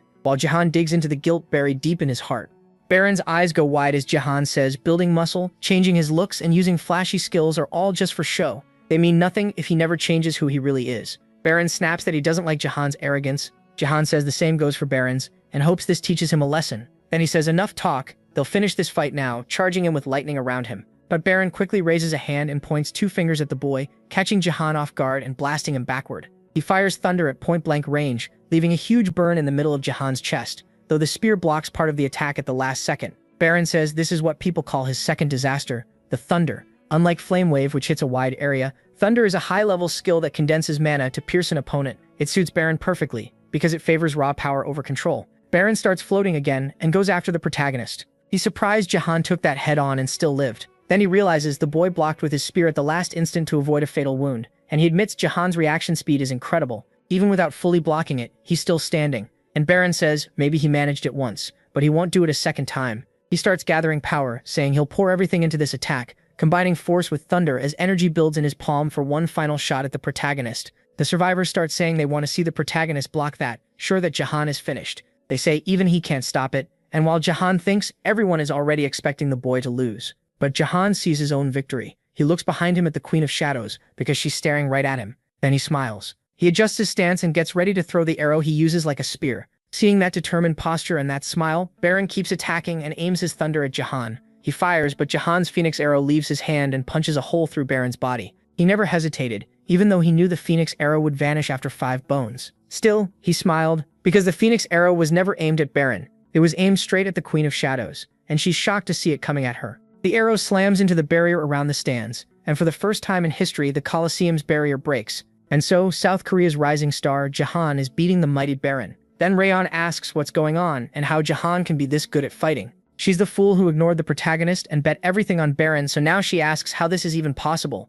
How could he beat Baron like this? It makes no sense to her. She realizes that if this keeps up, she'll lose all the money she won last time. Rayon notices she really never expected his victory. She's surprised to see the girl there, and Rayon says she expected this, though it still makes her a little sad. Rayon tells her not to take it too hard. She basically lost the moment the fight began. If she wants attention, she'll need to get even stronger. Rayon turns shy, but she also notices the girl still seems to be in a good mood. It's like a weight came off her shoulders, and the girl admits that's how she feels. She says this fight taught her she's still improving, even when she rushed Jahan and managed to pressure him a little. She thinks she'll keep getting better. Rayon says she'll cheer for her until the announcer suddenly shouts that something unbelievable is happening. She immediately thinks about her money, and Rayon asks if she was gambling. The announcer asks if everyone is seeing this. Jahan has broken the barrier. Meanwhile, Baron is furious when he realizes Jahan was never aiming at him. The protagonist completely shatters the barrier, and his spear comes back to his hand as he catches it in one smooth motion. Then he looks at the queen and says, "It's been a long time since he last saw her." The Shadow Queen answers by releasing wave after wave of darkness.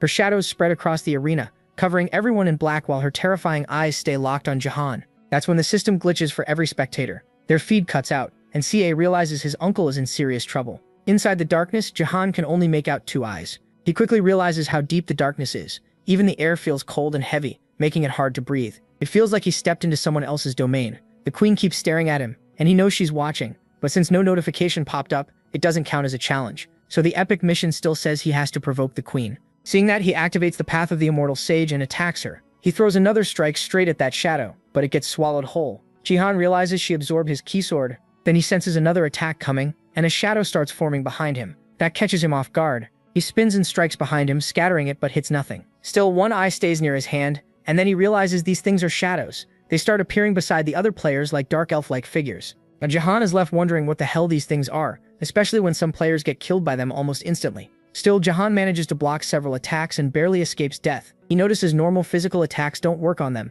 so he decides to try divine power instead. He fires an energy sphere right into the shadow's face, but he's shocked when it doesn't do direct damage, only erases a small part of the darkness. That tells him he was right. As a shadow, it's weak to light. But then one grabs his leg and another rises from the ground to trap him. His foot gets pinned while the other one moves in to strike. So Jahan starts summoning lightning. Remembering the zombies from before, he decides to spread electricity all around him, just like he did back when he still wasn't skilled with the Space of Thunder. The lightning blasts away a huge chunk of the shadows, and several of them pull back and watch from a distance. He figures they can't get close now that he's covered in light, and thinks this might be easier than expected. But then his light starts getting snuffed out. Something huge covers him and a giant shadow appears overhead, ready to drive down a massive sword. One look at that and he knows things just got bad. Seriously bad. It's explained that the Baron Williams connector is required equipment for the game. Its main job is to reduce pain. Since amputations, burns, and brutal injuries are common in Baron Williams, the connector isn't optional. The standard model cuts pain by 80%, and most players use ones that reduce it by 90%. That lets them fight a lot more recklessly, because they don't fear pain as much.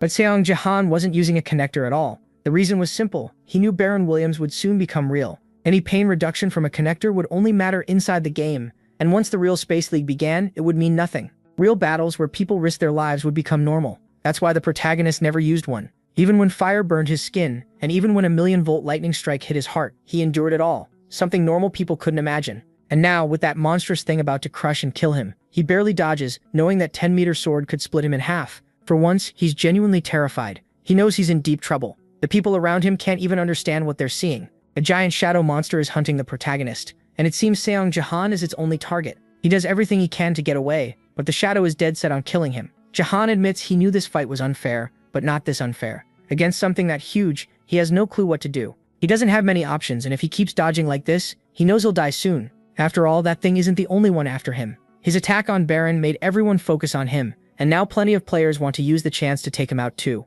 Either way, he can't stay on defense forever, so he lets out a breath and says he has no choice. He uses force, then boosts himself with mana and fire, deciding to face all of them at once. He sets that shadow ablaze, coating his spear in flames. If she wants to bury him in darkness, then he'll answer with the unnamed divine arts, devotion of the 3 talents. A blinding light bursts out and nearly lights up the whole arena. He declares he'll wipe out the shadows with an even stronger light, and the fire from Mountain Crushing Strike explodes across the area. Much of the darkness clears, but the effort leaves him drained. When he looks ahead, he wonders if it worked. Then he checks on the other players. Instead of fighting, they decide to leave. One even says his father taught him that avoiding defeat is also a kind of victory. Jahan realizes they're backing off on their own. Now the only one left is the Shadow Queen, still hidden right in front of him. A ring of shadows forms around Jahan, and he asks if she's really trying this again. He's sick of it, and figures it won't end while her real body is still fine. That thought only makes him angrier. He grips his spear harder and refuses to let this keep going. His 3 Dantians start resonating, and he thinks he may be able to use high-level martial arts the same way he once used the 3 talents martial devotion, without the unnamed divine arts. His body starts shining like crazy, and he knows it won't be perfect at his current level, but he can use the Phoenix Arrow's power to finish this. The Phoenix Fire that comes with the Phoenix Arrow should make up for what he lacks in strength, and since ancient times, lightning has been seen as divine wrath, the punishment a furious god brings down, especially when the world is buried in darkness and chaos. So he calls on thunder, gathering it at the tip of his spear until a huge light erupts across the arena. But the system warns that this exceeds the player's limits, and his life is now at risk. Even so, Jahan pushes through the pain with a scream and uses the martial art of the Thunder God, the power that purifies evil and demons, the unnamed divine art, divine thunder technique, Thunder Shock. This move is on a completely different level, a technique from a higher realm. He makes up for his lack of raw strength with the Phoenix Arrow, and successfully pulls off an unorthodox technique. Still, even with all that, he can only bring out 80% of its power. Thunder Shock should merge many bolts into one, but his lightning doesn't fully combine, and leaks out behind the Phoenix Arrow. Because of that, the incomplete technique injures him badly too. Even so, it still manages to reach the Shadow Queen and catch her off guard face to face. But the attack loses power right before reaching her, and in the end it only reveals the Shadow Queen's face. It doesn't deal any real damage. Still, Seung Jahan realizes he got lucky. He did leave a small cut on her cheek, and that clearly surprises her. Meanwhile, the protagonist is completely wrecked. One hand is nearly burned to charcoal, but he already did what he needed to do. Then the spear starts flying back toward him. He realizes the delayed thunder turned it into a double attack. Seeing her wound, he's stunned that an incomplete technique created such an unexpected result.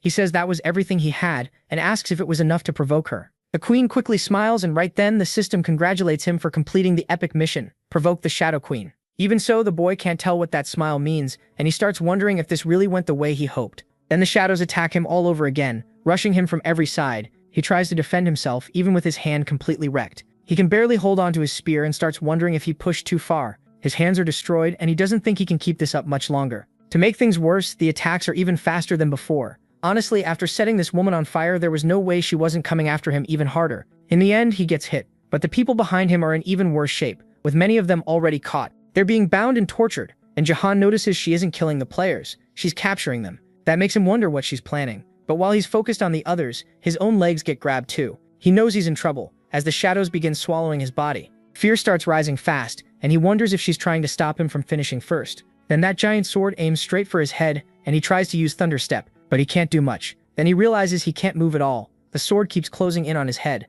Still, he notices the finishing blow is slower than it should be, so he wonders if she wants him to die slowly and painfully. He even calls her cute because she's smiling at him like she's enjoying this, but he has no idea what she's saying. He mutters that if this keeps up, he'll lose first place. If the others die before him, he might still hold on. But they're already grinning, sure that saying will die first and one of them will win. That's when he asks himself if they really think he'll just stay there and lose. He may be trapped, but as long as his fingers can still move, he can do something. And then they start cheering, saying they don't know what's happening. But this is perfect. Once Seung is gone, victory will be easy. But then one of them starts dying and panics, not understanding why. He keeps asking what's happening. Then all three die, leaving only the protagonist alive. Even she can't believe it. Sarang tells her she was too slow, and that makes him the top winner of the top 100 promotion match, which means she'll be logged out soon. That clearly ticks her off, and she lowers the sword. He starts to realize this is going to hurt like hell. Then the attack completely tears him apart. After the protagonist is crushed by that giant sword, the queen watches what's left. But then Sarang speaks again, shocking her, and the arm he lost starts fading.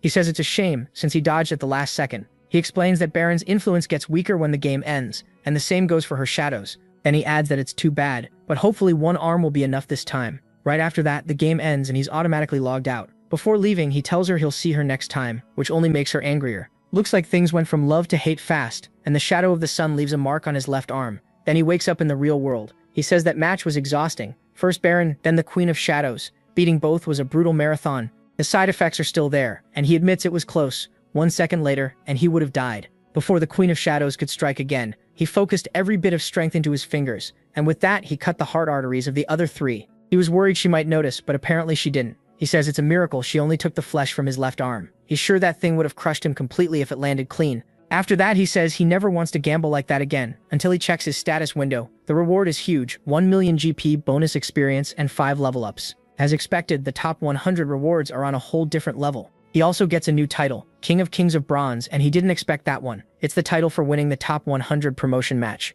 In Silver, all stats go up by 5, and earned experience increases by 50%. He says it was about time to change titles, and this should help him grow much faster in Silver. Next, he checks the special achievement rewards and sees 10,000 points for winning and clearing the top 100, plus another 50,000 for taking first place without a blessing. That leaves him shocked. 60,000 points total. In the end, losing the martial god really did help him, and he thinks that's good. But then he looks to the side and notices something weird. His sleeve is torn off, and one part of his arm is covered. When he raises it and sees it clearly, he wonders what happened. Why is his left sleeve cut? And before that, there's something even stranger. He wonders if this is Baron's effect. Can that even happen? They're still in the tutorial, so he starts wondering if it happened because she's a constellation, something from another dimension. There's no wound on his arm, so what the hell is going on? Then it hits him that he's back, and he tells Semi not to worry. She says she was scared because the broadcast suddenly got cut off. That surprises him, and she explains that the stream ended the moment he broke the barrier. The media went crazy over it. He says everyone must be in shock, and then notices he's getting a flood of messages. She remembers to ask if that was really the Shadow Elf Queen, and he says yes. He adds that he cleared the mission because of her, and C happily says all the effort was worth it. But then she asks what's wrong with his arm. He says nothing is, and she asks what he's talking about. His arm is turning black, and she's right. The Queen's shadow magic is spreading across Seung's arm. He panics and asks what's happening, and then the system detects a curse. So that's how it ends. Whatever was between them is over, and she left him with this. Meanwhile, at Divergent Guild headquarters, they discuss MC's latest moves. Rayon watches as the narrator says beating Baron was amazing, but what happened after was even crazier. He destroyed the barrier. They say a bronze player breaking the barrier makes them excited to see what he'll do next. Rayon notes that everyone is talking about him. He beat Baron, won the top 100, and even shattered the barrier. They say Sion gets stronger every day, and they need to recruit him no matter what. After that match, he became a huge name. Now agencies everywhere are asking what to do about him, because everyone can see he's incredibly valuable, so the order goes out to recruit him immediately. People are talking in Manhattan, New York, and in Tokyo, where they admit Takeda was right. Now they think they need to bring Sang in. But that's the problem. They wonder how, since he already said he won't join no matter how much money they offer. Then they say they have their own methods. Someone points out that won't be easy because of the Sword King. If they don't have her, who's going to control the Sword King? Another says, not to worry. There's already a plan. They can probably keep the Sword King distracted while they take him. The others ask if they're serious, and he says yes. She's already on her way. Meanwhile, Ito laughs as the Sword King watches the helicopter take off and asks if she really won't tell him where she's going. He wants to know her destination, but Ito tells him not to be so impatient. She says it won't take long. He just has to be a good boy and wait for her, and keep loving her like always. For a moment, anger starts rising inside him, but then he falls back under control. He gently tells Ito Shizuru to stay safe. She says goodbye, and yes, this is Ito Shizuru. The guards around her call her a goddess. She looks up and says the sky is beautiful, and it's a perfect day to visit someone. She wonders if Seek agrees. Meanwhile, he's in bad shape, with shadows spreading all over his arm. In the middle of that darkness, a black sun appears, revealing something strange. Some time later, people are yelling at the protagonist, saying he should be grateful he even got a chance to apologize. But what kind of attitude is this? They warn he'll regret it, but he uses force to move a cup and hurls that orange drink right at the old man's head, leaving him stunned. The man curses at Seong and asks if he's lost his mind, while MC stays dead serious. Then 10 minutes earlier, Kinun Tai says he just arrived. They thank him for helping them, but he brushes it off and says he should be the one handling this after what Seong did. To repay all that effort, he says he'll make sure to deliver his message to the 2 people who harmed Taiwan daily. Then the protagonist and C arrive, surprised that the head of Baron's department came to visit them. He apologizes for not coming sooner and asks how they're doing. Seer says they've been better. Seer asks why he's here, and the man says the department decided to reward him for everything he's done. Sounds great, right? MC thanks him, though he doesn't think much of it. But then the man says something ridiculous. He says he and Sia need to officially apologize to Taiwan Daily. Seer asks what he means, and he explains that they supposedly attacked members of the Taiwan Daily CEO's family.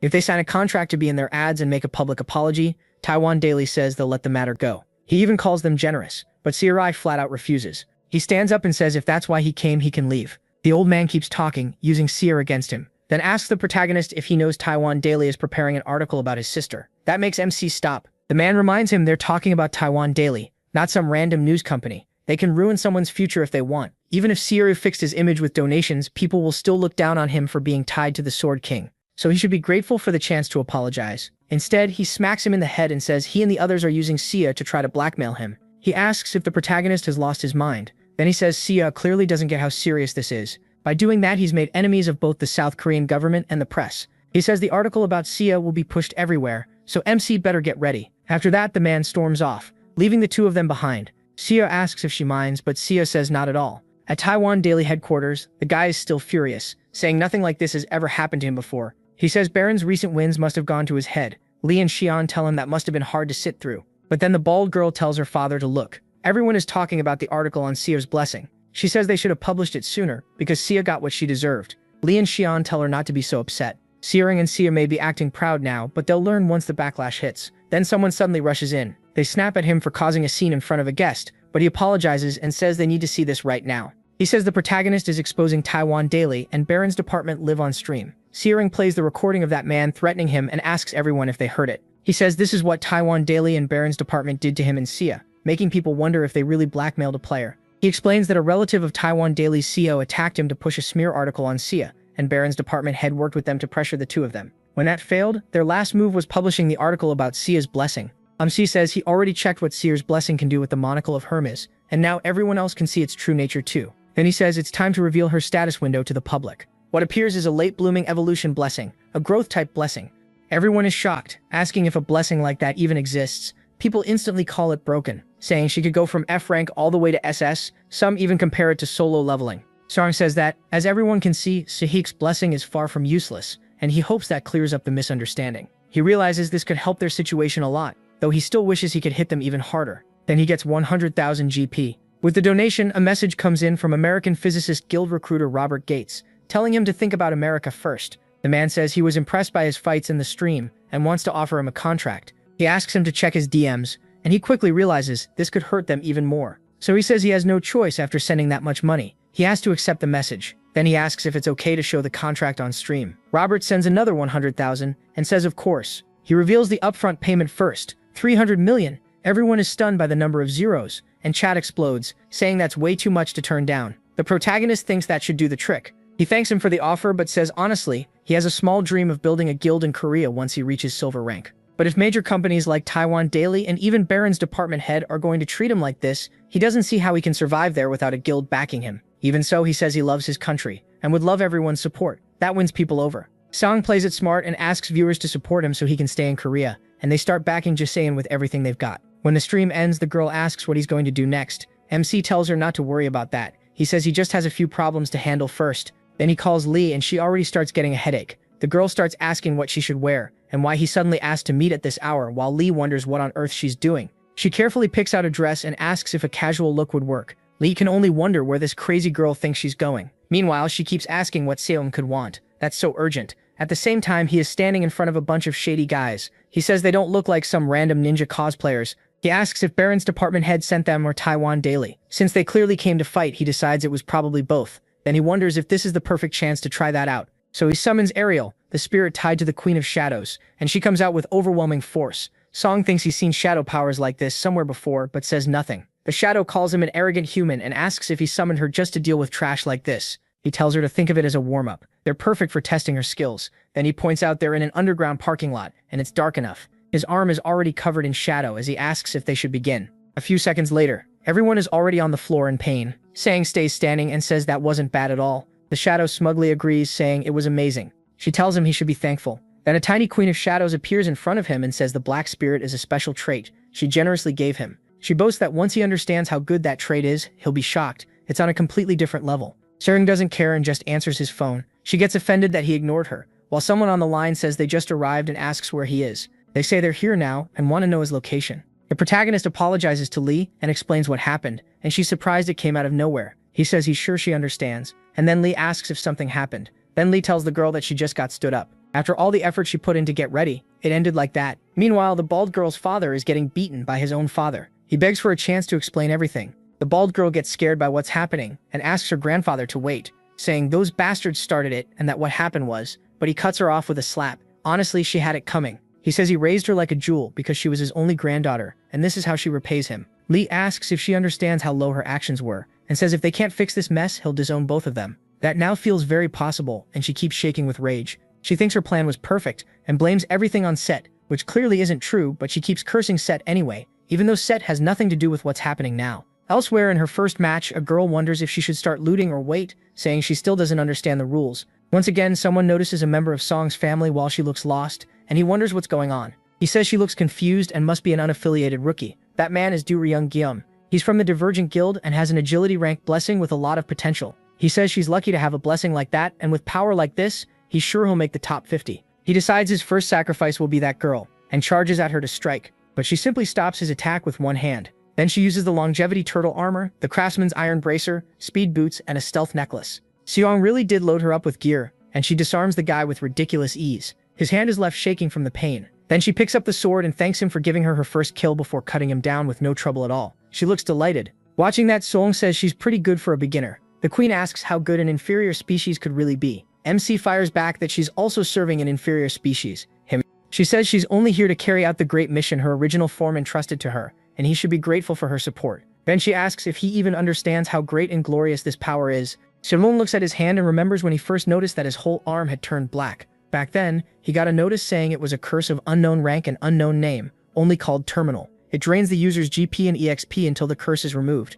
That seriously rattles him, and she asks if he thinks that's a bad thing. Seong notices the message is written just like an item description, so he thinks maybe that means it can work with emergency restoration. Then the hammer appears and starts restoring the cursed shadow. The system says Seong's shadow is in critical condition, so it can only do a partial restore. He uses emergency restoration anyway, then keeps spamming it over and over. The same warning keeps popping up, but he doesn't stop. At last, it works. The curse breaks, and its true form is revealed. It's now Seong's shadow, an SS rank terminal linked to the Queen's Shadow constellation. It can turn into the Eclipse Shadow sword, and its rank can rise through that constellation's authority. The girl notices his arm is back to normal and asks if he's okay. He says he's fine. Then he hears a voice calling him a dramatic human. The Queen's shadow shows up at his feet. He jumps back and tells it to stay away. The shadow starts taking shape, turning into a tiny queen. Both of them are shocked, and she introduces herself as a clone of the Queen's Shadow constellation. Then she speaks to Jihan, saying the original found his powers interesting and ordered her to help him. From now on, she'll serve as his subordinate. He just stares, asking what the hell she's talking about. Then the system announces that Queen's Shadow, Ariel's clone, has granted him the Black Spirit attribute. He thinks it over and realizes it lets him control shadows to use as his weapon. He says he doesn't need her in every fight, but the power is definitely useful. She asks if he's even listening,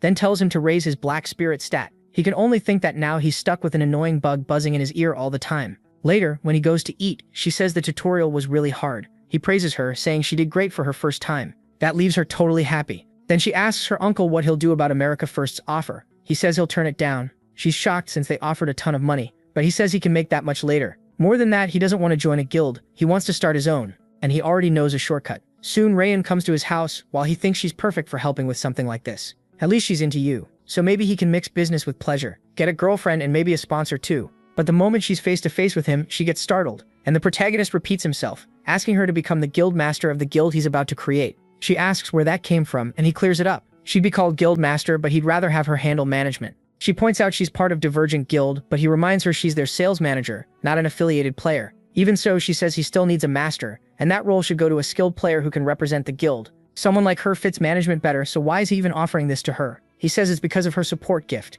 It only gives a 10% XP boost, and he's sure she always thought it was useless, since it doesn't stack with similar items. But he believes that if she becomes guild master, the true value of that gift will finally shine. She freezes, wondering if he knows something she doesn't.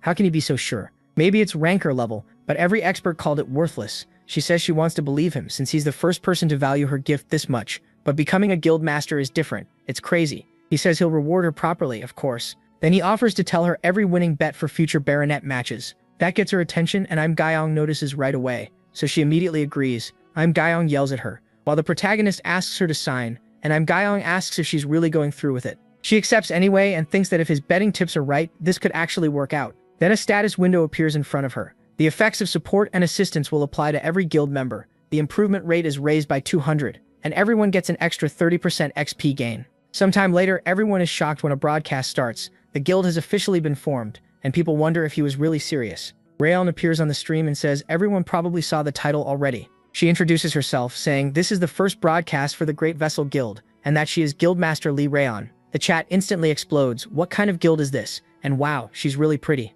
The protagonist says Rayon accepted the guild's most important role, so yes, just like she said, she's the master. Now they move on to the guild's concept, and he says they'll show it right away. The guild can hold 10 members, and it already has 5. Then he reveals the guild buff. Every member gets +1 to all stats. Stat growth is increased to level 11. Attribute improvement goes up by 200, and XP gain increases by 30%. The live chat loses it, and Rayon says their guild is built around support. They proudly offer a better growth rate than other guilds. Still, their max size is only 10 people. So for now, they're a very small guild. Then they introduce the current members: Creator Jahan, Master Rayon, Diego Masid, and Yoon Se, who recently received her gift. And last, Im Gaeong, brought in through a rental contract. She complains about being introduced like she's nothing, making the total 5. Everyone wonders what that girl is doing there, while the protagonist says viewers can follow their progress through future streams. Anyone who wants to join the guild or make a rental contract can contact Master Rayon. Satis takes the chance to ask him to explain the guild's name too. He says the name behind Great Vessel Guild comes from a Japanese phrase about late growth,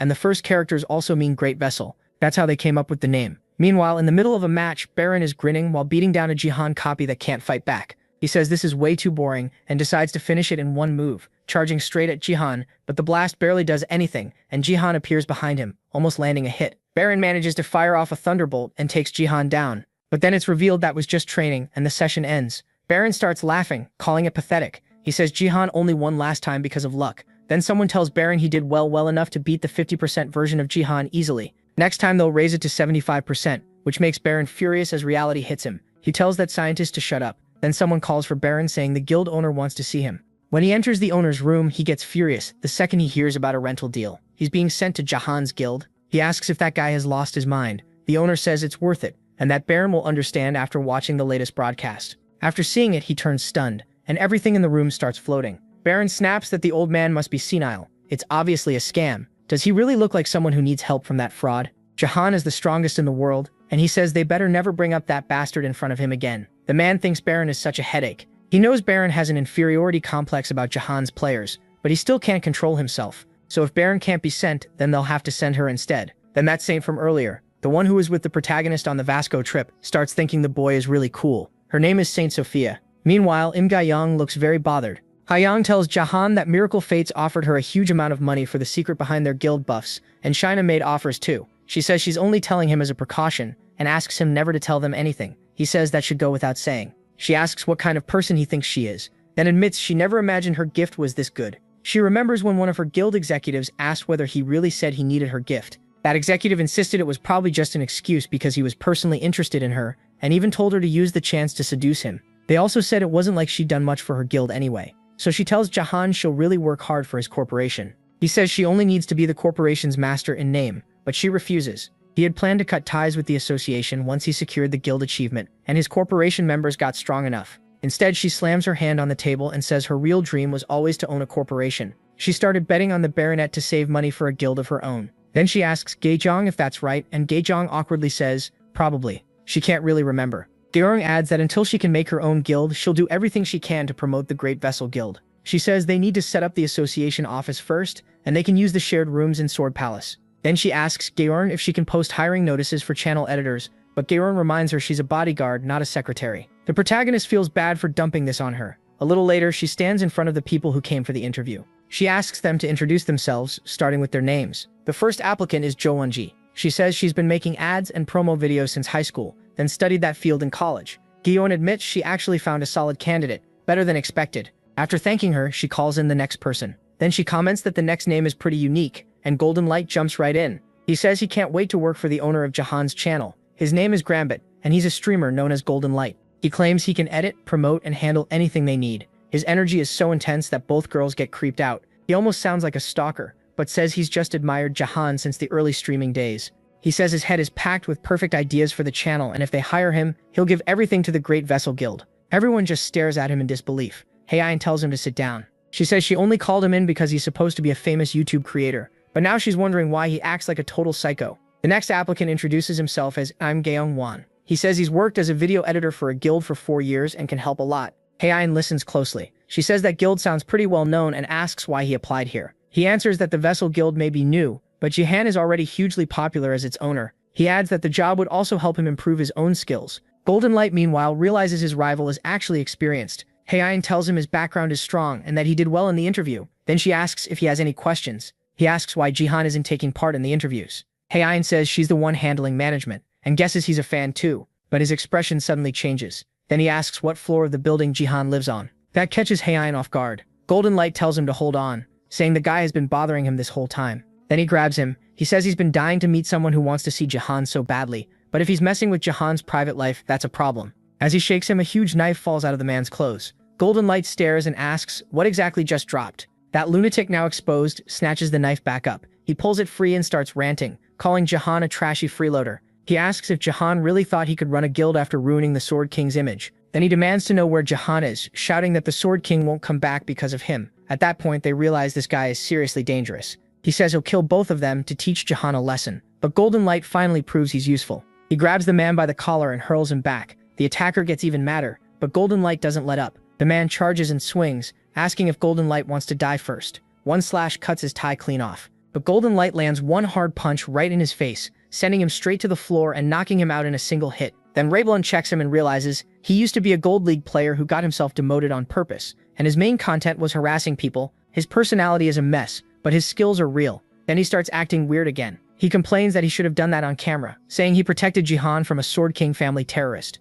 He even starts making up a title for the video and tries to begin a stream on the spot, telling the guy to wake up. Ryan tells Gayan to call the police, because both of these guys are insane. Then the real issue comes up. The attacker was after Jihan, not the corporation. He's furious, but Ryan says the danger was dealt with right away. He apologizes and says security should be tighter. He assumes they'll need to keep looking for an editor, but Ryan says that's not necessary. She says one candidate was way too good to pass up, so she already sent the message. Meanwhile, Golden Light keeps wondering when the results will come out, even though it hasn't even been a full day since the interview. He starts worrying he got rejected. In his mind, he crushed it, and even took down that Sword King family freak. He thinks maybe he should have made the takedown look even more impressive. Then a message arrives. He freezes in surprise. At the same time, the girl with glasses gets her result too, and says she passed the interview and got the job. Takeda says that's exactly what he'd expect from her. She really is a goddess. Still, he asks if sneaking in as an editor is really the right move. He says he doesn't want to overdo it, but video editing isn't easy. She tells him not to worry. Editing is exactly what she's good at. And yes, this proper girl is actually that dangerous one from Ito. Ito Shizuru, the one planning to charm the protagonist. Who would have guessed someone that neat was really such a snake? Meanwhile, Golden Light is completely miserable, so people ask what happened. He starts ranting about why he was rejected. He says he proved how loyal he is to Jihan, exposed a Sword King spy, and took the guy down. To him, it was perfect. Then someone sends a donation and asks why he didn't try applying as Jihan's bodyguard instead, saying that would have made great content. He says that's true and starts thinking Jihan must be worried. Another assassin could come after him. Then he makes up his mind he's going to become Jihan's bodyguard now. Everyone watching thinks he's nuts. People tell him to know his place, but another 10,000 donation comes in saying Jihan is playing right now. He lights up and begs them not to leave him there alone, as they all rush from his stream to watch the protagonist live. Meanwhile, the protagonist reaches another area with two massive forces waiting at the entrance. They say they've never seen this map before. Then he enters the silver area in Gangnam, where the mission is an invasion match. He says it's been a while since he last came there. Gangnam asks what he means, since this should be his first time there. Gangnam joins the protagonist, and they explain the two of them were grouped together to make the mission easier for both sides. More exactly, someone arranged this so they'd get more exposure while leveling up. He says he's seen this map on streams before, but it feels different actually playing it. She doesn't totally buy that, while the viewers start wondering if this is going to be a rematch. The protagonist says he's excited to play with her again, since this is their second time teaming up. She gets a little awkward, but shakes his hand and says it's funny. She got recruited by the very person they were all trying to recruit. Then he says, it looks like the rest of the team is here too, and she says she'll use this chance to train. Then they notice Gaon and realize this is the prep team for Divergent Guild's promotion. Once they recognize her, everyone is shocked. This kind of meeting isn't supposed to happen, and he points out that the whole group is full of Divergent Guild members. They say they were surprised when they heard she got loaned to Vessel Guild. Then they notice Xiang Jahan too, and everyone starts wondering what's going on. As everyone chats, one nerdy mage keeps staring at Gaon like he's in love. He thinks she looks as beautiful as ever.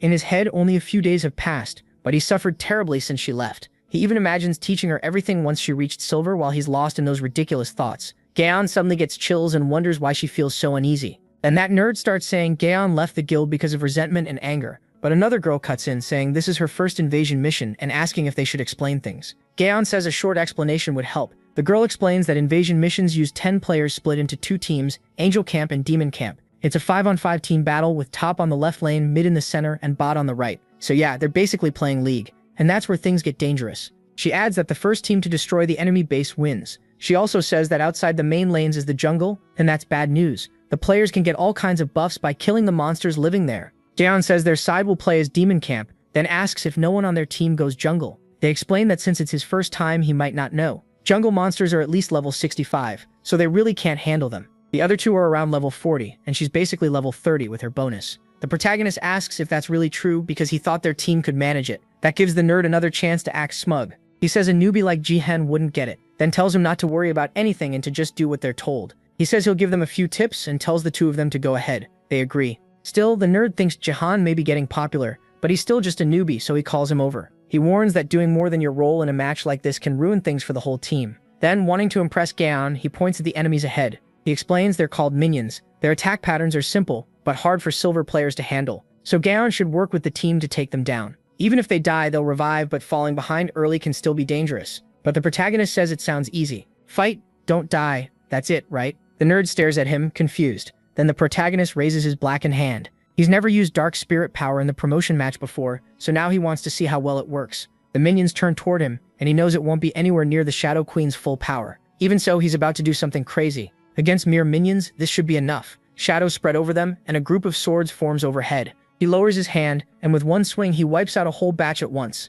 Gaon and the nerd are both stunned. Gaon says he can go ahead now, and he nods. After taking down 50 minions, the demonic god of the demon camp praises him and grants a blessing. All his stats go up by 20 until the match ends, and he realizes that Buff might let him clear the jungle alone. He turns to Gaon and says he'll be back in about 10 minutes. She asks where he's going, and he says he's going to do a little solo leveling. She tries to stop him, but he's already gone, and she yells that he can't just leave. At that moment, that weird nerdy mage behind her suddenly moves into action when she's about to be attacked. While the protagonist walks away, the mage throws up his hand toward Gaon. She flinches, so did I. But instead of attacking her, he casts a shield to block the two enemies rushing in. That's when they realize the mage acted, and Gaon turns to spot the attackers. 5 minutes earlier, he had been cursing Jihan in his head, calling him arrogant because he ruined his plan to look cool in front of Gaon. He keeps it all inside. Picking a fight with that guy would be a bad idea. Honestly, I wouldn't want that smoke either. Then he gets an idea. Why stay mid? He figures he and Gaon can just hold top and let Sung Jihan handle mid alone. He thinks it's genius. If Jihan won't listen anyway, leaving him alone makes sense.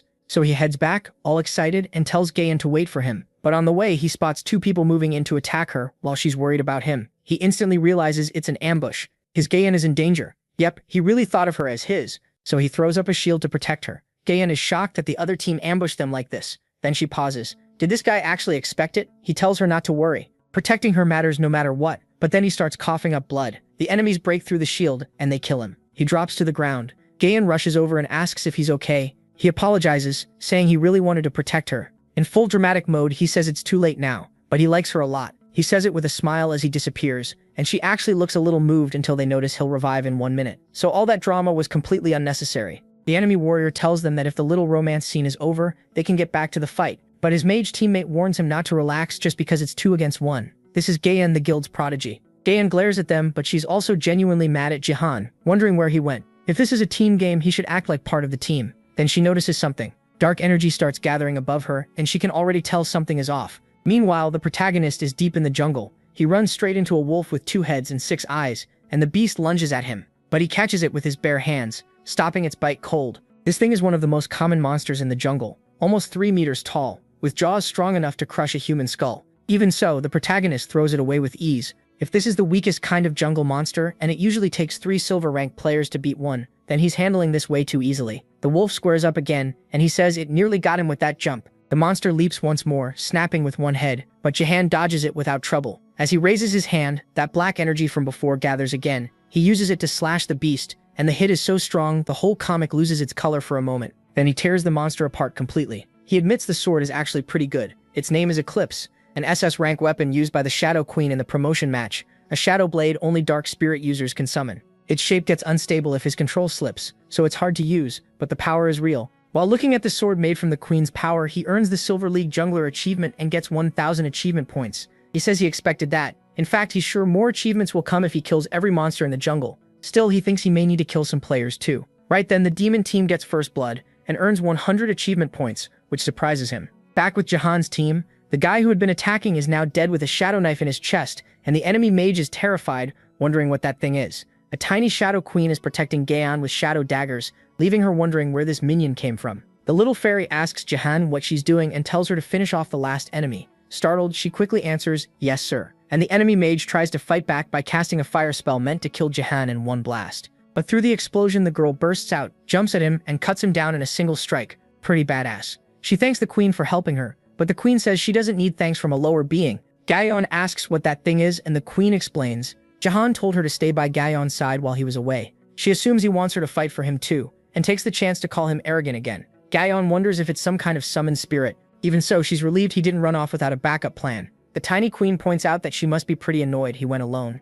Gaeon asks when he'll be back, but the queen says she doesn't know, and she can't keep this form much longer either. Still, she's sure he won't die. Meanwhile, the protagonist finishes off a few more wolves and suddenly starts feeling sick. He wonders why he's dizzy, then notices a poisonous frog monster behind him. The system detects a status abnormality in his body. As that creepy thing looms there, its tongue shoots toward Jahan. He barely reacts in time and the tongue grazes past him. He has to jump back at once and the acid leaves burns behind. He mutters that it's been a while since he's seen a venomous frog. He explains that the venomous frog is a jungle monster that mainly uses poison. Since it's a higher tier monster, it almost never appears in low leagues like Silver. In invasion dungeons, only low-risk monsters are supposed to show up in lower leagues, so this thing clearly doesn't belong in Silver. Then the system notifies him that a status abnormality has been detected. He's poisoned, and all his stats are cut by 50. Even the viewers joining the stream are shocked that a Silver match already has a jungle monster like this. The frog gets ready to attack again, and this time it spits out a rain of acid. He tries everything he can to dodge, but the droplets scatter everywhere, and even one small hit could be trouble for him. When the rain misses, the frog lashes out with its tongue again, but he quickly coats his arm in shadow magic. He summons his sword and tries to knock the frog's attack away with brute force. Even its ranged attacks are fast, and since its fluids are poisonous, he knows he can't let them touch him. But while he's thinking it through, the frog suddenly wraps its tongue around Silver's hand, stopping him cold. Then it yanks him straight toward its mouth, and poison is dripping all over that tongue too.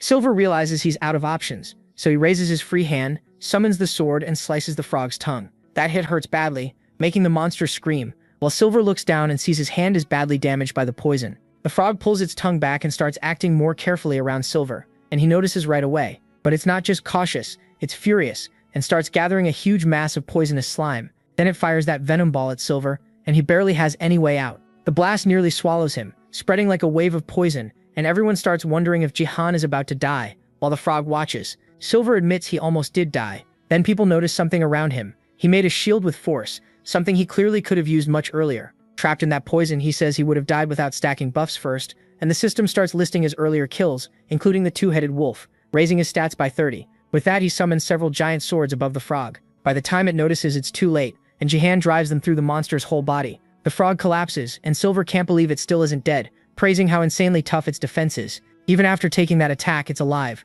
so he knows he has to finish it now. But then the frog suddenly starts swelling up, and everyone wonders what it's doing. Silver quickly realizes what's happening. The frog's eyes begin glowing brightly, and then it blows itself up in a massive explosion, sending poison everywhere. Everyone thinks this is insane and wonders if Silver got hit. Even with the whole area covered in poison and toxic mist hitting him, he's still alive but barely. He says he didn't expect self-destruction, and the system warns him he's now under a deadly poison, all stats down by 90 for 5 minutes. He regrets not hurting it sooner. He staggers back to his feet, thinking the only good part is that the effect won't last too long, so he just has to survive until it ends. But then he wonders why no achievement popped up. He thought killing a jungle monster always gave one, yet nothing is showing up when suddenly the frog's blue foot appears behind him. As soon as he turns around, the frog comes back, this time even uglier, with more horns on its head. He can't understand why there's another one. Seeing the mess he's in, Jahan knows fighting it while deadly poison is active is way too risky, and if he dies, all his stacked buffs are gone. Still, giving up those achievements would be a waste, unless he can go somewhere and get more buffs first. Then he hears something and pauses. What was that sound? And where is he now? When he checks the status window, he looks surprised, then gives a small smile. It's almost time for him to return to lane, and now he can see both teams on the map. Meanwhile, the archer is doing her job. One teammate warns that the enemy is using skills they didn't expect, and tells her to be careful, but then the warrior gets hit by that arrow. The archer gets excited after landing one hit and says maybe the Reason Guild isn't such a big deal after all, but the mage tells her not to relax and to keep the pressure on. He says they already pulled top, and since mid is still even, they need to speed things up in bot. Then the ground starts shaking, and they freeze, wondering what that noise is. Silver is dragging that two-color frog straight toward his enemies. He drops right in front of them, bringing that disaster with him. The two girls just stare at him, and Silver says he found his extra buffs, along with a huge problem for both of them. 5 minutes earlier, Silver had decided he needed to lure that thing to bot first. If he could get the buff from killing a player, he figured he might finish it in one blow. Then he wonders why the frog isn't doing anything, and the livestream viewers start joking that maybe it doesn't see him as a male frog, since those monsters have terrible eyesight,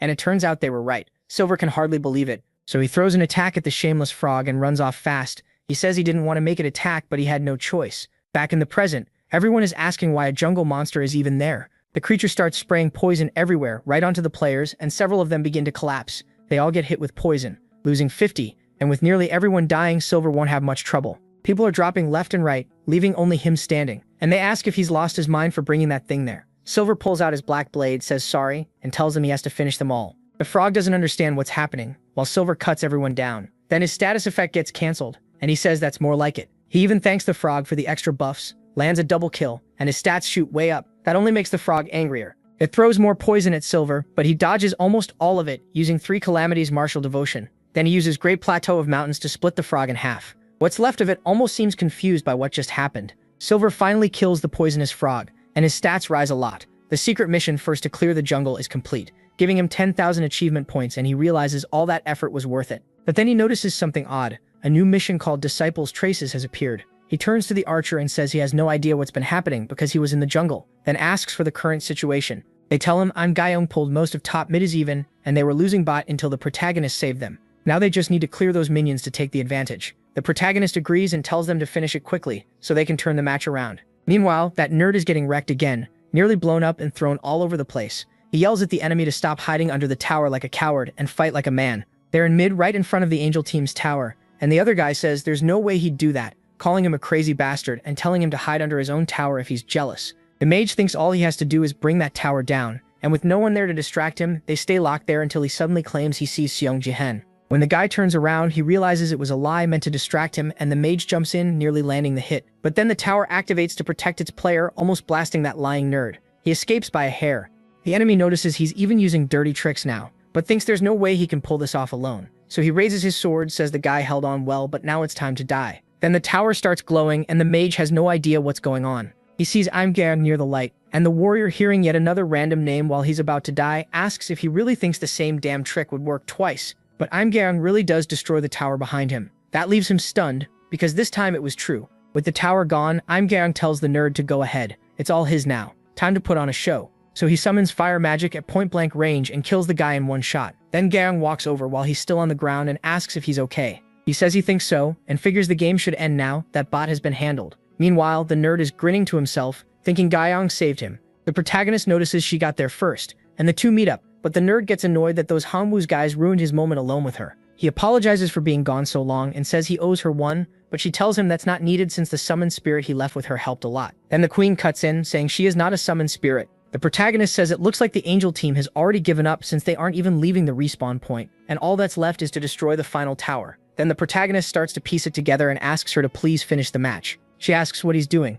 because that path leads to the enemy respawn point, and it looks like he wants to farm a kill by waiting outside it. The warrior gets furious, asking why they had to play the game like this, while the other one tells him to just give up. They tell her to calm down and accept it. They already lost anyway. Then she gets confused, wondering why Seong Jihan is still there. One of them snaps that there's nothing for him here and tells him to go back, but then everyone freezes. The protagonist Jahan raises that huge black sword and someone blurts out asking if he's really going to attack. To them, it just looks like clueless rookie behavior. They laugh it off, saying the barrier will just knock the attack away or stop it cold. But apparently MC's strike is way stronger than expected. The barrier starts shaking and everyone stares in disbelief, asking if attacking this area isn't supposed to be impossible. Song Jahan pauses for a second and thinks to himself, maybe he just doesn't know the rules that well yet. After all, he's still a rookie. Then again, this whole game has been full of bugs and cheap tricks already, so he keeps going. A mission pops up. After the Disciples, this chain quest wants him to get the Archangel's sword from the Angel team's Nexus and the Encoder's scythe from the Demon team's Nexus. The reward is 20,000 achievement points.